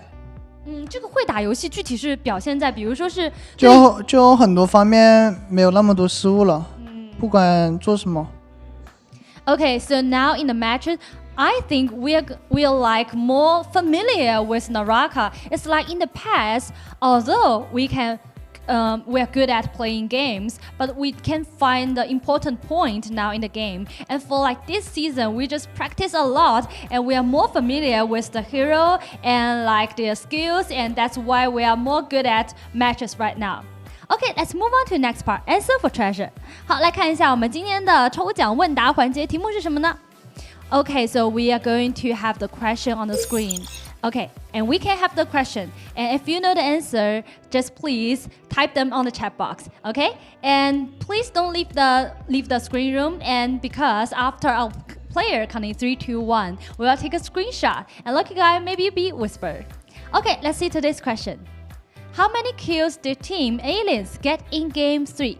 这道题目呢是刚才这把比赛当中 A 队到底拿下了多少击败。说到刚才这把比赛，我们就要来讲一讲。其实刚才我觉得最后是有一点点可惜啊，因为你们其实是拿到了白虎之力的，但是那波是什么情况？最后就剩下一个人了呢？因为没沟通好，太急了。有点心急了那一波。Okay, so I just asked him about the latest game because we know that they have the buff, which is the White Tiger power. But after that, they just, only left NY7, only one. And I would like to know what happened. And he told me that because they are like really in a hurry at that time, so a little bit pity. It's okay, and I think our players prepare, and let's start counting. 尤马应该已经准备好了吧？准备好了。那我们一起给我们的观众朋友们进入倒计时。1, 2, 3, 4. Screenshot. Okay. 你很有特色，你知道吗？你是第一个正数的选手。Okay, and also we have a special point. It's like because you are the leading position now in the games, and I would like to know for you how you can like lead your teammate like together and focus on the opponent because you guys on 3-on-3 you are really strong. 那我这边要问一下，因为其实我们知道，刚才也说尤马感觉很特殊啊，而且包括尤马也是我们 A 队目前为止的指挥位。那么作为一个指挥位啊，你要怎么去调度自己的这个队友啊，然后可以让你们整个团队当中你们的集火能力可以这么强呢？说话大点声，凶一点。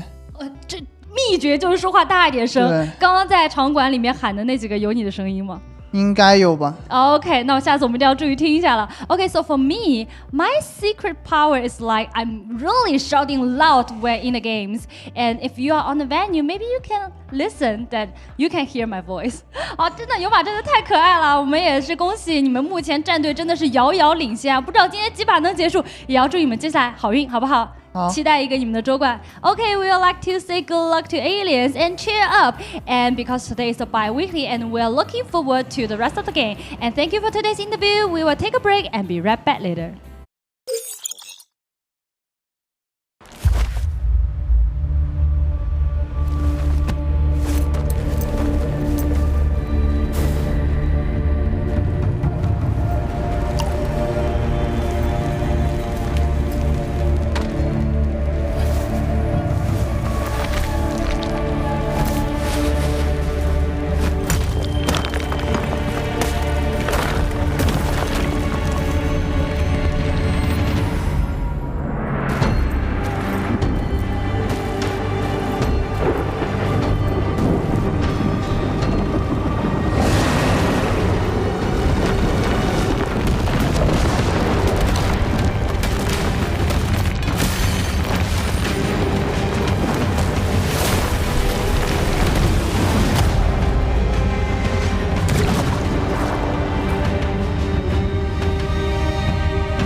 Hello and welcome back, ladies and gentlemen. We're gonna be going over to the daytime maps. It's gonna be sunny. Get the shades out. We got them on right here. It's gonna be exciting. Who is gonna be getting to that match point threshold? That is the question right now. Is Alliance going to do it? They're extremely close. However, it's not unheard of. A team that's doing well may have a bad game and they may end up slowing down. But again, you know the drill. We're reminding you all the time. Make sure to get your NARAKA account linked to your Twitch account so that you can get your hands on these goodies, on these drops. And since it is the bi-weekly finals, we have the extra special drops. Make sure to go into the top right of your screen, click on the drop-down menu, go to drops and rewards to make sure that you are progressing and that you do in fact have your NARAKA account linked. But enough of that. Back to the games. What do you think we're going to be seeing, Moxie? What do you think is going to be pulled out on the daytime maps going forwards? I mean, we have not seen a lot of Sand Siphon, especially given the fact that a lot of these teams, it now being Game 4, everyone gets the hero points back. So the way that the bi-weekly finals work is that for the first 3 games, all of the teams have 0 hero points. And then when we go into Game 4, all the way up to Game 8, they get the hero points refreshed to the 9 that they have in the regular week. So I'm expecting a lot of Sand Siphon. That being said, I'm also expecting a VT. So let's get the shades back on and grab some popcorn.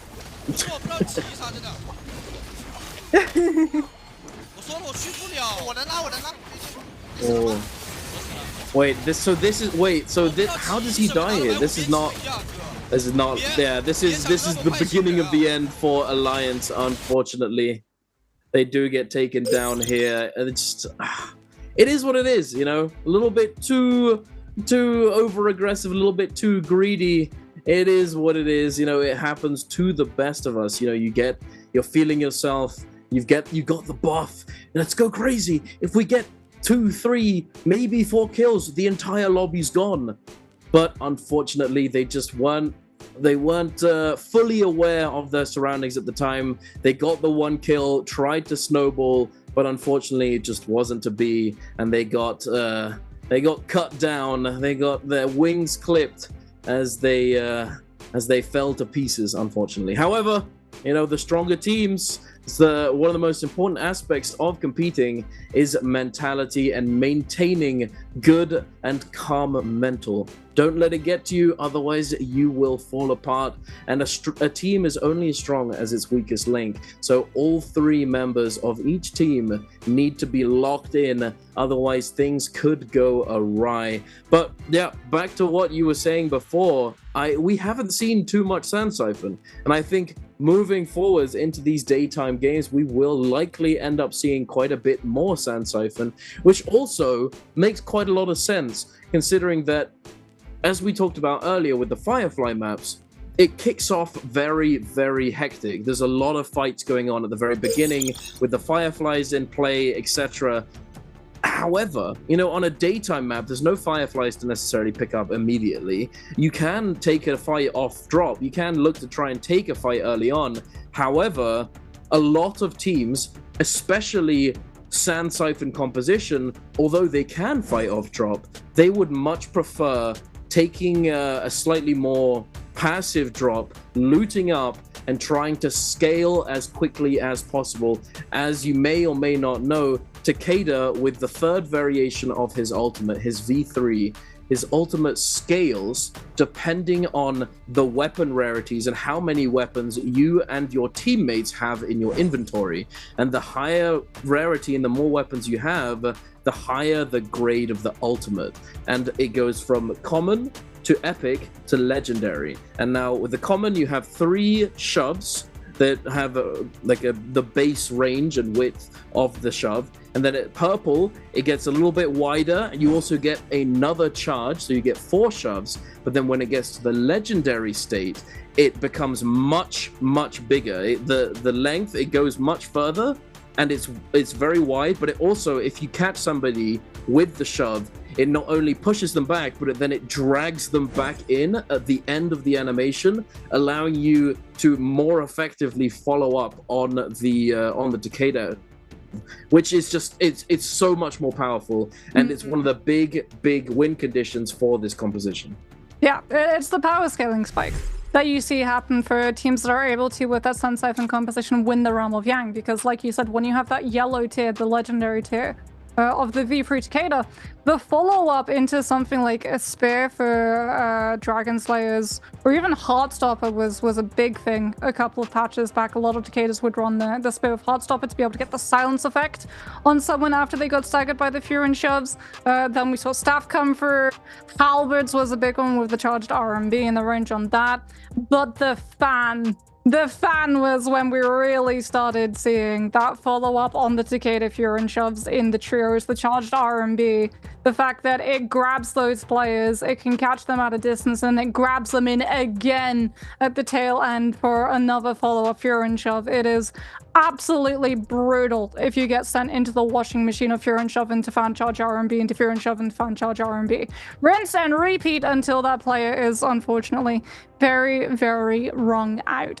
But going back to the fact of like why we're also probably going to see a lot more Sand Siphon in comparison to the Xiphon, is that it's very strong in neutral. Xiphon is a very strong composition, but a lot of its damage is front-loaded through the ultimate cycle, right? Yes, the Xi gets free F3s, but that's only when the Matari and the Xi ult is active. Perfect for Realm of Yang openers, but it can be really tough when you get these teams that are able to just live through and sustain through that burst cycle before coming in with a more controlled neutral, where the Xi's composition loses a lot of its teeth. And already we can see a Takeda Sand Siphon coming on through. For DRG, FPX going to be locking in with that Cardi composition. KLA, are we going to see the run back? It's going to be the Tianhai, Feria, and Xi composition coming through for KLA. So yet again, they're going to be trying to live through till that very last zone where they can have two Feria mechs on the map at the same time, so that the Feria mech doesn't just get focused on by everybody in the lobby, which is one of the major problems that Cannonball compositions are running into with the lone Feria V3. Everybody would see it, everyone would focus it down. Lion's going to be locking in a new composition. Yoto has made somewhat of a comeback in terms of the Attack on Titan compositions. This is not Attack on Titan, this is Yoto, Justina, and Hardy. So that's a lot of chase down potential. Both the Hardy and the Yoto and the Justina, all of them can follow up on things like the Wuchen teleport.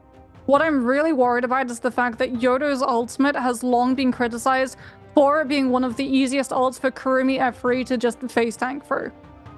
True. So we will have to wait and see whether or not that will have an impact. I also can't wait to see what the Yoto's loadout is going to be, whether it's going to be the F3 or the F2, or potentially even the F1. We'll have to wait and see. But this is a risk from Alliance. This is a composition that not a lot of people are expecting to see, but it's going to be very easy to pick out from a crowd because, I mean, no one else is running a Yoto or a Justina. Yeah, if they do get spotted out, or if multiple teams recognize that they're on this composition, they're always going to know that they're the only ones on that comp. And in competitive play for NARAKA, one of the very nice finesses that you can do is if you're in a fight and you use your ultimate, or if you end up becoming low HP and you break line of sight, and there are other teams or other players that are playing the same character as you in the vicinity, you can essentially look to hide in plain sight next to those teams. And another finesse is that you can swap the weapon that you have in your hand, and then you essentially just costume change, as Raven puts it, and you disguise yourself as somebody else. Yeah, because they're like, oh, I'm looking for a Takeda who's critical health with a dagger, and then suddenly you run into a Takeda next to another Sand Siphon team who doesn't have a dagger but has a staff, and you're like, that can't be the Takeda that I was just fighting. Exactly. That's not the weapon that he had. Yeah, it can be very hard to lock people down. However, if you're the only person on a certain character within a lobby, if you're ever in that situation, that little finesse is not going to be available to you, unfortunately. So you're going to have to make things happen and not in bad spots. That's problematic for Alliance too, because there's a lot of teams landing for Arcadia. Some teams landing directly into Arcadia, other teams landing with a timing attack to be able to loot up and then come through and contest it before a team can find those 7 Thunder Coins and solve the puzzle. That's going to be very problematic for Alliance because a lot of the heroes that they're on, very, very squishy until those ults come online. So we'll have to wait and see whether or not that's going to pan out, because if they lose the first drop location, I mean, this is a composition that when the ults come online does have potential for a lot of kills and zoning as well. And since they're not on the match point eligibility, this could just be them shoring up their resources in terms of hero points, going for a composition that they can find a couple of kills necessary to push them over the 70, but isn't going to break the bank when it comes to the rest of the series that they're going to have to play through. As we are going to be having a look at Alliance's Yuma on that Justina. No surprises, it will be the V1 picked up before moving further afield and looking out towards Imperium, with Wolves potentially going head-to-head against both FPX and also WBG that are waiting in the wings, looking for this third-party opportunity. Charged RMB from the Harbors from one player into a second charge RMB from another. Poor Jam is getting absolutely fried into those cleaves. Loses all of his armor, gets sent into Stormform, throws it out, goes for the actual connection off of the Stoneform, and finds so much damage from an unexpected source that FPX just were not ready for. Unfortunately, he drops down directly into another charged RMB on the Halberds, and will get sent to the Soul Altar. Oh no! Oh my goodness, that whisk catch into the first stage focus of the Pulsar vertical absolutely mashes FPX down. WBG coming out of nowhere and just sending the blues from the drop down. You're talking about the drop down that they weren't expecting. No one was expecting a WBG coming in with that one. Very nicely done. Immediately picking up 3 kills very, very quickly. Huge for WBG in this situation. Now looking to try and chase down the remaining players left alive in that area, but we're going to be moving on over to a fight between GG and KLA. CJS finding a parry there on to 330, but not able to fully capitalize on this as CJS immediately responds with that Kylan ultimate, now looking to potentially lock down some of these players and peel for his teammates at the same time. Godley trying to kite it away. He does have ultimate very, very soon, but is going to have to kite just a little bit longer, and he finds it. He finds the time. He gets the ultimate online, and now CXZ and Godley, the hulking behemoths, trying to chase down LXM on this Hardy, who doesn't have his ultimate just yet, but will be getting it up very, very soon. KLA trying to lock these players down, trying to CC them. He does get the grab. Godley finds one. Can he find another? No. He's forced to use that slam, but they capitalize and get the follow-up onto LXM, confirming that elimination, leaving the Soul Bloom for Godley to come and pick up immediately after he gets that ultimate down. CJS now in a bad spot. It's looking up for KLA. 330 now kiting it out, trying to play neutral, going for that, going for the parry onto that katana horizontal focus. CJS now with that ultimate yet again. It might be turning on its head. CJS extremely low HP. After using those dashes, he's going to be able to heal himself up and resurrect his teammates. However, KLA still 3-man strong now. No resurrections, though. This might be dangerous if they do go down here. It's going to be over. QGG finds the parry, but it gets grief. CXZ, what are you doing, buddy? Don't grief your teammate. QGG's going to be mad about that one later if they do go down, but it's not going to happen. They're still going. They're still fighting. CXZ now jumping into that Ferrier Mech 330 on his own, trying to disengage, but it's not gonna happen. KLA are gonna take them down and take home 4 eliminations off the rip. Oh, that could have been trouble coming for GG, but not KLA. already 4 kills up, and that's going to be really good loot going through for them. The setup for that first Realm of Yang as well. FPX now going head-to-head against JL. VVV coming through with that Zai F3. Karumi 7 now into play, since the Zai is going to be vulnerable without that mobility reposition. Jun's going to use the Hardy Glider to be able to get himself out, go up into the sky, try to come through with a focus strike unnoticed from some of these players. Has to take a little bit of a step backwards to be able to heal up the shielding. Unfortunately, he's going to get chased down by JL, who see that he's gone for that reset opportunity. Matari ultimate gets popped so that JL can continue this fight, putting pressure now that this Kylan has been forced away, allows them to come through and find the kill onto Zhao on that Hardy. Jun now looking to try and find some of these slashes to set up, puts the pressure onto the Karumi, is trying to force out as much support utility as he possibly can, but goes so incredibly low. Has to be very, very careful. The combat breaker of the F1 going to be utilized, as putting himself back into the building to set the scale rush up to try to reposition and disengage away from JL. Zhao still bleeding out. Zhao, who has not been able to find the opportunity to try to find the revive, as it is going to be TXJ still hunting them down on this Matari, not giving the free disengage in the slightest. Red flash from Zhao, who unfortunately mistimed TXJ with the grapple extension. No grapple bump because of the terrain. The grapple got caught locking onto the rock. Instead goes for the slide through off the hitbox to go into the back, so he can't get parried out. TXJ now finding all of the chase with the jump LMBs on that hang sword. Finally will be able to put to rest the last player from the side of FPX. Alliance, unfortunately for them, not having the best of luck as we head over. I do believe they lost their first fight up towards Arcadia, as when I looked at the leaderboard, their portraits were all in blue, meaning that they were in soul altar form and having to find a revive. And we can see, looking at the health bars, that yes, they are indeed missing all of their res icons, as it looks like they've repositioned over towards Celestial Bar to try and take a fight. They do have their ultimates in play. I wonder if they're going to try and take a Realm of Yang fight with this composition, because it feels like it will be incredibly strong inside a Realm of Yang, given the amount of shutdown and control that comes through from things like the Justina and the Hardy ultimate. But having lost that first fight, surely has shot through their confidence.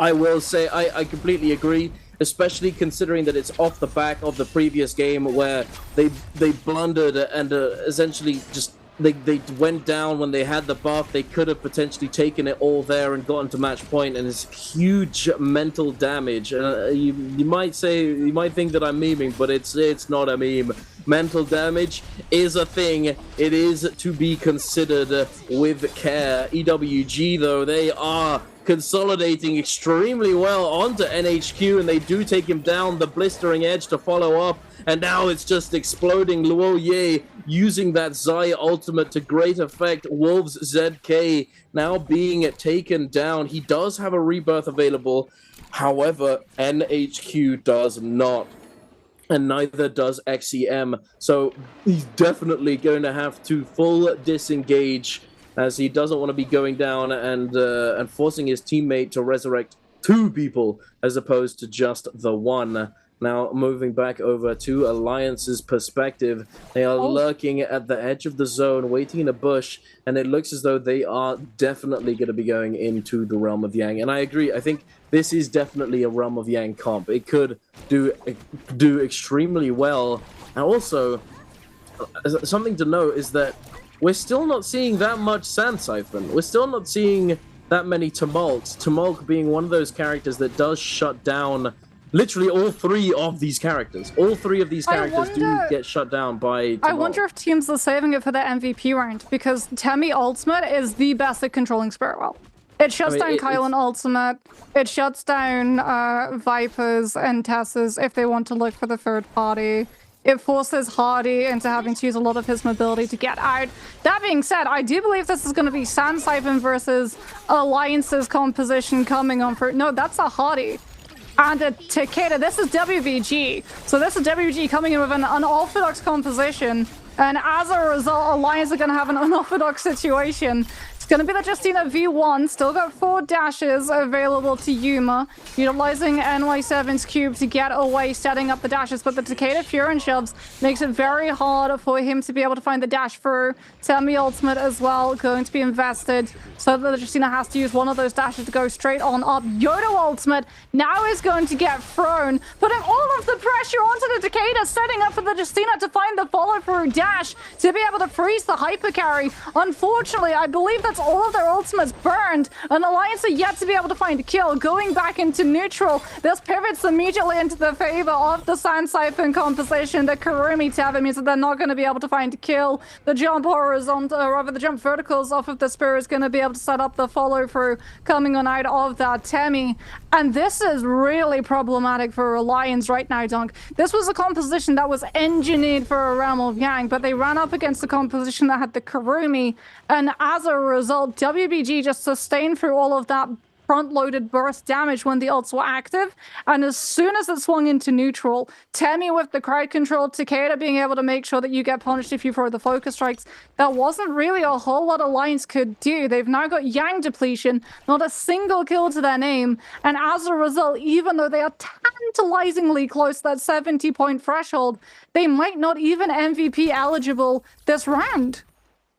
Yeah, you are right, and I think it was extremely unfortunate for them, as possibly the one comp that they don't want to run into is the one that they ran into in the Realm of Yang. It's just definitely a rather unfortunate situation, as the Kurumi allowing for essentially them to face tank so much of the damage, the F3 and the ultimate, the Tumulk ultimate threat constantly in play. And speaking of Tumulk ultimate, it does go down here for the side of WBG. JL, though, they're standing strong inside. They have that Kurumi ultimate online now. VVV having put a lot of damage on the board, having CC'd quite a lot. All 3 of those players within the Temi ult initially. Now Tumulk has expired. Jing trying to dive in with that. Oh, the nunchuck meter release. VVV still has ult active, though, if only for a couple more seconds. Axiao trying to force him back, trying to cover for his teammates to disengage. Walker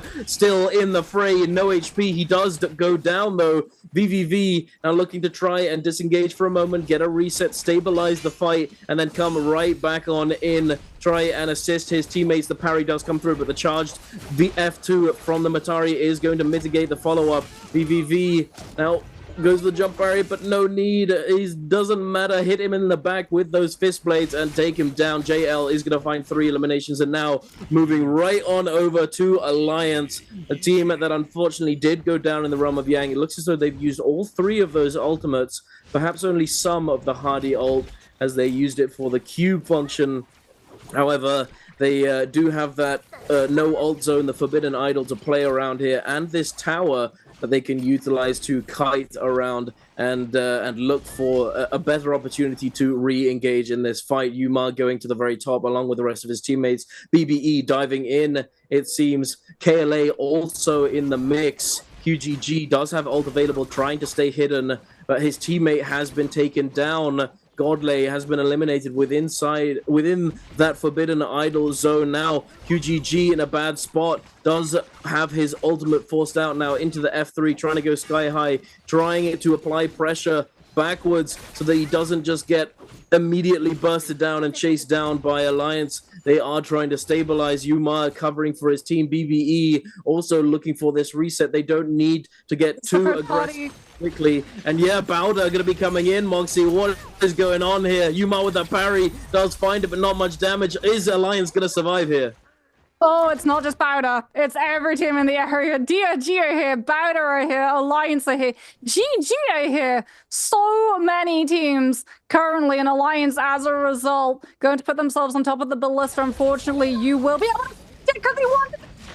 Drop down. Viper V1 starts absolutely everybody, and 5 teams go to an absolute standstill for 5 seconds. Unfortunately for BIWEEK2, they don't have any of the follow-up necessary, and it's Alliance actually who are the ones who are going to be able to capitalize. Massive Justina V1 coming through from Yuma, finding so many players to be able to dash through, but GG were able to navigate out of the stun and come back through with that Kylan ultimate, playing absolute havoc. Yuma going to reposition thanks to the Hardy, but have they been able to cleanse their soul blooms? They were able to pick up one with the Hardy, but unfortunately the Yodo and the Justina still going to be afflicted. Looks like the call has come through. 4 seconds left. 3, 2, 1. Alliance are going to be going down because the one player who was able to cleanse the Yang depletion got picked out by GG, and he's going to go down too. Alliance 67.6 get knocked out of the lobby early, and we're guaranteed to go another game after this at least, because they're still not going to be able to MVP. Instead, it's going to be up to GG and OUG and Wolves all closing in on the distance, especially given the fact that a lot of these teams are already logging an awful lot of kills. And now with all of those kills removed and the fight done, everyone turns their attention to setting up for the second realm of Yang, and Alliance get left behind in the dust, entirely forgotten. That is certainly a massive shame for Alliance. I did say it though, didn't I, before this game, that it's very possible for a team that's been doing extremely well to suddenly just not have a good game and have their momentum cut down. And that's exactly what happened off the back of the previous game, and then going into this game, just not able to find their footing, going up against the one team they didn't want to go up against in the realm of Yang, getting the Yang depletion and put into this situation with multiple third parties. And the reason why that is because of the Forbidden Idol. The no ult zone that gets popped is an enormous zone, an enormous dome that you can see from across the map, and it's literally just a dinner bell. You know, ooh, we're fighting over here. Come and check it out. You know, and it was okay for a bit, but unfortunately, as you said, the Hardy, the one who got the Soul Bloom, did end up going down to GG. But now the second set of Realms of Yang, we have Wolves up against BBE. You have a golden armor for Roy Hee here on that Zai pick with a golden spear as well. Gonna be absolutely massive for them if they're able to get the ball rolling. NHQ now going up into the sky with that Hardy ultimate, putting the cube down. I've been taking a little bit of shield damage, not full HP, but it's not too dangerous just yet. XEM does eat a bit of damage himself, and now fading back to get that zipping F into the Kylan ultimate and absolutely destroying, cleaving through Fat Milk, eliminating him, taking it down to a 3 versus 2 situation. Roy Hee coming online with that Zai ultimate, going up to the sky. They may be able to take down any. He does have ultimate available, though, and he is going to be able to make it into the sky. And now it is time for the kiting. The bird is in the sky, and it's looking pretty cooked for Ibin on his lonesome yet again. BBE are going to be eliminated in this Yang. Wolves taking 3 eliminations and getting their hands on some very nice legendary loot. In the meantime, Kayla and GG going to be duking it out on the open world. QGG coming on through with a huge Viper Zai V2, forcing Free into having to burn that Zip ultimate just to try and live a little bit longer. LXM is the reason that he tried to hold on as long as he possibly could. The longer that Zip stayed up, the more distance LXM was able to put between himself and the other team that came on through. Wolves now managing to pick themselves up Draco Storm alongside BIWEEK2. JL going to be opting for Mystic Might, so a lot of aggression, a lot of additional AoE damage going to be coming out from the sides of BIWEEK2 and Wolves. JL with the Mystic Might going to have that damage reduction as well as the ability to see where players are going to be positioned. Both teams, though, with the same like-mindedness, go to not Celestial Imperium, so that they can find all of these players who lost the Yang fights, who are going to be coming out, drawn into the middle of the map, looking to try and find fights that they can take immediately, which opens up the door for BIWEEK2, Wolves, and JL to try to come through in third party, as everybody who does not have a buff is going to be making themselves pretty scarce. The teams that do have Yang depletion do indeed head towards Imperium, but they delay it. They don't go immediately. Look like they scouted out the area in soul form, saw the teams with the buffs rolling on through, and only after seeing them rotate into further aspects of the map do they actually come through Imperium, looking for a fight that they can try and take without having to worry about that third-party ability BBE. You can see some of their players still in soul form. I've been trying to bait and see whether or not Wolves are going to take that action. Potentially wanted to try and make Wolves think it was going to be an easy picking 1 versus 3 for his players revived and tried to jump on top of them. But Wolves a little bit more cautious than their past selves back in 2021 and 2022. Not going to be rising to it. And as a result, BBE, knowing that their timer does not get paused even when they're in soul form, have no option but to hit the revive and try and find a fight that they can actually take. Another very important integral reason why these teams are waiting just a little bit longer before resurrecting is that it allows for the buffs of the teams in the lobby from either Realm of Yang or Spirit Well, allows for those buffs to run out just a little bit.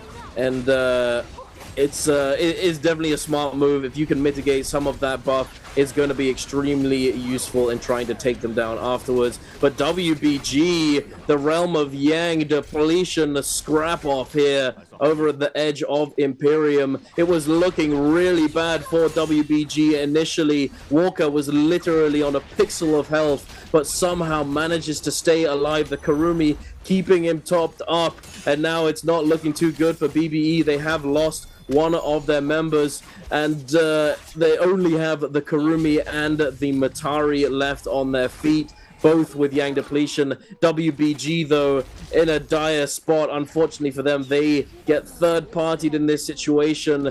They did manage to pick up a Soul Bloom for their Tumulk, but Takeda does get forced down on by OUG and taken down and fully eliminated. And it looks as though the other member of WBG also does get taken down. Axiao on that support role, unfortunately, does get eliminated. And then the third as well. All 3 of them. WBG so unfortunate. Entirely eliminated. It's really unfortunate. Like you said, Walker went incredibly low, was a sliver of health on that Takeda. It wasn't the Kurumi that saved him first, it was the Temi ultimate. And the Temi ultimate is the thing that Sandsiphon uses to stop a third party from coming through. So because they had to use both the Temi and the Kurumi ultimate to keep that Takeda alive, when that next third party came out, they had absolutely no resources to be able to peel that Takeda, and they just had to hope that he'd be able to act as a distraction long enough for his 2 teammates to just disengage unnoticed. Unfortunately, with where the fight was going down, right in the middle of Imperium, this is, as we've talked about, the area of the map that all of the teams rotate to when Yang depletion is in play. They know that this is where the majority of players are going to be stationed up at, and as a result, they're just not able to live through when all of the other teams show up for a piece of that action. GG on 4 kills. OUG, however, racing ahead. BBE's Ivan gonna be spotted out of his hiding spot. Gets stuck in the pot. Oh, they swapped it. And unfortunately, he gets absolutely boiled and stuck in a stew. As poor BBE's entire team just gets sent packing out of the lobby into the next one as OUG's SS takes a little nice moment of respite, applies the rest emote to be able to get that tuna procking. We're probably going to see that shared around the team so that they can all have that heal tick going, as in the meantime, Wolves have been just picking up this Soul Bloom, not Soul Bloom, Spirit Well, as we do have Petalfall Flourish, a Universe Slash coming on out for Wolves Gem with those dual blades. Keep your eye on that one, because that does a whole chunk of damage if you are not expecting it to come on through, as well as how very fast it can come on out. That's going to be spammed on repeat, I have no doubt, for when the next Spirit Well contest comes out. Indeed. That was, it always makes me chuckle when a team comes in and snipes away the armor that gets dropped at the Spirit Well. DRG Stamog just jumps in at 1,000,000 miles an hour, snipes the purple armor, and then immediately runs away again. It's always very funny to look at. You can see the Looney Tunes style dust clouds just left behind exactly. in the form of a Temmie silhouette, and then he's just poof, gone. Yeah, the tumult hole in the shape hole in a wall or something, just right on out of there. Okay, slow down that wily coyote. Yeah. Oh, but here we are. The 80% Moonbane is gonna be coming in and taking effect. Wolves looking to try and force a fight or an engagement onto GG. GG are not in a good position right now. They've only got 2 members alive, both of which only have blue armor. Oh my goodness, wait, what's going on there? Bowder getting fully toggled by an Aurora Burst. There's an Aurora Burst in play. Oh no, CJS also in a bad spot. He's trying to make it out of there. The dash comes through, just managing to break line of sight. XEM did pull out the musket to try and shoot him down, but wasn't able to. Bowder instead is going to be the one to pick up the elimination on to CJS. The Wolves looking very strong right now. 6 eliminations total, double gold armor. We also have JL making a huge appearance in this game. 13 eliminations to their name. KLA on 7, OEG on 9, GG on 4, KLA on 7, DRG on 3. Unfortunately, not all that much, but it's recoverable. And then Bowder on 6. Quite a few teams left alive. 19 players in total. We have Mystic, right? As well. That's Mystic Might. Yeah. We're okay. We're not gonna have the final snap coming on for. That's really unfortunate for KLA. Like, they really wanted to get this buff with a 10 high composition, and they haven't really been able to find it all that often. That being said, Godly patrolling on through with the charge army on the pulse. There's the Aurora Burst, which was the reason why GG got absolutely splattered against a wall in the building that we just saw come through, as JL gonna be moving on in for the kill, safeguarding on through the space to cover that Farrier V3 so that KLA do not get to put someone into it. Wolves, however, trying to find the interruption with a Universe Slash leading into Dreadful Whale. That's going to be a lot of coverage with those 2 Soul Jades, and as a result, the Aurora Burst team have no choice but to reposition. This should be Wolves able to lock this one down. Like I said, if there's any team in the league that are the best at being able to figure out how to grab these Spirit Wells, it is absolutely, no doubtedly, going to be Wolves. Mystic Might acquired, ultimates regained. Wolves start to get incredibly aggressive. The Kylan ultimate and the Dreadful Whale! Bowder's you! We saw him for all of half a second before he absolutely disappears. Witch and Teleport is in play. They should be able to pick his body up, given the fact that we don't see the Kylan find the dash follow through. We'll have to wait and see. Yeah, his portrait does look like it's potentially going to get colored in a matter of moments, but they have to be very, very careful that they don't just contribute more kills to the side of Wolves by finding that pickup, as Wolves still have the Kylan ultimate. Will be able to find another kill onto a player from Bowder. This time it's going to be Yiran, who goes low, then goes down. Gem still having these dashes on the Kylan, an absolute menace to the lobby. As you can see, KLA putting themselves into that tree, looking to just hide away unspotted as Bowder's peak puts himself into the tree this time around.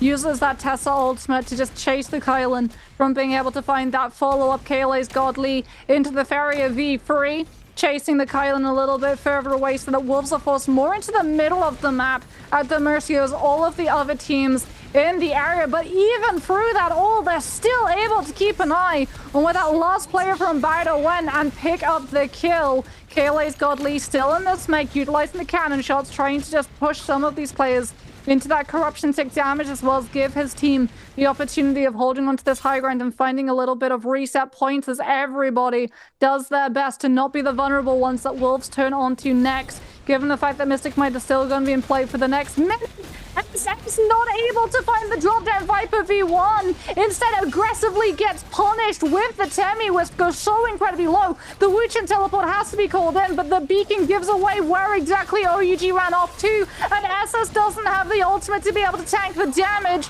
as Aurora Burst is still in play, but Wolves with the drop down nunchucks looking to try and keep up the pressure. Tumultuous ultimate immediately going to be dropped from the side of DRG so they can try to recover, but KLA's Godly is the one on the field that everyone is having to run from currently. The hands are coming out, ladies and gentlemen. Godley throwing out those fists, trying to pick up these grabs, trying to grab onto these players, but to no avail, unfortunately, just yet. Sending them out, he finds the one, Riku, but unfortunately, no, his ultimate times out in the final moments.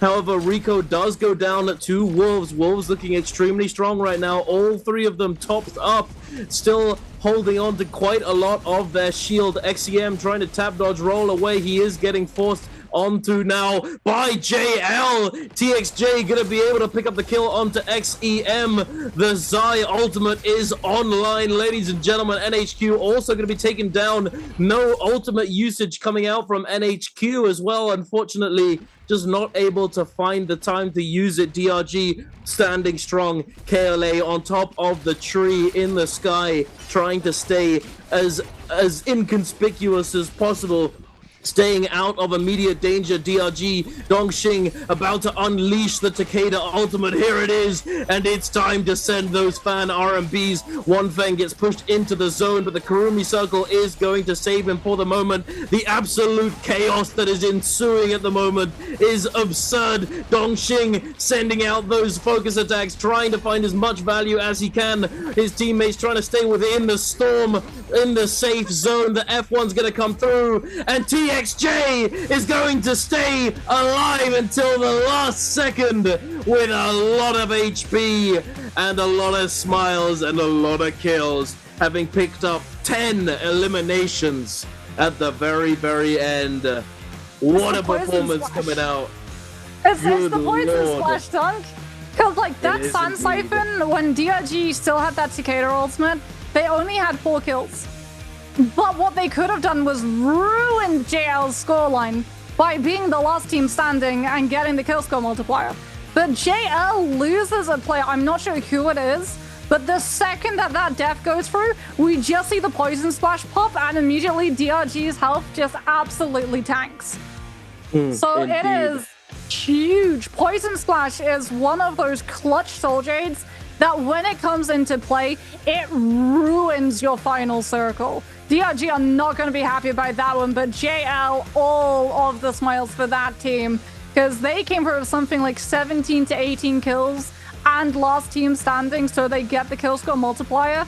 More importantly, Alliance had an absolutely awful game. They did not move a singular point, not even 0.1 up in the standings to get closer to that 70-point map threshold.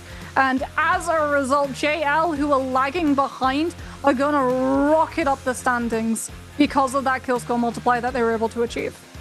Absolutely. With the number of kills they had, it's going to be quite a lot of points indeed. And I want to see how far they really did go up in those standings. Are they going to be taking away those top spots and potentially be in contention for the match point threshold in the coming game? We will have to wait a few moments to find out. But what a game. So much chaos at the very end there as well. The Takeda ultimate trying to do as much as he can, but the terrain and just all the pushes, all of the like abilities just being thrown out by every single player made it extremely difficult for him to actually get all that much value. But again, ladies and gentlemen, you know what time it is. It's time for Answers for Treasures. If you want to get your hands on a Summer Split random gift box, make sure to put your answer to this question in the chat and a lucky winner will be chosen. The question is, how many players chose to play Hadi Ismail in game number 4? Was it A, 1, B, 2, C, 3, or D, 4? Make sure to get your answers in the chat and one person will be chosen. However, if you are that person, keep an eye on your whispers and the chat itself, as you will be added to so that you can go and claim your prize. Don't be the person who misses out on having won their prize. However, back to NARAKA. We're back to the game talk. What is going to be coming in the next games? Because where's Sand Siphon? I mean, we saw a bit of it, a bit, but not that much. In the first round selection, it seems as though the Zai, Matari, Karumi composition has been the priority pickup for a lot of these teams. But here we are taking a look at the scoreboard from that game. 28 points for JL off of 20 kills, getting the multiplier 24, and then another 4 ranking points, taking them up to 28. Wolves in second with 12 kills, 14 game score. OEG and 10.5 DRG on the same. BBE, WBG, and KLA all on 8.5. Bauda on 7, GG on 5, EWG on 3, Alliance on, I think it was 3.5. 2.5. That's 2.5. It's not looking. It was. Let's just hope. Let's hope for their sake that they don't let it get to them, and that they just re-engage and reload and lock in for the next game. But taking a look at those stats. 32,000 healing, Moxie. I wonder what soul jades the Karumi could possibly have had. Is it a group heal advance heal? More than likely. But we're gonna see JL as a result just immediately springboard themselves into the top half of that leaderboard, because they were lagging down here in the second. So if you're able to put together a 28-point game in one round, that's going to have a huge impact shift on how our overall standings are. They don't overtake Alliance, but they put themselves much, much closer. In fact, a lot of these teams off of that last game have put themselves much, much closer to Alliance. Alliance, they cannot afford another 2.5 game. They have to have a good game here where they can put their confidence back together. Because even if they pass the 70 points in the next game that we had to, the only way that they can actually win this and end the day early is if they MVP a game after that. So even if they MVP in the next game, it does nothing but just give their confidence back. That being said, we're going to have a run back of that game to see, brought to you by Thunder Robot, how exactly everything went down. JL coming through into this realm of Yang fight with the Xiphon composition. Massive plays from the Charge LMB on the Hang Sword from VVV to be able to just navigate around the space denial that the Sand Siphon composition wanted to put into play. Getting all of the pressure with these cannon shots onto the Tien high before putting himself onto the cliff to avoid that grab potential. Really good positioning coming on through from VVV. Fully understanding when and where to send out these IV2 chain side pressures from the players with their backs against the cliff, where they have so little space to be able to dodge any of that follow-up before turning into any player who's close enough to the edge of that storm to send them right into the corruption tick damage or into all of the follow-up from his own melee weapon. Gets the Karumi tether, gets the armor circle, gets to go incredibly aggressive, picks up the soul bloom. Does get caught out a little bit by the Temi Wisp in the end, but he's still able to come back on through. And immediately we can see one of the players goes down. Looked like it was One Feng who had the poison splash attached to him. And immediately, the second that poison splash starts to proc in the Sand Siphon, those health bars just deteriorate. Oh, absolutely. But we're going to be taking a look at the MVP for that team, TXJ on the Matari, his third MVP so far in this split. We have the F2, the V1, Desperation, quite a decent amount of damage reduction, triple damage reduction, and then double attack Jades with 10 kills, 31,000 damage. And then 6 assists, 15,000 healing, almost 10,000 damage coming out from the Pulse Sword. Absolutely gaming. 8,000 damage on the Hang Sword as well. Very impressive performance coming out from JL. Able to secure so many points. And as he said, springboard their way all the way up to the top 6. As that was more then I think it was actually about half of the points. That one game made up for more than half of the points that they have in total. So it's definitely a huge dub for them. Definitely very well deserved. They played extremely well in the end. The F3s, the Aurora Burst certainly played a part in their success. However, you can't say it was just because of Aurora Burst. They played it extremely well as a team, and it definitely paid off. Yeah, and I think that's why we're seeing a lot of these teams favor Xiphon as well in the early half of the day, because that composition, we look about it, right? Alliance got all of their most of their kills from Xiphon rounds. JL got a 28 game score from a Xiphon round. If you want to be able to get close to that 70-point threshold really quickly early on, it feels like Xiphon composition is the best to be able to do it. You have a really good chance of being able to walk away with the Realm of Yang win because you can go toe-to-toe with Sand Xiphon, but also now that more and more teams in Phase 2 are picking up the Cardi composition because Karumi gets banned out since in the first 3 games of the day, everyone starts with 0 hero points. So teams in Phase 2 and Phase 3 can't play Karumi, they're forced onto the Zip. And as a result, why would you go Sand Xiphon when you can pick up a Zai, guarantee with the V2 that you can have that fire tick, and absolutely smash all of that sustained potential for the Cardi composition inside the Realm of Yang, where Matari is still one of the best counters to Hardy as well. Like, this Xiphon composition is the best composition currently at being able to go toe-to-toe with the Cardi composition. So if you're trying to play into stopping teams in Phase 2 from being able to play into Realm of Yang, because other than that, the Viper Test of Wuchen, which is sort of like the damage control composition that everyone in Phase 3 has to opt in for because they can't afford the Kurumi, they can't afford the Z-Ping, they guess you just have to go for Test of Viper Wuchen. That's a composition that's not going to go into a Realm of Yang. So you are just building yourself for success if you lock in Xiphon early on. Yeah. I agree. I'm still sad. I'm very sad for Alliance with their composition that they chose to play, the Yoto, Hardy, Justina. I think that it just everything just went wrong for them. Everything just went wrong. They just had a rough game. Hopefully they can recover. Hopefully it's not another low point game for them.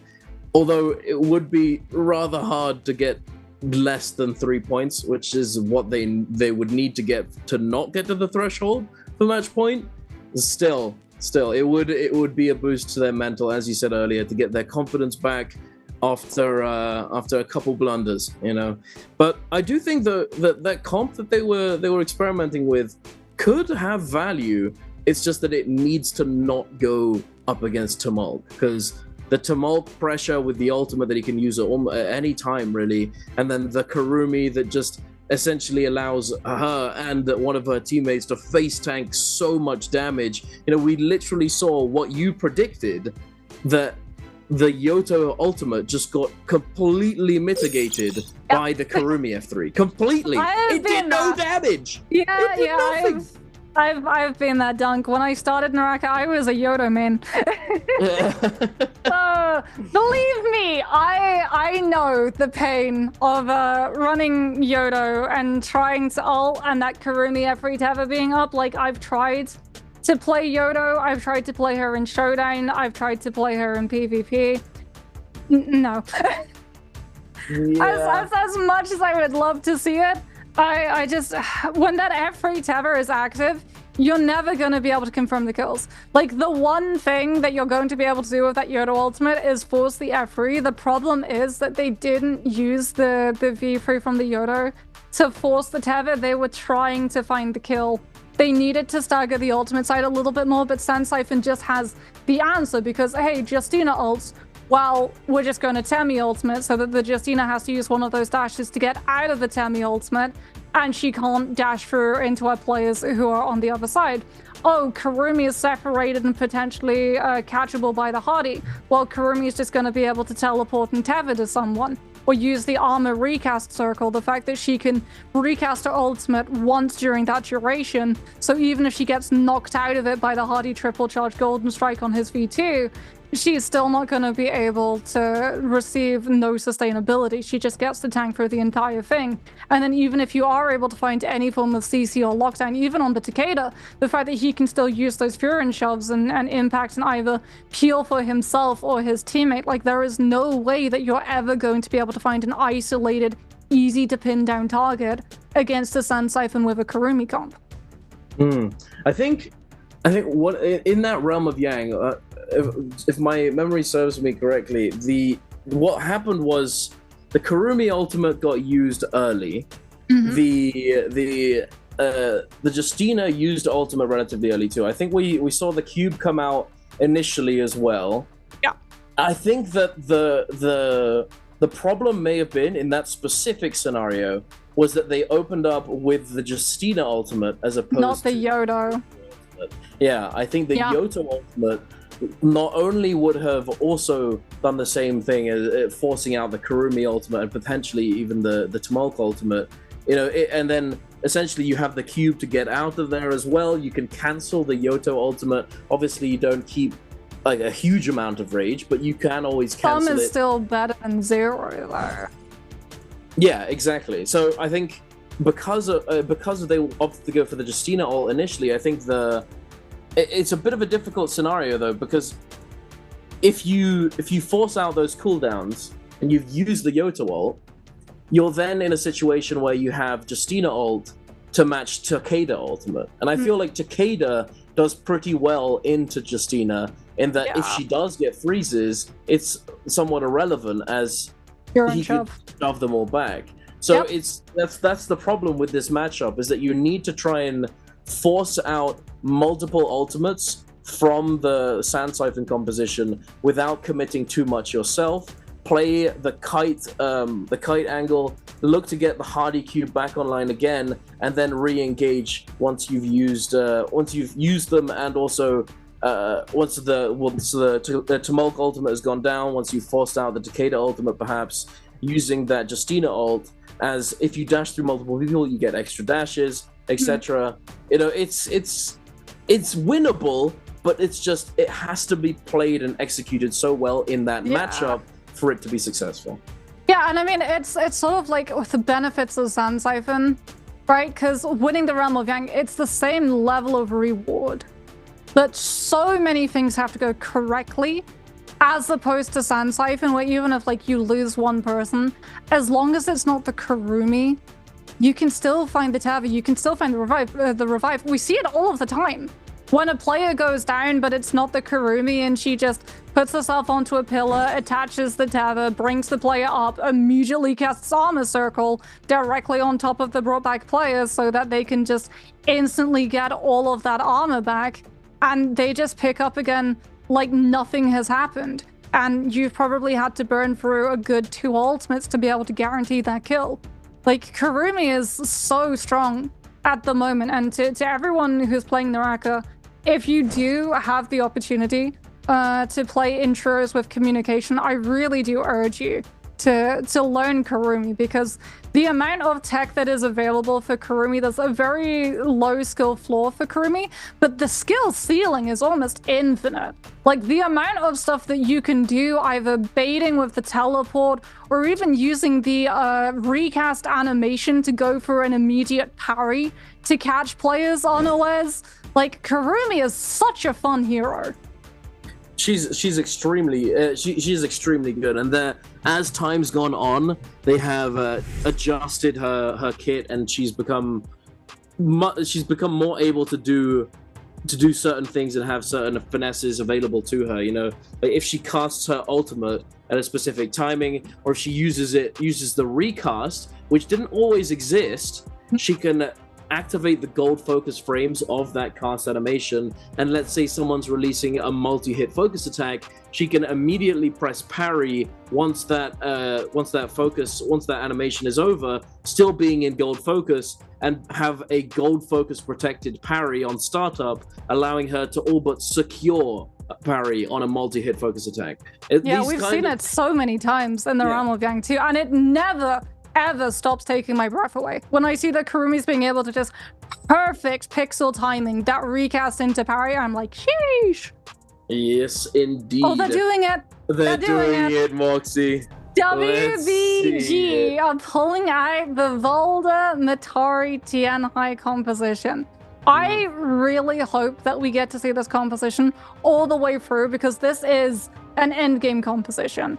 Right, we talked about it a little bit at the beginning of the broadcast. Tianhai and Valda both essentially getting full health resets. Valda getting a humongous chunk of 2,200 health to be able to instantly sit in with that ultimate, as well as all of the CC available, so that the Tianhai can find and secure those grabs off of the setup coming through from her. I want to see what alliance they're going to lock in. It's probably Cardi. No, it's going to be Xiphon, but it's going to be the zipping variant of the Xiphon. They do have 9 hero points still. They have, like we said in the previous game, they picked heroes that they hadn't played, so they were still free to play. The first time they play a hero, it's free. The second time they play a hero, it's free. The third time they play their hero, they cost 2 hero points, unless it's already been picked by other players and it's been pushed up in terms of value. Indeed. Look at that. Goated coach giving Sleepwalker the quick back massage, relieving the tension, getting him ready to go back into the next game. And they're going to be running the spicy, the oogly Tianhai Valda Matari. And now, as we've talked to Raven about it, this comp dies to Tamok. So again, it's going to be one of those situations where a composition, as long as they don't run into Tamok, they're going to be fine and they're going to be able to do well. However, if they do, it might be an uphill battle that might not go well for them. So we'll have to see. But I don't know, how many Temis are there in this lobby? 1, 2, 3, 4. That's 4 Temis. So that's not ideal, but at least it's not more, you know? So we'll have to wait and see whether or not they can make it work. Nothing else too crazy in terms of composition or ability choice, I don't think. No, nothing too oogly. No, nothing F1 on the eye-catching. F3, okay. Also, quick side note, the changes that are being made to Valda that are on the test server and that may end up going live, they look a bit crazy. They look a little bit. Yeah. I am very happy I got my Yin Yang pool Valda skin, because that is going to be seeing mileage when that patch drops. I was a Yoda main and then I became a Valda main. So I am very happy. I cannot wait for solos. I cannot wait for trios. And I think like a lot of these teams, if those Valda changes do make it to live, are going to also be very happy. I feel like that as well. Like going for a full hypothesis here, I wonder if we're seeing the likes of like GG, WBG field things with Valda in anticipation of the Valda changes, so that they're already ahead of everybody when those changes come through. Because that is what we saw with teams with the JL Xiphon composition. Like that started doing the rounds when they knew about the changes coming to Immortal War, so that they could get ahead of the rest of the curve. But I will say that because this comp has seen some play in the previous weeks, I highly doubt that that's why they chose to play it in the first place. It may be one of the an additional reasoning for them to continue playing it. However, because the changes coming to Valda and a few other characters and all those announcements were only made a few days ago, you know, less than a week ago, I don't imagine that was the initial reasoning behind these compositions. However, it could be a reason why they would want to continue playing it. I do agree with that. But off the rip, we're looking at FPX and a BBE. Unfortunately, BBE had a member caught out of position, potentially due to just the spawn location. And oh my lord, speaking of getting caught, Fat Milk gets caught out of the air and juggled, and BBE does go down. We're eliminated by FPX, but we're heading right on over to the southwest of the map. Moxie, EWG up against WBG. Let's see it. Oh my goodness! Fully unleashed the great Let's You go. are getting treated to great sub gameplay today, but we are going to see the Valda F3 already going to be invested. And unfortunately for WBG, where this composition has its shortcomings, is getting third-partied. And also early on in the round when your ultimates are not yet online to be able to provide the zoning for some of these other teams to get spooked away, disengage, and give you the time to be able to loot on up. Looks like Wolves with the Temi ultimate coming through from NiHQ will be able to find the isolation onto EWG as well as heading over. Oh no, Alliance, another rough beginning for this team. They're so close to that 70-point match point threshold.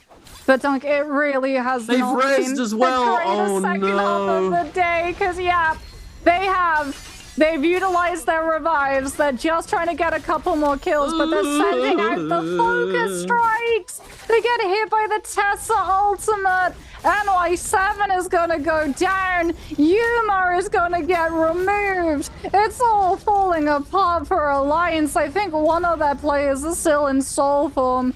But oh my goodness, that is not the game that Alliance wanted to turn things around today. I don't know. They need to recover mentally because this is looking pretty cooked. Speaking of cooked, the King, unfortunately, is going to get shifted up by Xiao's Zai ultimate, along with the rest of OUG. FPX now being forced onto by Bowder. Bowder having secured themselves the golden pulse sword from Salvation Podium. A very nice early pickup for Bowder. FPX, unfortunately, in a bit of a bad spot. They did have the Moonbane, it was theirs. However, they are going to get aggressed on by Bowder regardless, as they can recognize that this team likely does not have their cooldowns available and is already a man down, having taken down FPX's Karumi at the beginning of the fight. WBG also in the area with full blue armors, lurking to see if they can find a third party, but immediately all the teams in the vicinity have split up and disengaged. They've got purple weapons though on both their Valda and their Tianhai. That is one of the criticisms that Valda has come under in the past, the fact that in comparison to something like Temi, where when you get stuck in the Wisp, you're stuck in the Wisp for the full duration. When you get hit by Valda CC, you get one hit and then you're broken free immediately. And that can be a hit from anybody, not just the Valda's team. Absolutely anyone in the lobby will break you free out of it early. So the Tianhai being able to find that grab is going to have to time it pretty precisely, as we are going to see GG going up against JL. LXM running away from the Viper, gets stuck into that Tessa ultimate.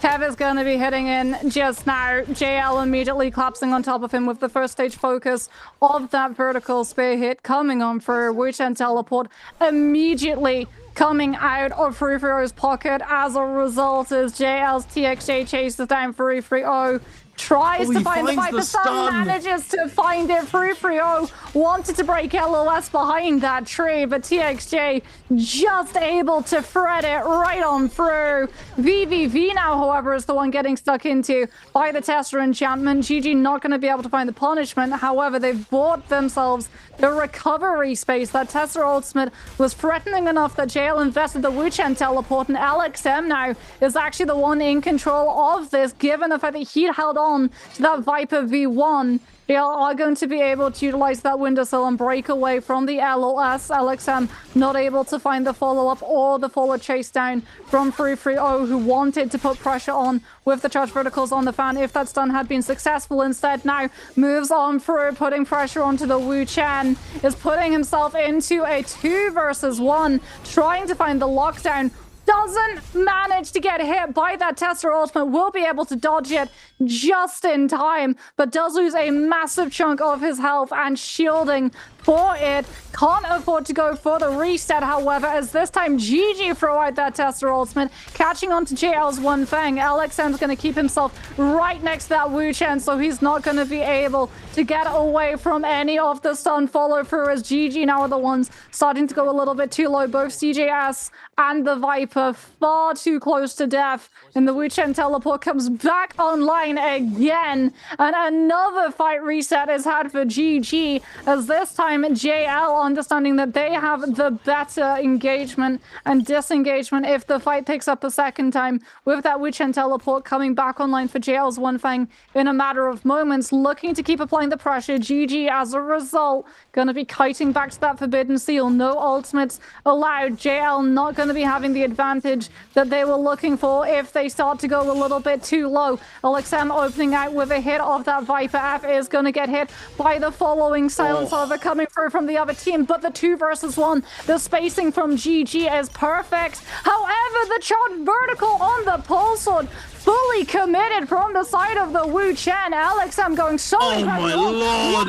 Throws it out a second time. Will be able to find massive amounts of damage, but GG with the numbers advantage, gonna be able to live through it. And finally, the fight is put to bed between GG and JL.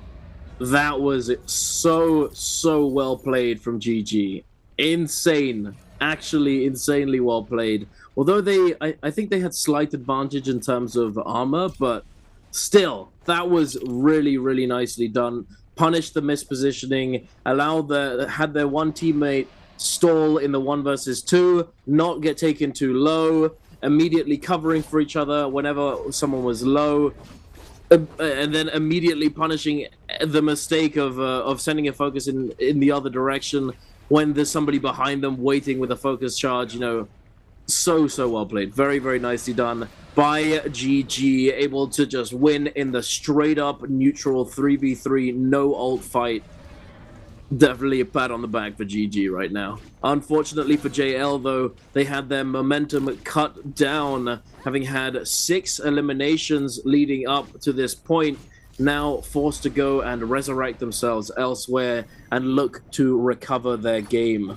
But we're going to be heading into this second phase of the game. Ladies and gentlemen, Realms of Yang are spawning in. Wolves, WBG, and I believe FPX all lurking at this Realm of Yang entrance, looking to go in. We have Wolves and FPX up against each other. KLA versus OUG.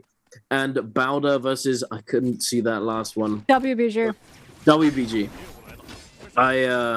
I want to see how well WBG do in that Yang, but for the moment, we've got Wolves up against FPX, Sand Siphon up against the Zai Siphon. ZK with that damage reduction, able to mitigate a lot of damage from that with that Kurumi tether. Very nicely done by the Kurumi. ZK now dropping down. The Kurumi circle is being activated. Both Kurumi circles now on the field. The Matari ultimate is in play. ZK just trying to stand up, he's just not being allowed to move. The Matari, the menace, constantly staggering it, pushing him down, not allowing him to stay standing. The beautiful Wisp follow-up off of that blue focus clank. Very nicely done by NHQ. ZK swerving around and trying to create openings with his ultimate. Staggers both of these players, and now the Zaya ultimate is going to respond, but it's not going to be enough to keep them all topped up. Xiao is going to get taken down. However, in response, XCM is going to be eliminated. NHQ extremely low HP. ZK playing the neutral engagement up against FPX is Junks. It's not looking too good, though. There it is. All of a sudden, it just disappears. They all disappeared. What happened to the other guy? I didn't even see him die. Scale Rush death. Scale Rush with the hang sword coming through from Jun. Yeah, the Temi was literally, I think, 10 1 health. HP. Yeah. So Bida won against WBG.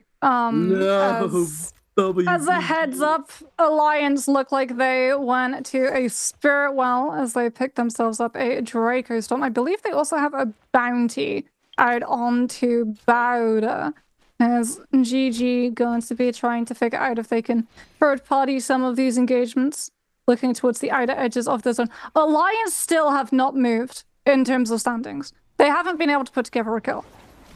They lost their first fight on the drop. Thankfully, they didn't salty run back into Plumed. They did decide to reposition and rotate over towards the city of Tang in the anticipation of that being one of the more contested aspects of the map when we started going into second circle. Unfortunately, this time around, there was no other team inside City of Tang, Silver Lining, it allowed them to get the space to be able to recover their loot disparity.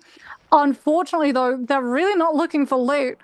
They just need 2 kills, and they'll be able to get past that 70-point marker.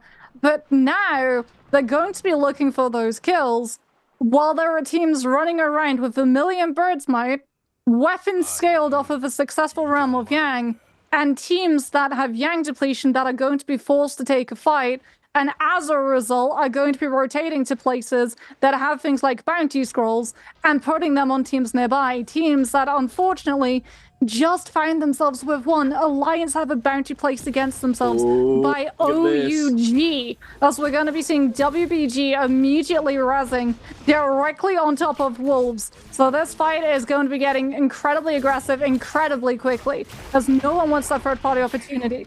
Wolves going for the full pressure onto WBG Zhao, and Zhao is down. Valda F3 has been burnt. Tianhai ultimate is on the field, but unfortunately for WBG, we said that the problem this team would run into would be the Temi. However, Walker is able to find the grab onto the Takeda. The repeating crossbow and the cannon pressure coming through. No Temi ultimate, no Karumi Temi. He's able to find the grab onto ZK, but he's going so incredibly low. Goes for to be able to get a little bit of sustain back. This is the V2, not the V1. So every time Walker is able to find those, he will get a little bit of health back. But unfortunately for him, where's the peel from his team? It's going to come in the form of WBG's Jing, who is going to put enough pressure onto the Karumi to force the armor circle. But that Tianhai is 1 versus 2. He's going to be finished up with the pole sword coming on out from Kakaishi. And it is all falling apart for WBG. That is indeed rough, unfortunately, for WBG. They weren't able to win this fight. The Valda, just I think it was slightly due to the terrain and just like the perfect timing from the grapple into the focus. It's just a 2-man grapple combo, very nicely done by Wolves. Unfortunate for WBG, not able to get that ultimate online to fully mitigate the damage. Wait, Alliance found 2 kills. They did indeed. Alliance must have found 2 kills onto OUG. If they can get this kill onto SS, they're past the 70-point mark. I think they're okay. I think they're good. The thing is, as well, although you mentioned that there are going to be teams with the Vermilion Bird's Might and the the cannon shot. Oh, can they get a kill or does he die to zone? No, he dies to zone. It's okay. It's okay. It's not too bad. Oh no, it's 70.1. Okay, Alliance are clear. It's because of the team. The team got eliminated, so they went up and got placement the team got eliminated, so they get a placement point. Yeah, very nice for Alliance. But yeah, they had Draco Storm, so like, yeah, it is. You do have to be very careful as the Yang depletion teams will just full commit, and also the Vermilion Bird's Might teams will full commit because they can die without like actually dying. They can keep all of their stuff, so you do have to be careful of a Draco Storm can just be that oppressive. It's especially if you have your ultimates online at the same time. If you're dying, you're doing something wrong, because that buff is just crazy good for fighting. Even in multi-way fights, you know, you just got the passive healing, the lightning strikes just hitting everyone. It's crazy good. Absolutely. I mean, talking about multi-way fights, so it's gonna be potentially a multi-way MVP eligibility fight, because there's 3 teams who are all past 60 points right now. So true. Alliance are potentially, more than likely, not going to be alone in terms of being one of the teams that are past that 70 points and can, if they MVP, end the day early. GG, CDS, unfortunately, the last player standing for his team, has to fight that Tesla ultimate. Does he go into the realm of Yang? No, I thought maybe he might have gone for the Hail Mary of just put himself into the portal. I think he tried, but it might have been full. Yeah, Bida versus Wolves, WBG versus KLA. Unfortunately for CJS, portals were already filled. Even then, like, if he'd been able to go through, it would have been a 1 versus 3. Then again, he would have a new lease on life because he'd have Yang depletion, so he could potentially go to a solo and maybe buy one of his players back. That being said, it is going to be Wolves, with ZK getting that Karumi tether, so full damage reduction in place, chasing after the Kylan on this Cardi composition is interrupted by the Hardy before he can hit in with that focus strike vertical from that spear. Kurumi armor circle has already been invested as well. Night HQ and this Temi go incredibly low. Wolves having to be very, very careful. They're going to take cover in Sanctuary inside that Tumult ultimate to give Night HQ that tether, as it is going to be ZK still not having that Takeda ultimate. He's going to take enough rage to be able to get it online. There it is. The activation of the V3 will be able to dodge the combo breaker coming on from that Kylan. Free Fury shoves to his name, is kiting the Kylan further away from his players, trying to catch him, but unfortunately the Temi has still gone down regardless. And now the pressure is going to come out onto his Kurumi, and it is going to be Gem going down. Barda now just having to clean up onto that Cicada. It was really risky. The fact that Wolves went into that fight without their ultimates actually built up really worked against them. They needed that Cicada ultimate online. Yeah, absolutely. I mean, the fight did get stalled out somewhat. It's just it was an unfortunate situation. They double ulted and then the Bowder just cubed away. They lost so much value, weren't able to capitalize, and they ended up just having to try and fight the uphill battle with only the Takeda ult. It was definitely an unfortunate situation. You can't be double ulting when all three of the enemy team have cube up, because they just could leave, wait out the ultimate timer, and then come back with huge advantage. And speaking of huge advantage, KLA managed to secure themselves a Draco Storm buff, and they're looking pretty solid. 7 eliminations so far. One of the teams that are lurking in the top 6 in 5th place, 57.5. Could be a big game that brings them closer to that match point threshold. But Wolves is actually now... So one of the teams that had the chance to get match point threshold was GG, who have been knocked out in this game. Wolves, the other one, has Yang Depletion, and JL, although they are close, they're still 8.3 points off of the threshold. So they are going to have to get quite a lot of kills, even though they've already got 7. Wolves just ran directly over FPX. But I don't think they saw them because FPX are in a purple bush. There is a bell nearby, which they're probably going to hit. I'm not sure it's going to be close enough. But I don't think it's close enough. Yeah, they're not changing their kiting path. They have no clue that FPX were that close. It's not looking too good. I mean, they do have 3.5 minutes. They will likely be able to find a team to fight. As we've seen quite a lot today, the Yang Depletion teams have not been able to recover that easily. The majority of the time has been death for them. It's not always the case, and it hasn't always been the case in the past. A lot of the time, a lot of the good teams are able to recover. However, today, it's not been happening as much. But oh my goodness, Bowder absolutely obliterating JL. Both players are down already, and now it's just a lonely Wu Chen teleporting his team away, just to not be able to even res them. Immediately grappled after. Bowder is going to shut down JL in this 5th game of the day, taking away their chance of reaching that match point threshold and thinning out the lobby even more. Oh, that's Dreadful Whale Assassin's Lunge. That is a mean combo, especially when we start getting into Spirit World contest territory. Keep your eye on Bowder's U, because if he MVPs, that dagger damage is gonna be huge.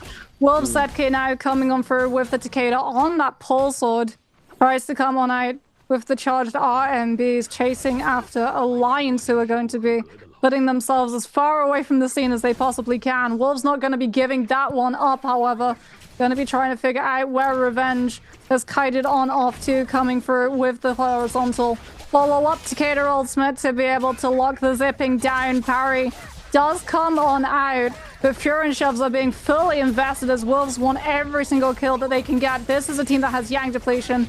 This is a team that has no choice but to keep on fighting, as it is going to be the Zai ultimate and the Flamer barbecuing Wolves from the outside, they had no choice but to keep themselves fighting, and they just get turned onto. It's about to be zone 4. They're cooked. The teams in the area, they are absolutely, as you said, cooked. Alliance it's over. They're all dead. to make it over 70.2.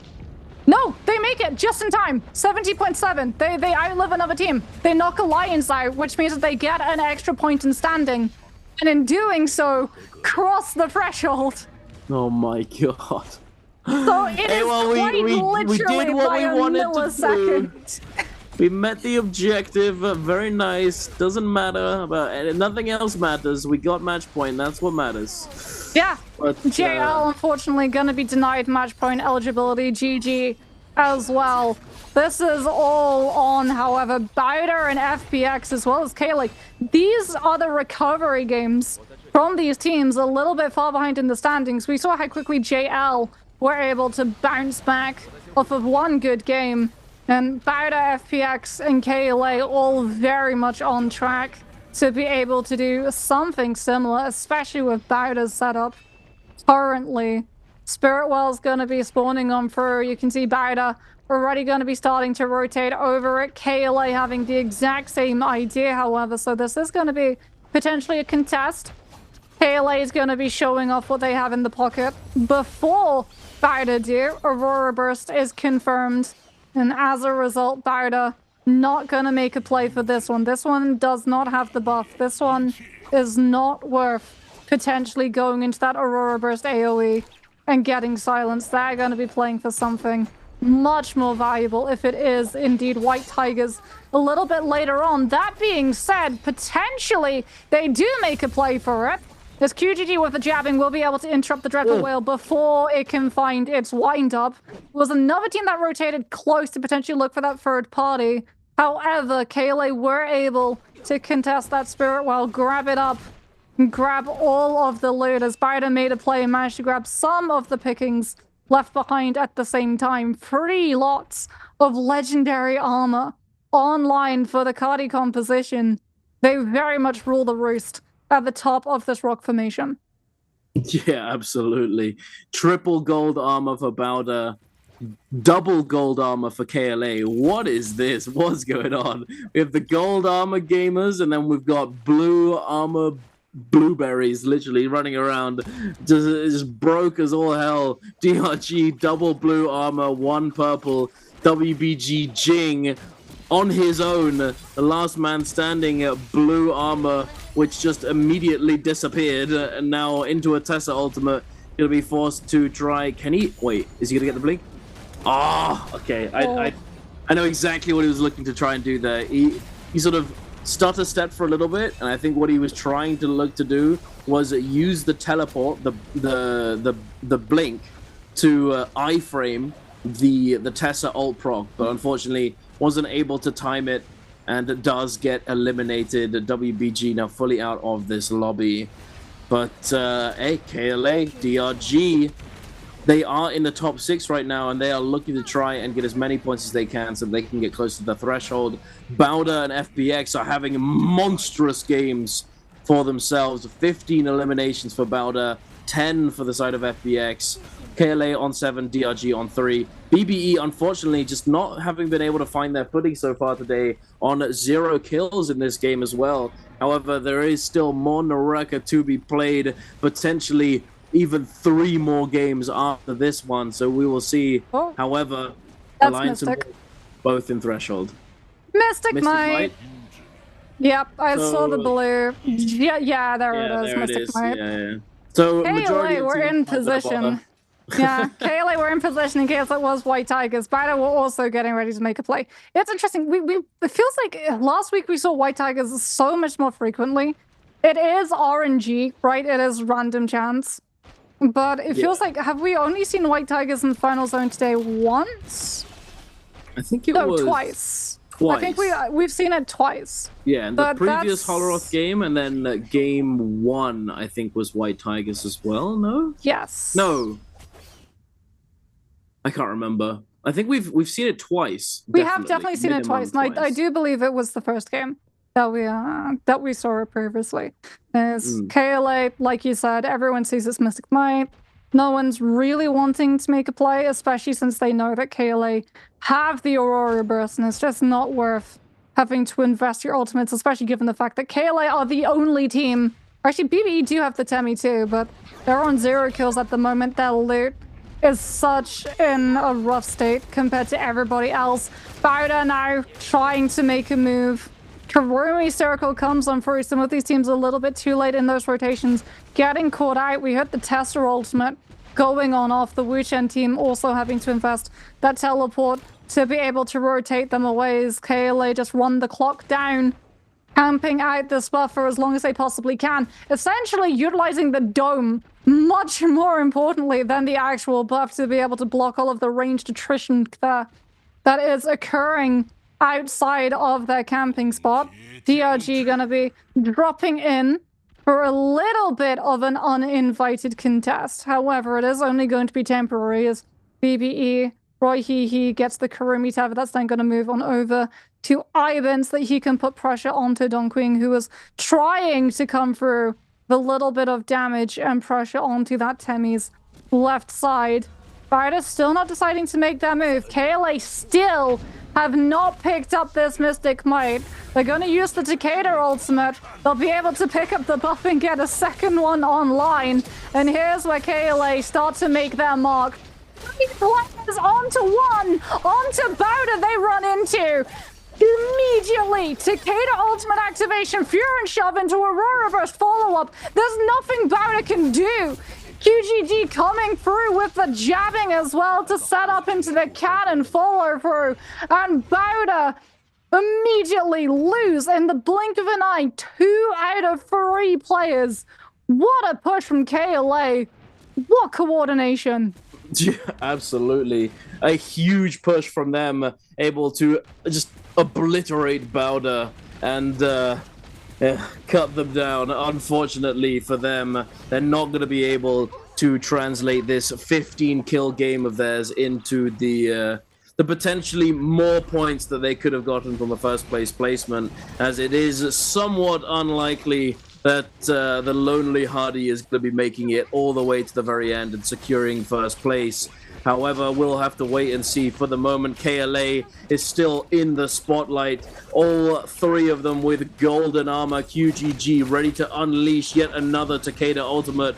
Roy He does find the grab with the F1 onto the focus attack, but it's gonna do absolutely nothing. Fat Milk getting pulled out of the air by the Takeda into the jabbing. Tries to catch him on the cross, not able to. Ibin, now the last member left alive for BBE. They have managed to pick up at least 1 kill. It's not going to be a 0-point game for them at the very least. DRG also still having 1 member left alive. A solo Wuchen still kicking, trying to stay in the sky, juggling at those F1 blades, throwing them down to maintain the height. BIWEEK2 Yeran now being forced down onto the Hardy of the lobby, immediately being forced to use that ultimate, dropping the cube into the sky, going sky high, potentially going to try and get that full reset while up there. He does have gold armor to heal up, so it's not too bad. And now may look to try and stagger some of these players outside into the storm to see if he can pick up at least a few more eliminations, as eliminations mean a lot now with the newer rule system. FPX Xiao just eating a staff to the teeth, immediately just getting obliterated at the edge of the zone. Junks tries to make his way back into the zone using that F2 from the Matari, healing a small amount of HP as well, but it's not going to be enough to keep him alive. Yeran, now the last man standing, the only... Oh, he picks up the kill to CXZ, but immediately drops down into the Cloud Weaver, into the jabbing, and is going to be taken down. KLA gonna be confirming that first place placement. However, was it enough for them to take the MVP? It was enough It is for them indeed. to take the MVP, but Dunk, it's more important. It was enough for them to be able to cross the 70 point. Was it? Because before that last kill came through, they were on 69.5. Before the score got updated. Yeah. And then they got another kill. No, that is crazy stuff coming through from KLA. Like, they kept so much stuff quiet. They kept the jabbing quiet. They kept the Cloud Weaver quiet. The only thing that they showed in terms of contesting that Spirit Well was the Aurora Burst.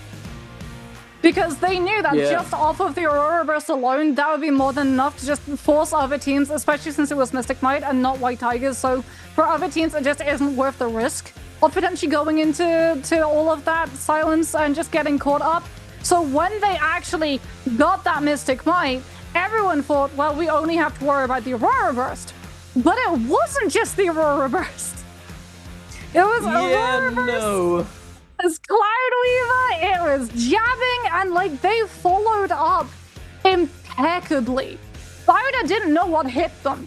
For a second, I didn't know what hit them. I was like, yeah, this is okay. KLA are gonna use, you know, Takeda ultimate activation and to probably follow up damage from the staff into Aurora Burst. And then I'm like, wait a minute, that's Aurora Burst, but you don't die that fast from a Takeda ultimate into follow-up from staff into Aurora Burst. Something else is at play here. And I was like, oh, hold on a minute. That's jabbing. And that's really unfortunate for BIWEEK2 because you don't have any way of knowing whether or not it's jabbing. You essentially have to approach every single staff fight on a 50-50 dime of do they have jabbing? If yes, parry timing for jabbing.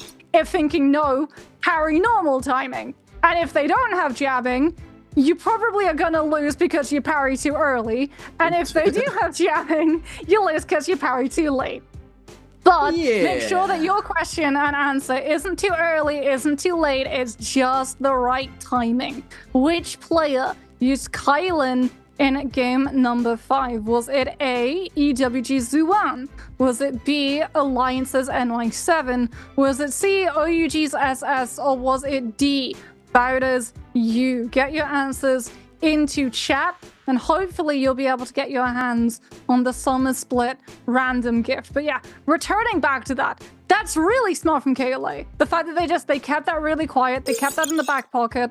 The Cloudweaver follow-up as well, being able to interrupt anyone who wanted to be able to try and charge up into those focus hits. And it was just bopping them right back into the zone, grabbing them into the Takeda ultimate. The fact as well that because they were able to get their hands on that Mystic Might, they had 2 Takeda ultimates, and they didn't immediately go for the back-to-back. They pushed first onto BIWEEK2 because they understood BIWEEK2 was their competition. They'd taken a fight against BIWEEK2 earlier, where BIWEEK2 had showed that they had Dreadful Whale and Assassin's Lunge. So they knew that that was a team that they had to take out and take out fast before BIWEEK2 were going to be able to realize and try and put them into the blender of Dreadful Whale. And then after that, they slow things down, sit back on the Takeda ultimate in case things take a little bit of a turn south and they need to be able to peel for their players.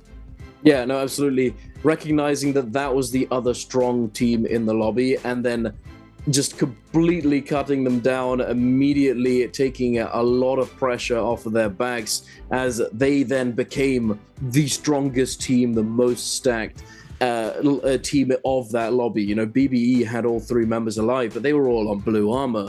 Everybody else was just kind of in shambles, and they secured the victory for themselves by making that decision. Very, very nicely done. And it was, as you said, the dome essentially acting as just the defensive barrier was huge for them. They just delayed the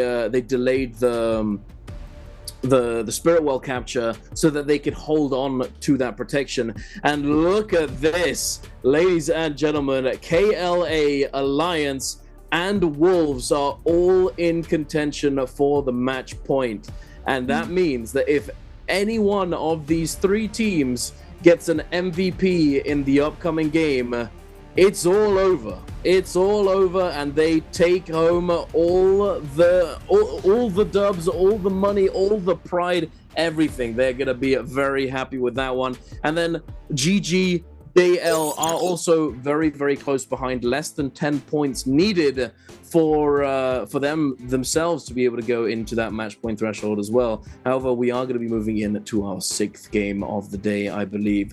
So there's not that many chances afterwards. However, Alliance, KLA, and Wolves are all going to be pulling out all the stops to try and secure their MVP in this upcoming game.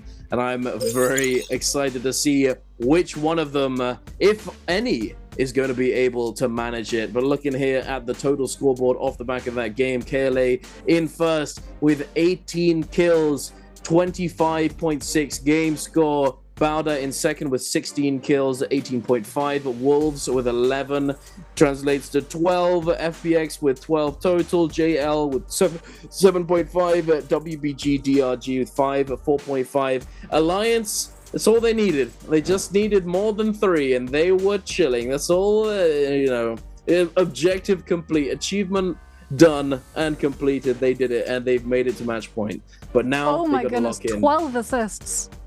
12 assists. 12 assists for the Kurumi coming on through for 17S.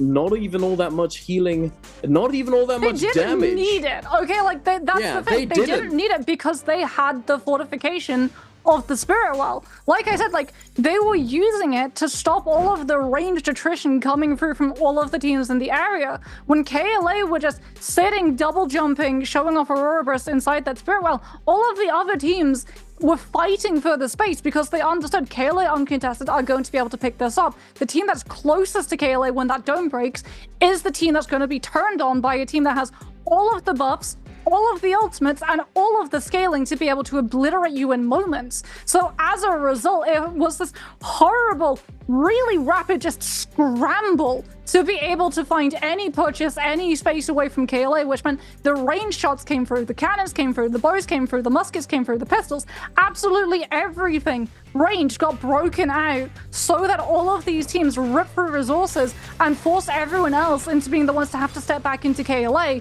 And as a result, KLA just get to run the entire lobby for free. The second that the dome breaks, as we can have a look and see how exactly they ended up running the entirety of game number 5. Things started out a little bit sour, unfortunately, for WBG's composition there. With the Valder and the Tianhai, didn't really get to see it fully go through. But this was the neutral gameplay coming on through from GG versus JL. This is the World Champions versus the NARAKA BLADEPOINT Pro League Champions. And you can see it in the way that GG are able to find the spacing, the punishment, like you talked about, being able to see when JL go a little bit too over-aggressive, punishing that little bit of mis-synergy sometimes that appears between JL's TXJ, VVV, and One Thing, where One Thing's a little bit out of sync with the other two, immediately finding that bait for the 1 versus 2, and then being able to come through with the 2 versus 1. And as you talked about, this is when KLA were just able to utilize that. And you can see every single time, this is how the Kurumi got 12 assists. Cloudweaver is setting up the jabbing. They know that jabbing is in play because QGG has shown it off onto every single player that KLA have turned on to. Unfortunately for every single player that KLA turned on to, there's nothing they can do. They can get the parry timing for jabbing correct, but they can't actually parry because Cloudweaver just says no. Yep. And then on top of that, you got the Takeda ultimate plus that Kurumi F3. If you do happen to get the parry that's unprotected and actually go for the punish, no sir, no damage for you. You are gonna do a fat 0 damage because Kurumi says no. Oh, he had Vajra Grip too, so even if he got parried, and he doesn't even drop the staff either. Oh yes, very nice. And he had sap too, so if you tried to clank and he gets the parry, you're going down. So yeah, definitely a deserved MVP coming out for QGG. 25,000 damage, 9 kills, 7 assists, and he's just having a great time. 11,000 on the staff. 11,000 damage off the staff. I wish that we could break down that number and see the percentage of damage that was actually attributed to jabbing. Because in that final zone, it was just back to back to back to back to back to back to back. Like, there was nothing that any player could do. When KLA found that momentum and they had all of the damage reduction, all of the soul jades, all of the spacing, everything went right for that team. And more importantly, everything just kept going wrong for some of the other teams closer to the top. Yes, Alliance were able to get over the 70-point match point. Unfortunately for them, though, KLA have been able to overtake them in terms of standings. Whether that will have an impact, we'll have to see. We'll be back with game number 6 right after this.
everybody, and welcome back to the NARAKA BLADEPOINT Pro League. It's trios, it's bi-weekly finals 2, and Dunk, we got past game 4! We did it!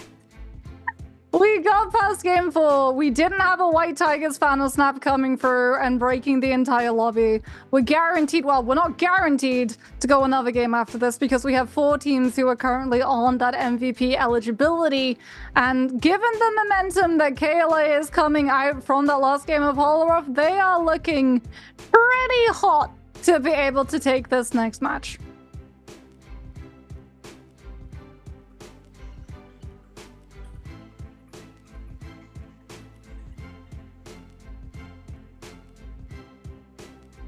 Unfortunately, it seems like Dunk is going through a little bit of audio issues as we are waiting to get into game number 6. But talking about that momentum, KLA is going to be coming through with a lot of really strong momentum, which is great news for them. They're a very momentum-based team. Unfortunately, some of these other teams are going to have to pull themselves a little bit out of the slump they've been going through. Alliance in particular, starting off the day incredibly strong, being able to come through with a massive round number 1 coming through from them. Unfortunately, not quite able to find the same level of magic, and it really does feel like some of the games that they've been going through, where they've just been going worse and worse and worse, is making it harder and harder and harder for them to be able to climb back. They put so much expectation onto their shoulders, knowing how well they've been able to perform in the regular week, that when things started taking a little bit of a turn for the worse, it was probably a lot harder to be able to pull themselves into the right sort of mind to be able to just hit the reset button. That being said, the silver lining that they're not the only team that are MVP eligible is that not every single one of the people in the lobby is going to be able to target them down. Everyone is going to be looking at a lot of other teams and having to stop their early momentum too. Testing. I think we're good. I think we're back, right? Am I audible? I don't know what happened. I think I may have nudged the cable at the back of my microphone and it was slightly unplugged, but we are back and we are about to be jumping into the game. It is it's gonna be exciting. I certainly want to see something oogly come out from some of these teams. As I said a couple days ago, just obviously bear with me.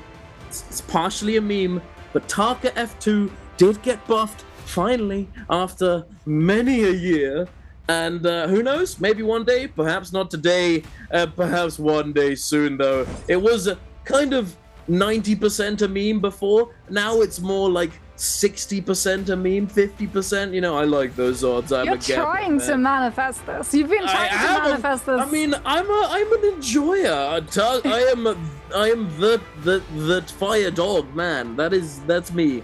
I'm the fire guy. You are the #1 Tarka in EU. So I would hope that if anyone would want to be able to see Tarka in Nbpl trios, it would be you.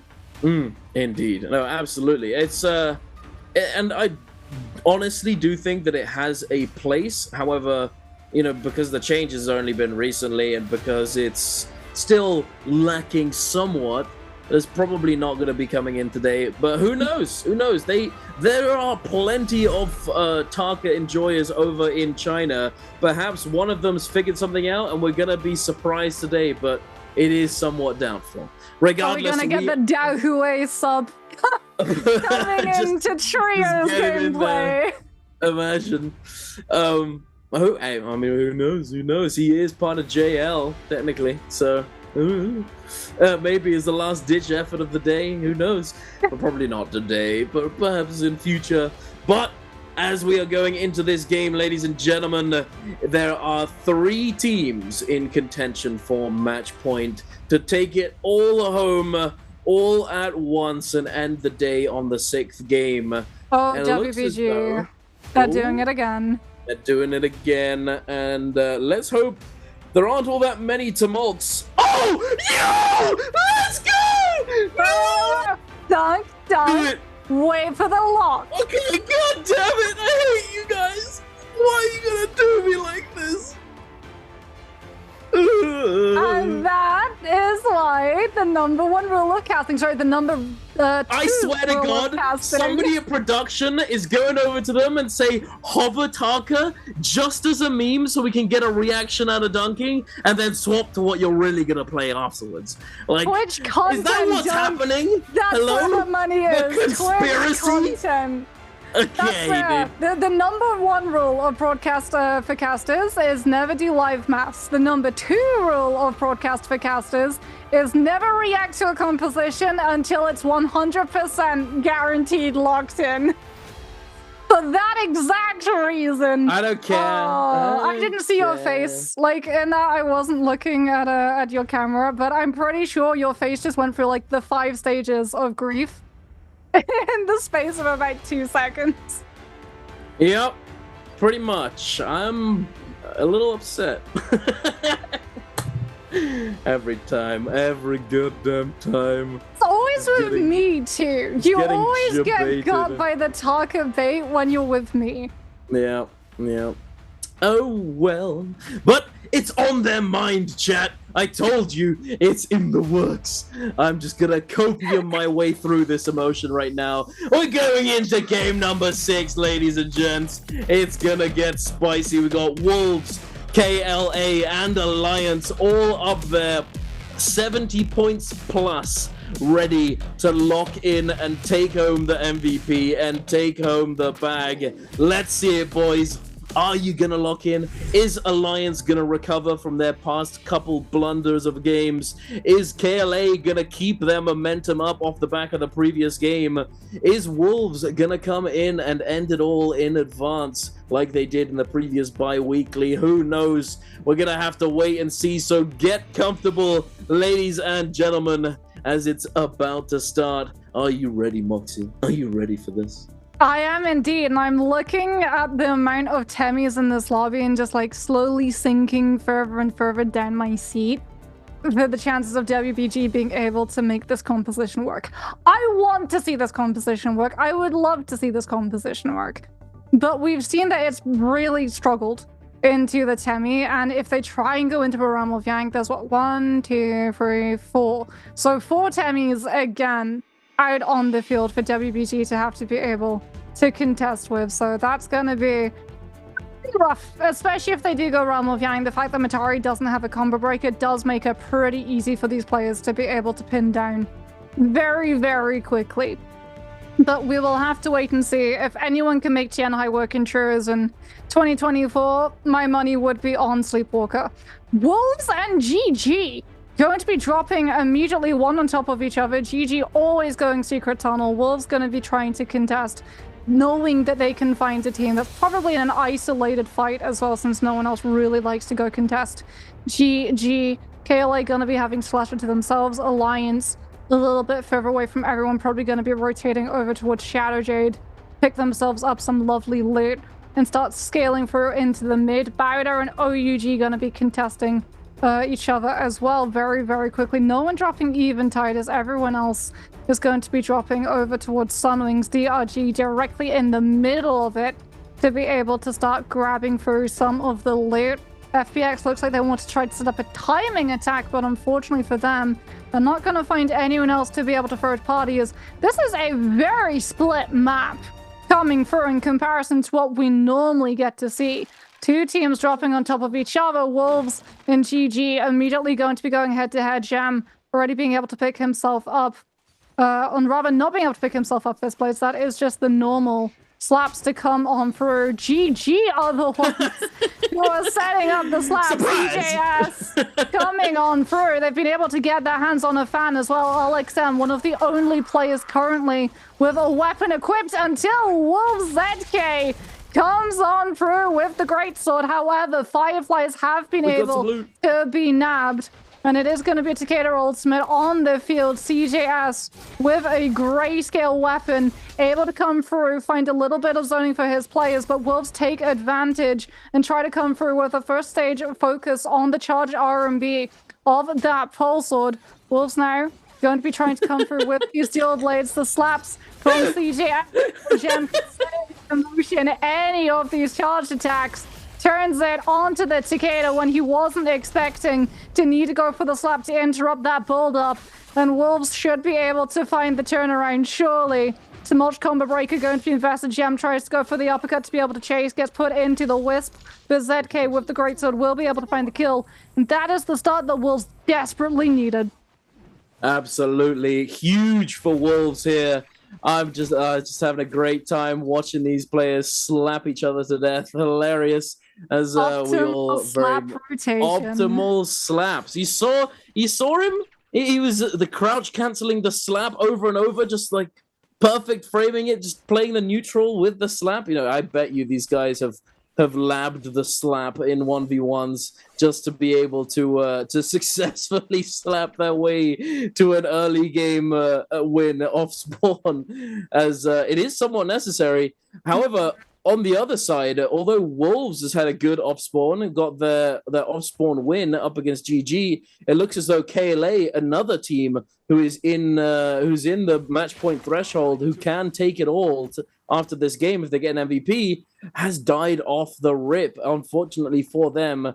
And it's not the best start for them. However, we've seen it plenty of times, you know, a team not having the best off spawn, able to fully recover and come back and do extremely well. So we'll have to wait. But for the moment, as it is a daytime Morris Isle game, we aren't seeing all that much action. We saw a little bit, obviously, off the rip in the Firefly Cave. We didn't see KLA's early game fight. But for now, I believe a lot of these teams are simply going to be trying to loot up. There might be a couple engagements happening from you know, in a few minutes, but for the moment, very calm, very collected, and they're all going to be collecting all those purple weapons that they can potentially find, all the money as well, as a lot of teams have a lot of money strategies that allow them to purchase purple weapons early on, as opposed to having to loot them themselves and just get lucky out of a trove. As not only are you not able to find golden legendary loot out of normal troves and piles on the ground, but you can't actually find purple weaponry or armor out of anything but a gold pile. So it has to be a legendary pile for you to be able to find a epic weapon rarity or epic armor. It looks as though one of those engagements is going to be taking place here. The Moonbane coming down for WBG, doing a lot of damage, doing a lot of work up against Bowder. The Moonbane, no. Bowder's unfortunately gets clipped at the very edge of that hit. He is going to get taken down, and now Yeran gets hit with the stomp. No follow-up, unfortunately, as Yeran's able to use that Tumulk Wisp, that Tumulk F to disengage, but he's not going to be surviving for much longer, and WBG is going to take him down, picking up 2 kills very early on and maintaining their Valda ultimate, ready to go if they are aggressed on by the teams lurking at the edges. Speaking about as well, WBG have been able to find purple armor. We saw it when they were in Celestra. Sleepwalker was able to... There was a legendary trove right next to the Soul Altar over the bridge in Celestra, and he was able to find himself purple armor, but he's given it to the Matari instead of using it for himself, because as we talked about, Matari doesn't have a combo breaker. However, DRG catching WBG not paying attention. They were too busy looking at that shop, and immediately are going to get turned on to. Cavalry Bloom is there for Walker to be able to keep himself out of the range of DRG, swap over to the musket, and put a little bit more pressure onto the Kylan and Hardy composition coming on through, building up the rage. It's not the cannon though, so he's not getting multiple hits onto these players. Does find a nice parry onto Kakaishi. Overholds, uses the F1 to be able to break away before the uppercut confirm can come through into the longsword. And it is now going to be on cooldown as WBG with the positioning put themselves into the 2 versus 1. Sleepwalker has built up enough rage in the meantime to be able to get these ultimate back online, goes for the stomp, puts pressure onto the players. From DRG, he has lost his Valda, and it is going to be Kakaishi with this Hardy ultimate playing Fly Swatter, but unfortunately for him, he goes a little bit too close to that Tian High, has to utilize the cube Walker does try and find the reverb grab. He sees the Hardy utilize that, tries to turn it around and get the grab. Will not be able to find it. Have they been able to find the revive? Because here comes OUG with the third party on the Xiphon composition. And no, WBG were not able to pick up their Valda and instead lose more of their players because OUG waiting in the wings saw the commitment of the Tianhai ultimate, saw that there was nothing to cover it once that ultimate had dropped out and time it perfectly. Absolutely. Very nicely done by OUG, biding their time and jumping in at the perfect moment, perfect opportunity to come in and snipe away these kills when they have the clear advantage. Now, Wolves having won their off spawn with 3 eliminations, currently in the lead. If you look at the 3 teams in match point threshold with 3 eliminations, looking to do a little bit of shopping and potentially take a fight against OUG there and DRG as well. But KLA now going up against JL out in the open to the southwest of the map. CXZ flying through with the cleaves on this Kylin ultimate, trying to find the CC, trying to lock these players down and knock them out of this Kurumi circle. The zipping ultimate is now going to be used. CXZ waiting for just a little bit longer so that he can regen more of his health, so he can get some more of these slashes. But unfortunately, I think he waited just a little bit too long, and now his ultimate is down. He's not going to be able to get any more value out of it at all. 17S is in a bit of a bad spot, getting fully committed on by the members of JL. VVV with this Zaya ultimate is going to take him down. And now BBE coming in to see if they can snipe this team with no ultimates. It's not looking good for KLA though. They've lost a member. They need to recover, and now Realm of Yang is spawning in, and they're not going to be able to go in. Oh, we're going to have Realm of Yang, Wolves versus Alliance. This is a big game. Wolves and Alliance are 2 teams that are MVP eligible for this round. Are we going to see one of them being able to find this win? Who's going to be hit with Yang depletion and have to find the recovery? Revenge with that Takeda puts the pressure onto the Kylan. So far, no ultimate has come through. However, Alliance are turning this into a 2 versus 1, already forcing that Kylan into investing into the Hardy Cube to be able to break away. Revenge now comes on through with that Takeda V3, Kylan V2 also on the field. That Kylan incredibly low. The Kurumi armor circle is going to come through. The Zipping also going to be popping her ultimate to be able to keep up this chase as the Temi ultimate gets invested on the side of Alliance so that they can cover from that Kylan dash for a potential. Revenge goes back into the Kurumi armor circle, gets the Tether to be able to get the damage reduction as a couple more Kylan dashes cleave on through the composition. No more shoves available to him, but the scoop set up for the charge vertical on that fan follow through. We're now into the neutral. Alliance's Revenge already having lost that tumult up against the numbers. Disadvantage now, having to find any moment that they can to clutch it out. Revenge with the charge verticals on that fan. Going to be trying to mind games up against the Kylan, but he gets hit into with the grapple bump and has to break away. Goes for the 180 to be able to throw out the fan vertical. 46 seconds left. Can NY7 get the tether back online to help his Takeda as Revenge is getting pressured by that Z-ping? The Kurumi tether will be able to come through. As a result, Revenge feels the need to be able to throw the charge vertical. He gets the tether snap as well to be able to get the full damage reduction, but he gets hit into by the horizontal follow through from that pulse sword. And Wolves with the Cardi composition and the Z-ping will be able to win out the fight. Alliance get hit by the Yang depletion, lose out on the scaling priority for the Takeda V3, and Wolves get 3 extra kills as well as Vermilion Bird's Might to patrol the entirety of this overworld and keep the aggression rolling. Absolutely. That was possibly one of the most integral and important fights of this game. Wolves eliminating Alliance in this situation. Alliance now tasked with claiming Soul Blooms so that they can cleanse the Yang depletion. It's not going to be easy. Wolves as well immediately coming out of the realm of Yang, fighting, going straight into a fight against OUG, and it's looking pretty decent, although as I say that, NHQ has been taken down extremely low. The zipping ultimate is in play. It is passively healing him over time, but he needs to kite for just a little bit longer so that he can get more of this healing. XEM now having lost quite a bit of his armor, healing up as well, delaying the slashes, goes in for one. Now extremely low. OUGSS is going to take him down. However, as we said, he does have that Vermilion Bird's Might. It's not the end of the world. And now Alliance finding the perfect timing, the perfect opportunity to jump in and try and get these Soul Blooms. They're not out just yet, ladies and gentlemen. Alliance are not going down without a fight. It could have been extremely bad if they weren't able to find this opportunity, but they are able to do so and cleanse all 3 Yang depletions, and they're back in the game. Crucially as well, I don't think there's any team close to them potentially looking for that third party. Even if there is, we've been able to hold on to both the Kurumi ultimate and the Temi ultimate, as JL now are going to be going head-to-head with Bowder, VVV. The Zai V2 is going to be able to clear up Yiran very, very quickly. JL very much not playing around. They're so close to hitting past that 70 point. Unfortunately for them, their destiny is not entirely in their hands. They have to stop Wolves, KLA, and Alliance from MVPing if they want the chance to be able to walk away with this bi-weekly finals win.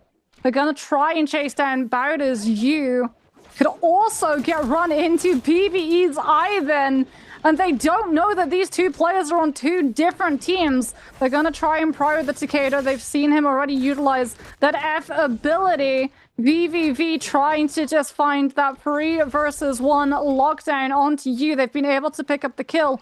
Peak now is the one that JL are going to be turning onto. As KLA, oh, it's really not looking good for this team. 17S already down, QGG on blue armor, and CXE having to pop the Kylan ultimate and just kite out the attention of EWG in the hopes that he gives his Hardy the opportunity to live a little longer.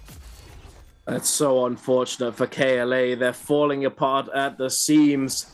And, well, I mean, at least QGG was a million miles away and was in no danger of getting taken down alongside his teammate. And I believe as well that they may have just bought a rebirth charm and are going to be able to pick up one of their team members. However, it's still not looking good. If you're ever missing a teammate, it's always going to be very dangerous, and you're going to have to play extremely carefully if you want to stay alive. Wolves, though, on the other hand, 3-man strong, looking at very, very powerful right now. Oh, no. Oh, not like this. KLA, QGG gets spotted out by this team, by WBG. He does manage to make it over to the tower. As I've said quite a few times, this is one of those perfect spots to be able to kite up and down, all around, ring around the rosy style, as it's so unbelievably hard to catch a player, especially if they've got a fan or a dagger in their inventory so that they can just scale rush at a million miles an hour. Not only does he have that at his disposal, but he also has the Hardy ultimate ready to go at a moment's notice if need be. Here we go. The Hardy ultimate is going to be popped, popping down that cube. I'm interested to see if he instantly cancels. He does. Yep. Instantaneously canceling, and WBG give up the chase. They know that it's not worth it.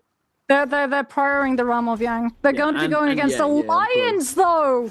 Alliance put themselves into the realm of Yang, having lost the first one that they played against Wolves. They're going to try and recoup some of the kills that they're lacking by putting themselves into a second realm of Yang. This is so risky if they lose it. Temi ultimate immediately going to be invested from Yuma, looking to find the isolation dropdown. They are up against, yes, this is WBG, so the Temi ultimate is going to be invested to stop Walker from being able to find those grab potentials, but Jin with the Valder and the Cavalry Bloom pushing Revenge away from that pillar so he can't hide from the grabs, and NY7 has been plucked up, will get thrown out. Kurumi gonna have to utilize that armor circle. Takeda already invested so many of his Furin shoves at being able to peel for his players and try and keep his Kurumi alive. Has been able to do his due diligence and keep NY7 up into things. Gets the Takeda F activation. Jing now overholding with the Hong Sword to be able to go through for the charge vertical, but the charge vertical from Revenge's fan is doing more damage. The Valda F3 is going to be invested. The parry does come through, and Revenge is the one that's going to be able to find the follow-up. Jing throws out the 180 behind him, but unfortunately will not be able to throw it directly into Revenge's face. Was just using it to try and put a little bit more pressure and zoning away from the Takeda.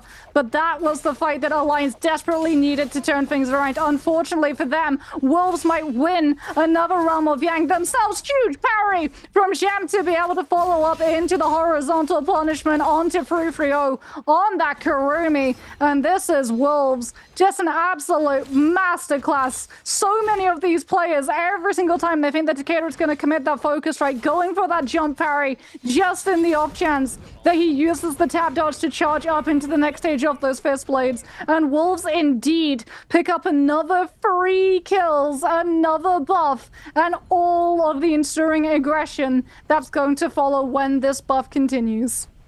Absolutely. Wolves.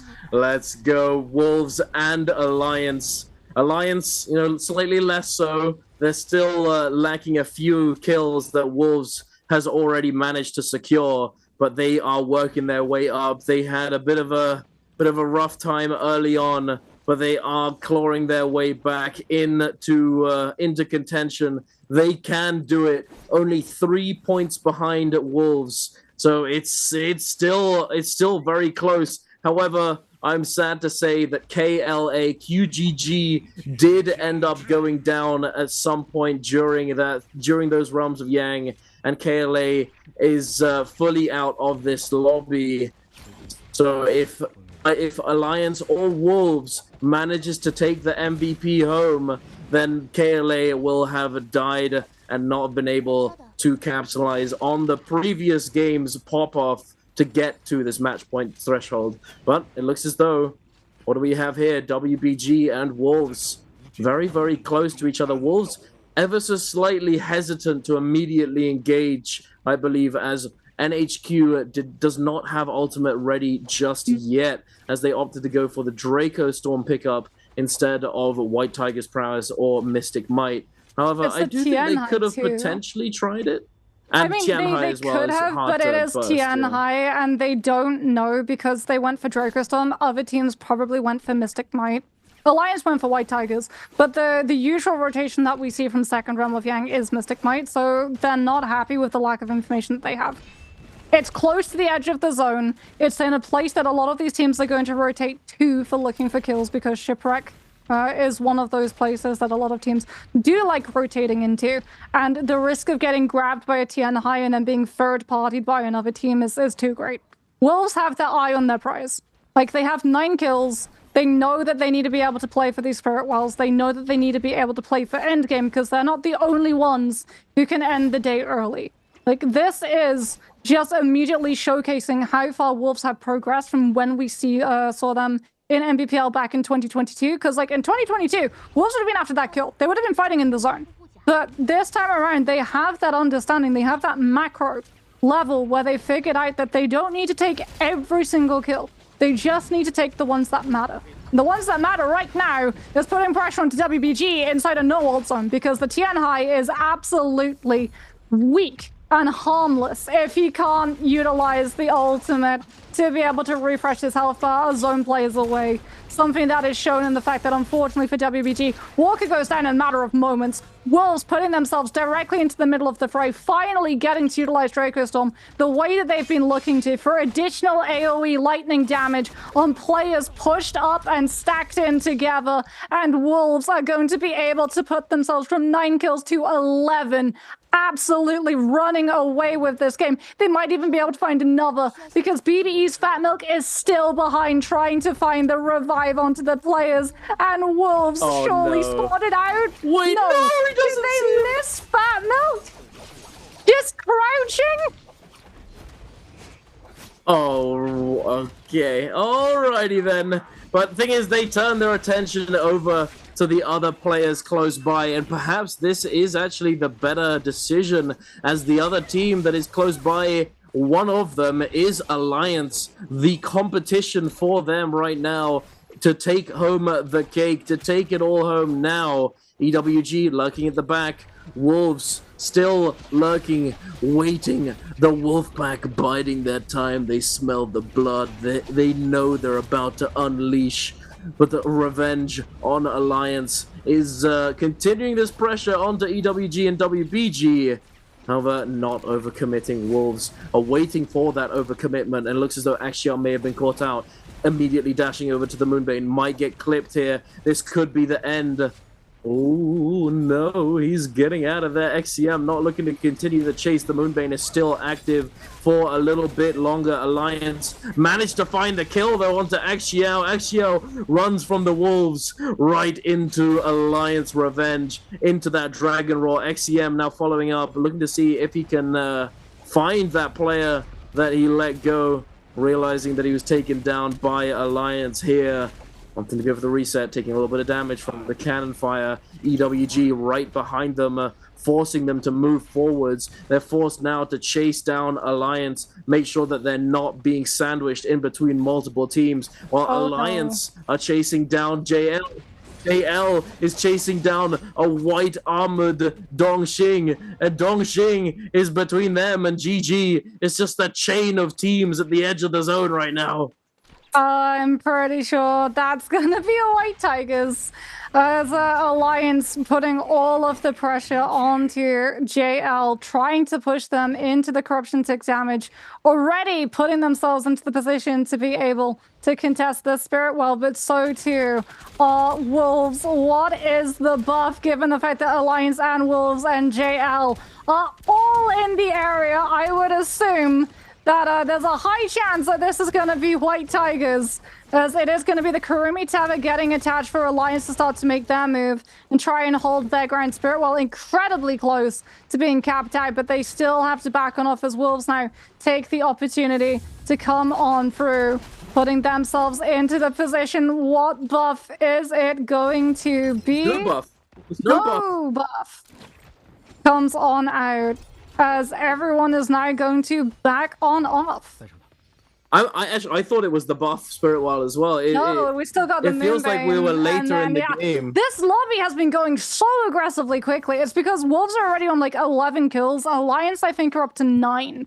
So everyone there was just posturing up to be able to find the better loot scaling, which is really important for the Takeda compositions, but also for the Cardi comps, because your Hardy damage scales off of the rarity of weapon, your Kylan ultimate scales off of the rarity of weapon. You also want to make sure with the Zip that you can get your hands on the legendary armor so that your support system is much tankier in comparison to all of the other Zips running around on purple that are easy pickings and can get shredded down in comparison to everything that the Kurumi brings to the table. Now we're going to have the Bane's Breath. The next Spirit Well is going to be the one that has that buff up and available, but you can see how close it is, because Wolves and Alliance aren't the only two teams that have been able to put together a big number of kills. JL is also on the board with 11. DRG have 6. WBG and GG posted on up with 7 too. This really is going to come down to which of these teams is able to pick up that Spirit Well, which buff is inside the Spirit Well, and how everybody else in this lobby reacts to it. Alliance have to be so careful that they don't try and overextend their aggression, because yet again we can see that posturing up to cap the Spirit Well, the Dreadful Whale has been picked up for these players to be able to hold down this space. But this exact purpose, they're not really getting contested just yet.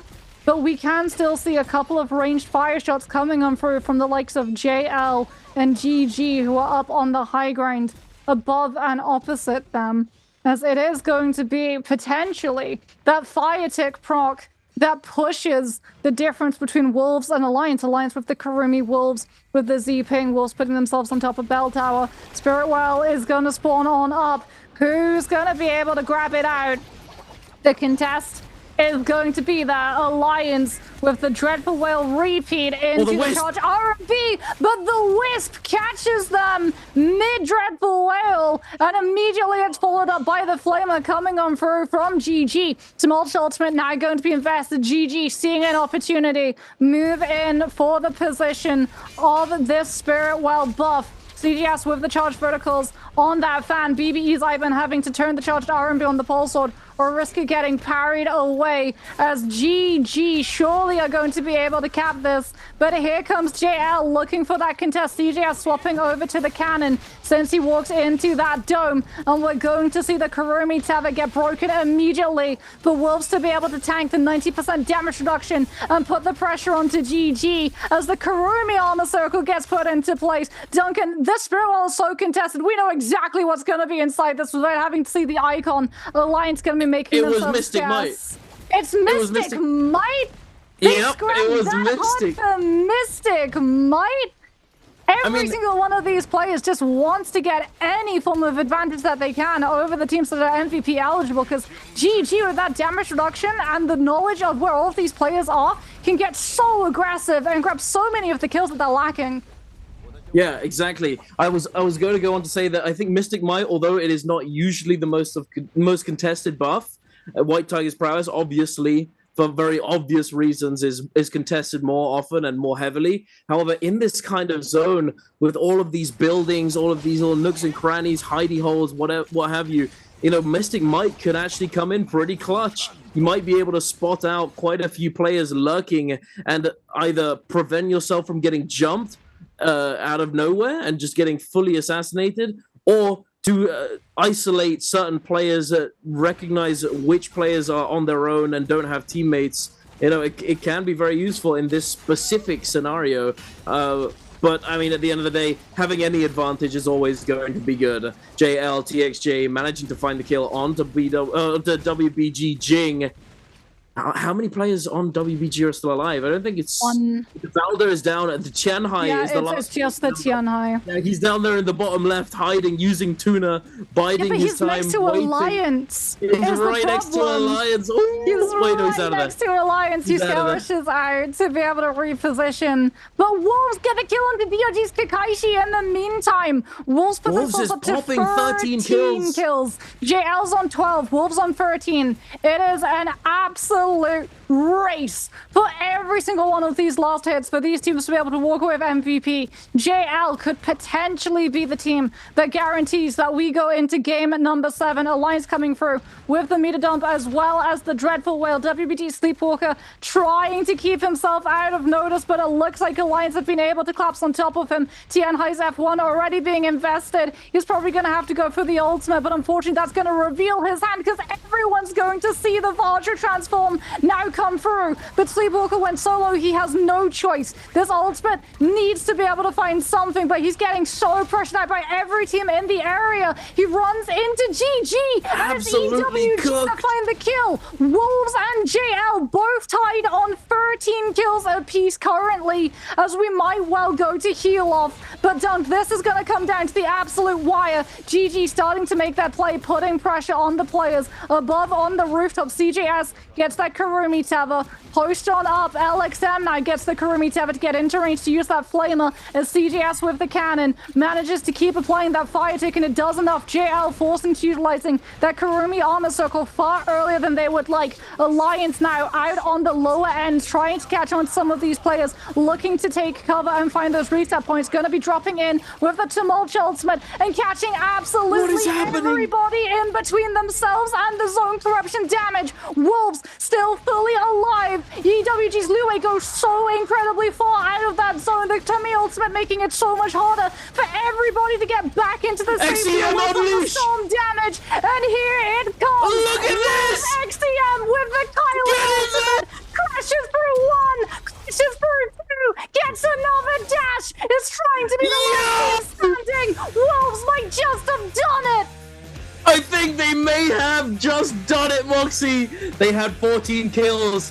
They had 3 less than JL, but the first place finish is going to secure the victory.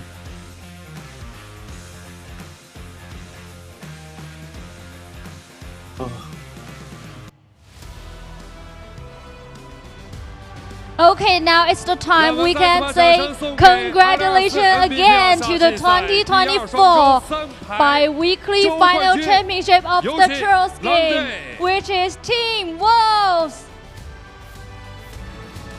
今天的3排的周决再次为所有 You know, 热爱 today 勇 the 气无限 Trolls 热爱 game NBPL 的 gave 玩家朋友们 the 送上了 NARAKA 一场接着一场的 another 精彩的对 really 决。 excellent 要把掌声 performance 送给 today. 所 We 有 would like 晋 to 级 say 的队 thank 伍的 you 选 to 手 you 们。 and 你们的今天的表现和 congratulations. 努力，都是给我们送上了精彩的博弈。 Thank you 好 all 的 the 先有 teams. 请我 You 们狼 really 队 did 再 great 次来到 job. 了这个 And 熟悉的 we'll 舞台。 welcome 先问一下扎克 Wolves 吧，哇， came 其实 here again. 有想过今天这场比赛 XZK 最后自己会 I 拿 would 下吗 like？to know. So 第六把下 today, 班了。 did you 第六把 did 下 you 班了，还 imagine 真的被 that you 你给 will be the 说中了 championship? 啊！这个要问一下， I just 你感觉 wanna 今天 get up 对 the 我的整体 work, 表现自己 so I 感 want 觉 to 评价一 finish, 下吧。 and we can 除 win. 了记忆玩的有点凑，其他 How you think about your performance today? I 哎 think 可以 it's 看见啊，真的 except the 是 game 王 one, 醒 we 天下 really 现 did 在这 great 支 job. 队伍啊，已经是逐渐进入到了自 We 己开 know 启王朝的一个时 you 代了。谈一下 everyone 这 in your 预言 team 家怎么样 adjust 就 a 做到 lot, 说 and 这场就这 now 场。 like you can handle the Trolls 再点 game. 吧。 而且啊 And 今天 how 可以 you 看到，其实 think 在这 about 场 today's 最后这 game? 个局势还有点 I'm 混 really 乱的情况下 excited 当时 because 是怎么 we 样自己 passed the 对 match 做的决 point 策可以 and we 忍 get the 住并且最 championship. 后该出手时就出手。 And what you think? When is the time you think you can just join in the 那接 fighting? 下来问一下乔总了， I 乔总 think 感觉 just 怎么样？ to 今天 find 在 the 来 correct 到我们的 point NBPL 场 and 馆之前 join 的话，有 in, 想 and 过 then we 今天 can 会 win. 2连周冠 And 这肯定想。 no, for 那今天怎么样 NHQ, 做到的呢？ before today, did you like guys imagine that you will get the championship again? 基本都赢了。 Really 那评价 didn't 一下其实今 imagine 天 before, 同样也 and 是有这 I'm 个 really happy 开了 because 赛 today 的 like we 并且 won 是 the 打法 every 感觉 fight 对 in the 吧？ games. And I would like to know how you comment on aliens. 就有点好认吧，感觉。 I think they are a really good team, but for them, because they are the first, they are the first team who passed the match point. But you know they are special because like their style is really specific. It's like they really dare to attack in the game. 有统治级吧，这3个选手。 And what you wanna say to your teammates, our coach? I think dominate is, we still need time to dominate, but I think my boys they really did great job. You know the last week for us, our hero combination, some of them they are not good at, and we practice a lot after that championship. And this time we think we did it. We are now really good. Yeah, we know that you guys like really improve a lot. But even if you get the championship last week, last bi-weekly, but you still practice a lot. And we would like to say now it's time to enjoy your honor. Okay, please, our scorer and seal. 率先的在我们的冠军卷轴挂上去之后，先展示一下 Okay, 成都狼 first, 队的 let's 战队 just 的 show 冠军 our 的 logo 给到我们 to 的 the 镜头前 camera. 来有请奈何桥展示一下第二双周 Okay, 3排 please 周 show 决 to the 的 camera 冠军 logo， the 请将 logo 狼队的 of your 印章 team. 盖到冠军卷轴上。 Now it's time to stamp your name on the scorer. 有请我们的教练以及我们的选手 Okay, 来 now 到冠 all 军 the 卷轴前， like 我们一 team 起合影留 members, 念，用 we 镜头记 can 录 come 下 to 这 the 值 center 得 of the 纪念的时 stage 刻。 and let's memorize this 来，所有人 special 一 time. 边站俩，把话筒先给我。来，一起看一下前方。同样， Let's 我们 look 也 at 是 the 再次 camera 恭喜 and we 2024 would like to say NBPL 第二双周 congratulations 3 again. 排周决 Our 冠军 second 他们就是 bi-weekly 成都 championship, 狼队。 Team Wolves.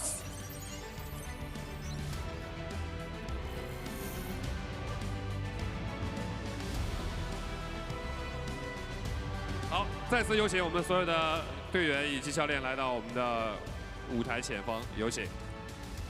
来，我们接着先问教练吧。 Okay, 来 please 有 come 请 to the 其实 center 教练 again. 刚才提到过一个统治，那任 And 何 I 的 would 这个 like 王朝都 to 是慢慢 talk 地 with 在 our 联 coach. 赛进行 You 一个 just talk 建立 about 其实 a 这个赛 world 季 which 已 is 经常规赛其 dominate. 实过半了，你怎么 And 看 I would 待 like 自 to 己 know, 这 so 个赛 for 季的一些 this 计划？ season, we already have the half of our journey. So how do you think about this match patch for your guys?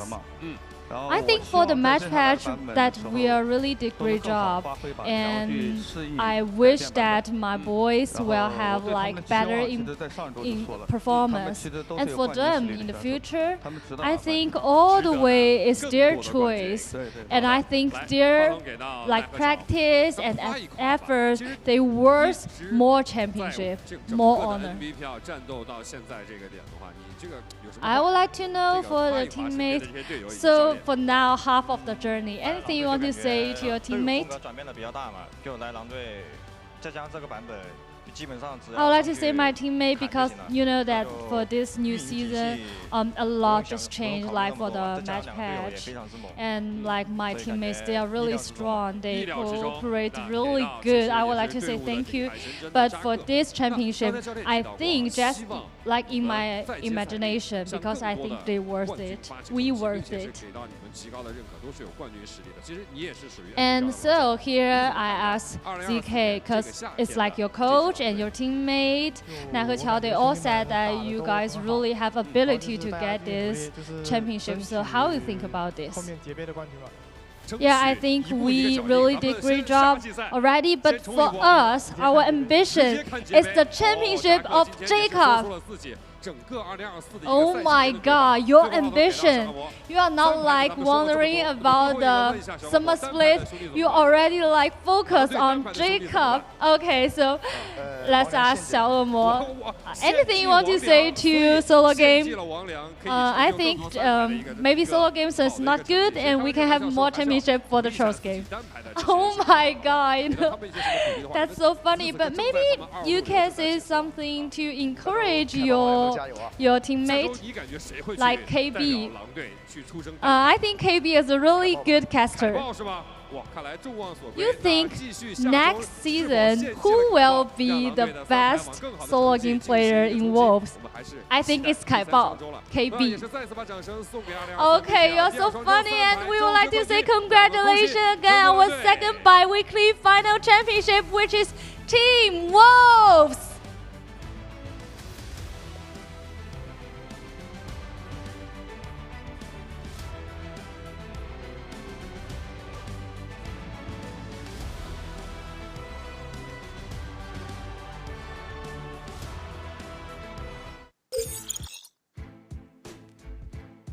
Well, there we have it. To go from never having won a bi-weekly finals to winning 2 in a row. I am not surprised at all that when they did that interview, Wolves were like, we don't really care about summer.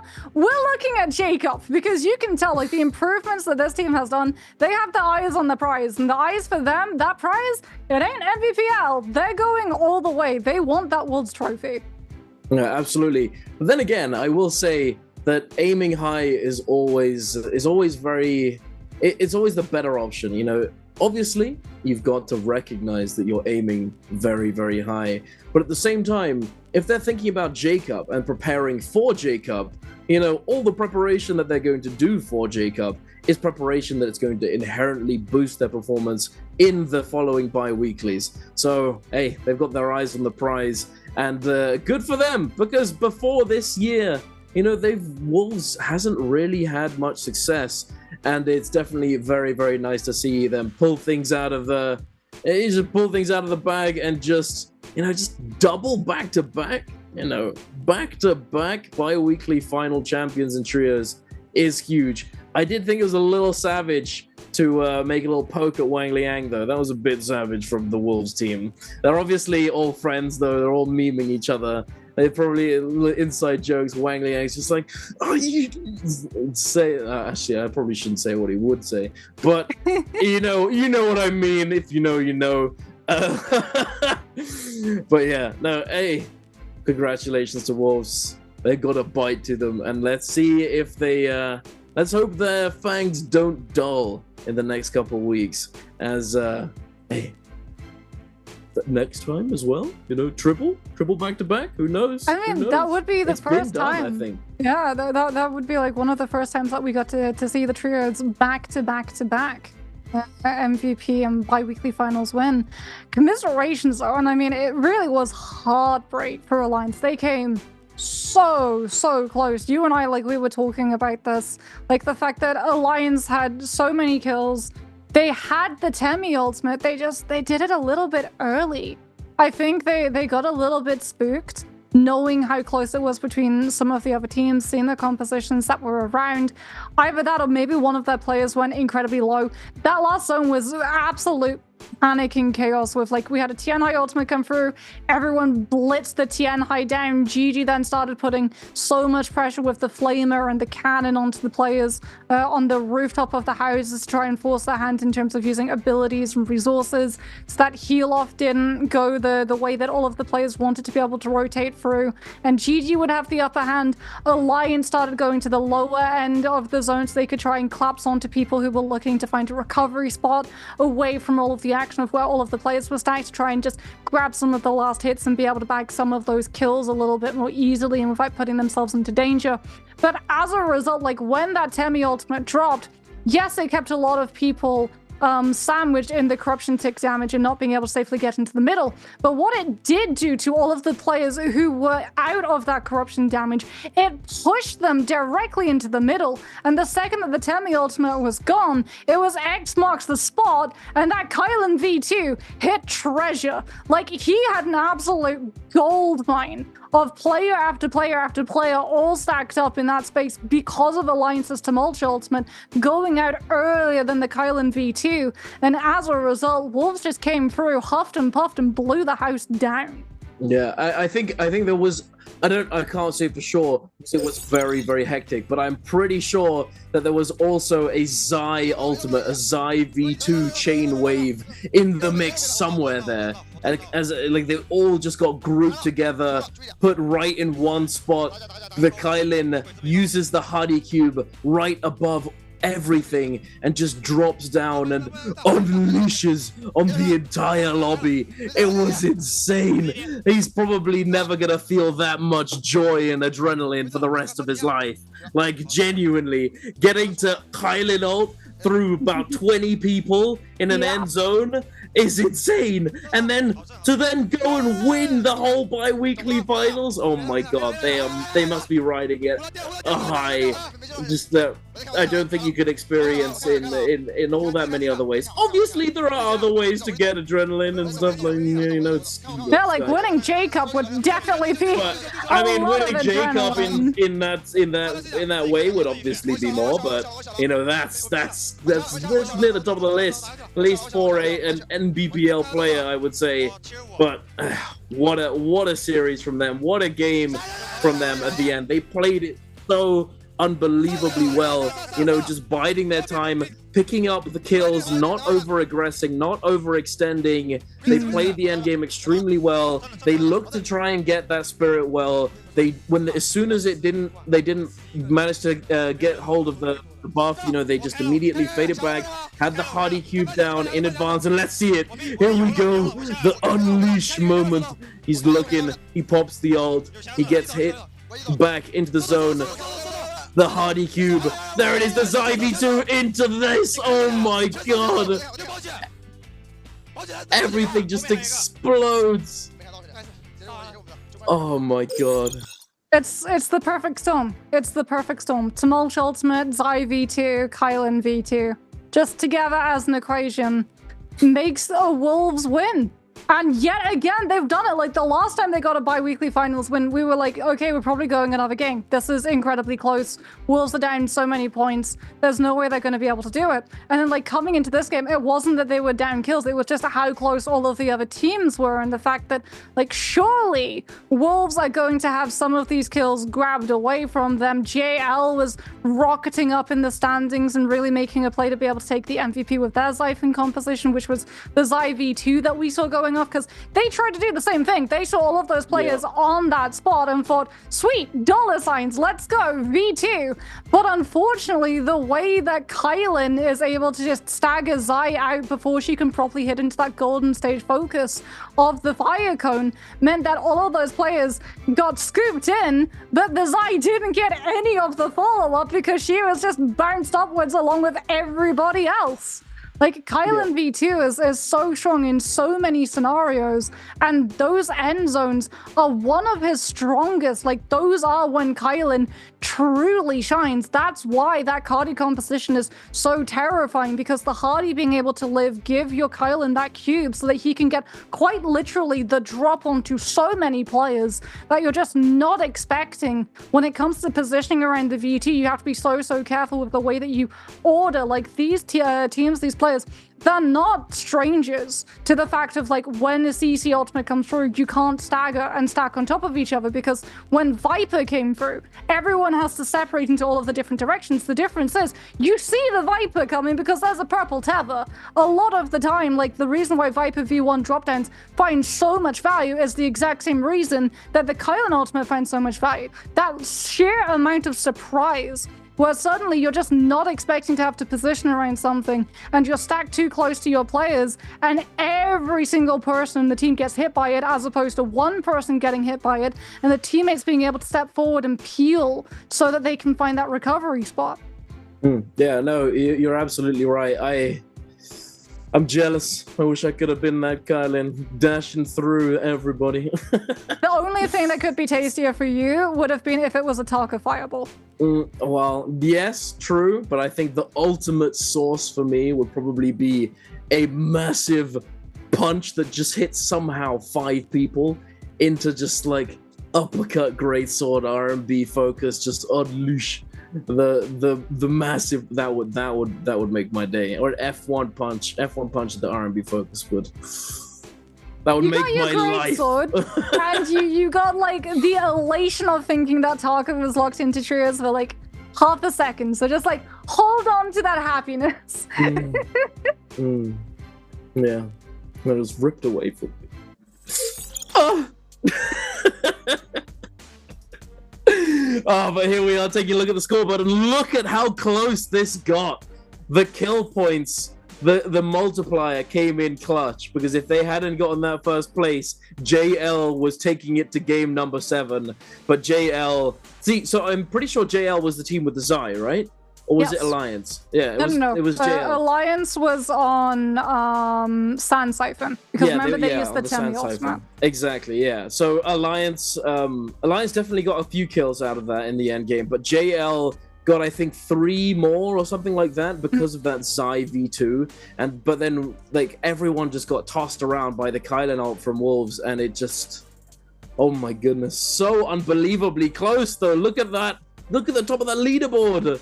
20.8, 19.5, 16.5. Insanely close. But here we are taking a look at the total and final standings for the day. Unfortunately, BBE, EWG, FBX, unfortunately not able to find their footing so far. It is what it is. Everyone can have a rough day, a rough go of it. Bowder, a little bit better, 55.8. WBG and OUG, very similar scoring, 60.8, 61.6. That is the bottom 6. But then it goes up to DRG, 62.8. Again, not that far off from 7 and 8. You know, it's very competitive. GG with 74.4. KLA with 76.1. Again, very close together. There's a bit of a jump from 6th to 5th, but still extremely close. And then the top 3, we know the top 3. But look at the boys, the Wolves doing the little photo shoot post games, getting the photo of the name tags on the back. Hey, I will say, although they just won, they don't look too excited, but I can imagine that they're pretty exhausted, because playing at this level for this long, and it's very intense. You know, it takes a lot out of you to play this much. You know, people in the rest of the regions think that playing the 6-game series is a lot. These players have to prep to play 8 potential games. 8 games! And that's not even counting scrims. Like, these players scrim 6 hours minimum every single day of NARAKA. Like, they live and breathe this game so that they can adapt into whatever situations and circumstances may throw them. Because like we said, just like Spirit Walls or Snowflakes, no two are ever going to be the same. No game of NARAKA is ever going to be the same. Like everything is so just inconsistent in terms of zone collapses, loot loadouts, weapon loadouts, teams that you run into, lobbies that you're up against with the whole groups A, B, and C in the regular week. You only really know like the teams that you're 100% going to be going up against into your bi-weekly finals. So there's a lot of adaptation that has to be done on the fly, which is the reason why coaches have to be so prepared and these players have to put so much effort in. That's the reason why we've stopped seeing as many players flexing between both solos and trios, because as macro progressed in both of the modes, it just became absolutely impossible for players to be able to dedicate 6 hours to practicing solos, 6 hours to practicing trios, and also having to attend all of the meetings that their coaches held, looking at their opponents, figuring out the rotations, figuring out how to identify what teams that you're playing up against, because as we've talked about, these teams, they don't know who they're playing. They don't see the customizations, they don't see the names. They only get to read the fighting style. And off of the fighting style, they have to remember, like, oh, this player is using this particular weapon loadout, I'm throwing focus strikes at this particular timing and parries from this particular circumstance. This has to be this player that we always scrim. But speaking about always playing, always scrimming, there's always going to be some form of NARAKA action all the way from here until the end of the year, Dunk. We are in for an absolute treat as we can see how the first half, I can't believe it's already been the first half of the summer regular season. We've already had 2 bi-weekly finals, with Wolves walking away with both the trios and JDD Shusheng and Sones Paste being able to walk away with solos for week 1 and week 2. Spider and Mike, after an entire year of being the only solo players to walk away with a bi-weekly finals win, absent for both of the first 2 weeks of the season. Indeed, but look at here at the schedule. If you want the exact dates, maybe take a little screenshot or a clip of the stream so that you know exactly when everything is going to be going down. Obviously, it basically just starts on Thursday every week for the next few weeks. You know, you just be here Thursday and you'll be all right. It'll be up there. And if not, there will be plenty of reminders in game and out of game. Plenty of people will be talking about it, as I'll be talking about it for sure. But here we are taking a look at this solo grand finals, trios grand finals. There is going to be a week or 2 break between those, between that and the previous bi-weeklies, and then there is the CN, the Chinese mainland qualifier for JCAP and all of that goodness. But here we are taking a look now at the groups for next bi-weekly, so next week, starting Thursday. The groups, obviously, every bi-weekly get mixed up a little bit. It's move. Okay, you go there. Just move it all around so that it's a little bit of variety. Not the same groups every time. And now, also, we're gonna have are these maps gonna be the same? Oh no, wait, this is slightly different. This is the same. This is the same map formation that we've had in the EU and NA tournaments. Starting it off with a Firefly map, 3 daytime maps, and then 2 Firefly maps to end off the day. Speaking of EU and NA tournaments, we do have the NA Trios Morris Cup Finals happening tonight. Later on, I'm not sure exactly how long. Does it start at 8 or I think it may be starting at 9 my time? Yeah, so I think I know my call time is in like 6 hours. So 6 hours, yeah, 6 hours exactly. Oh, 6.5 hours. 6.5. It's probably, I think, 9.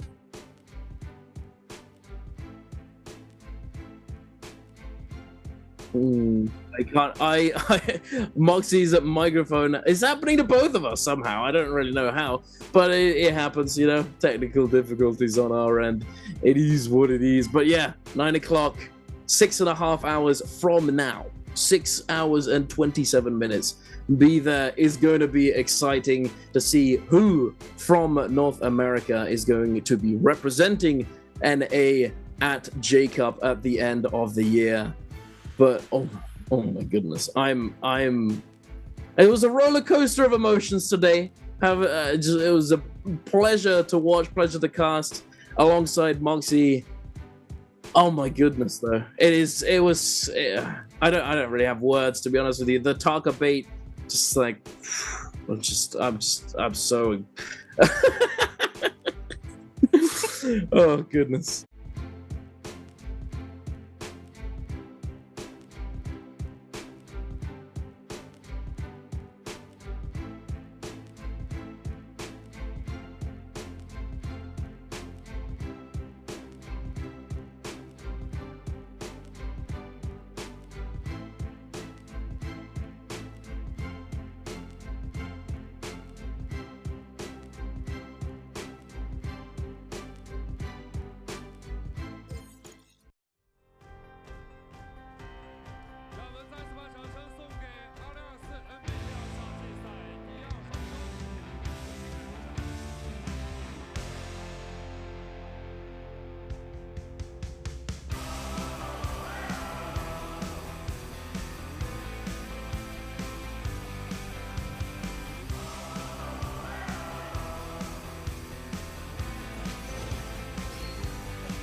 全手，你看，全手，我就保险。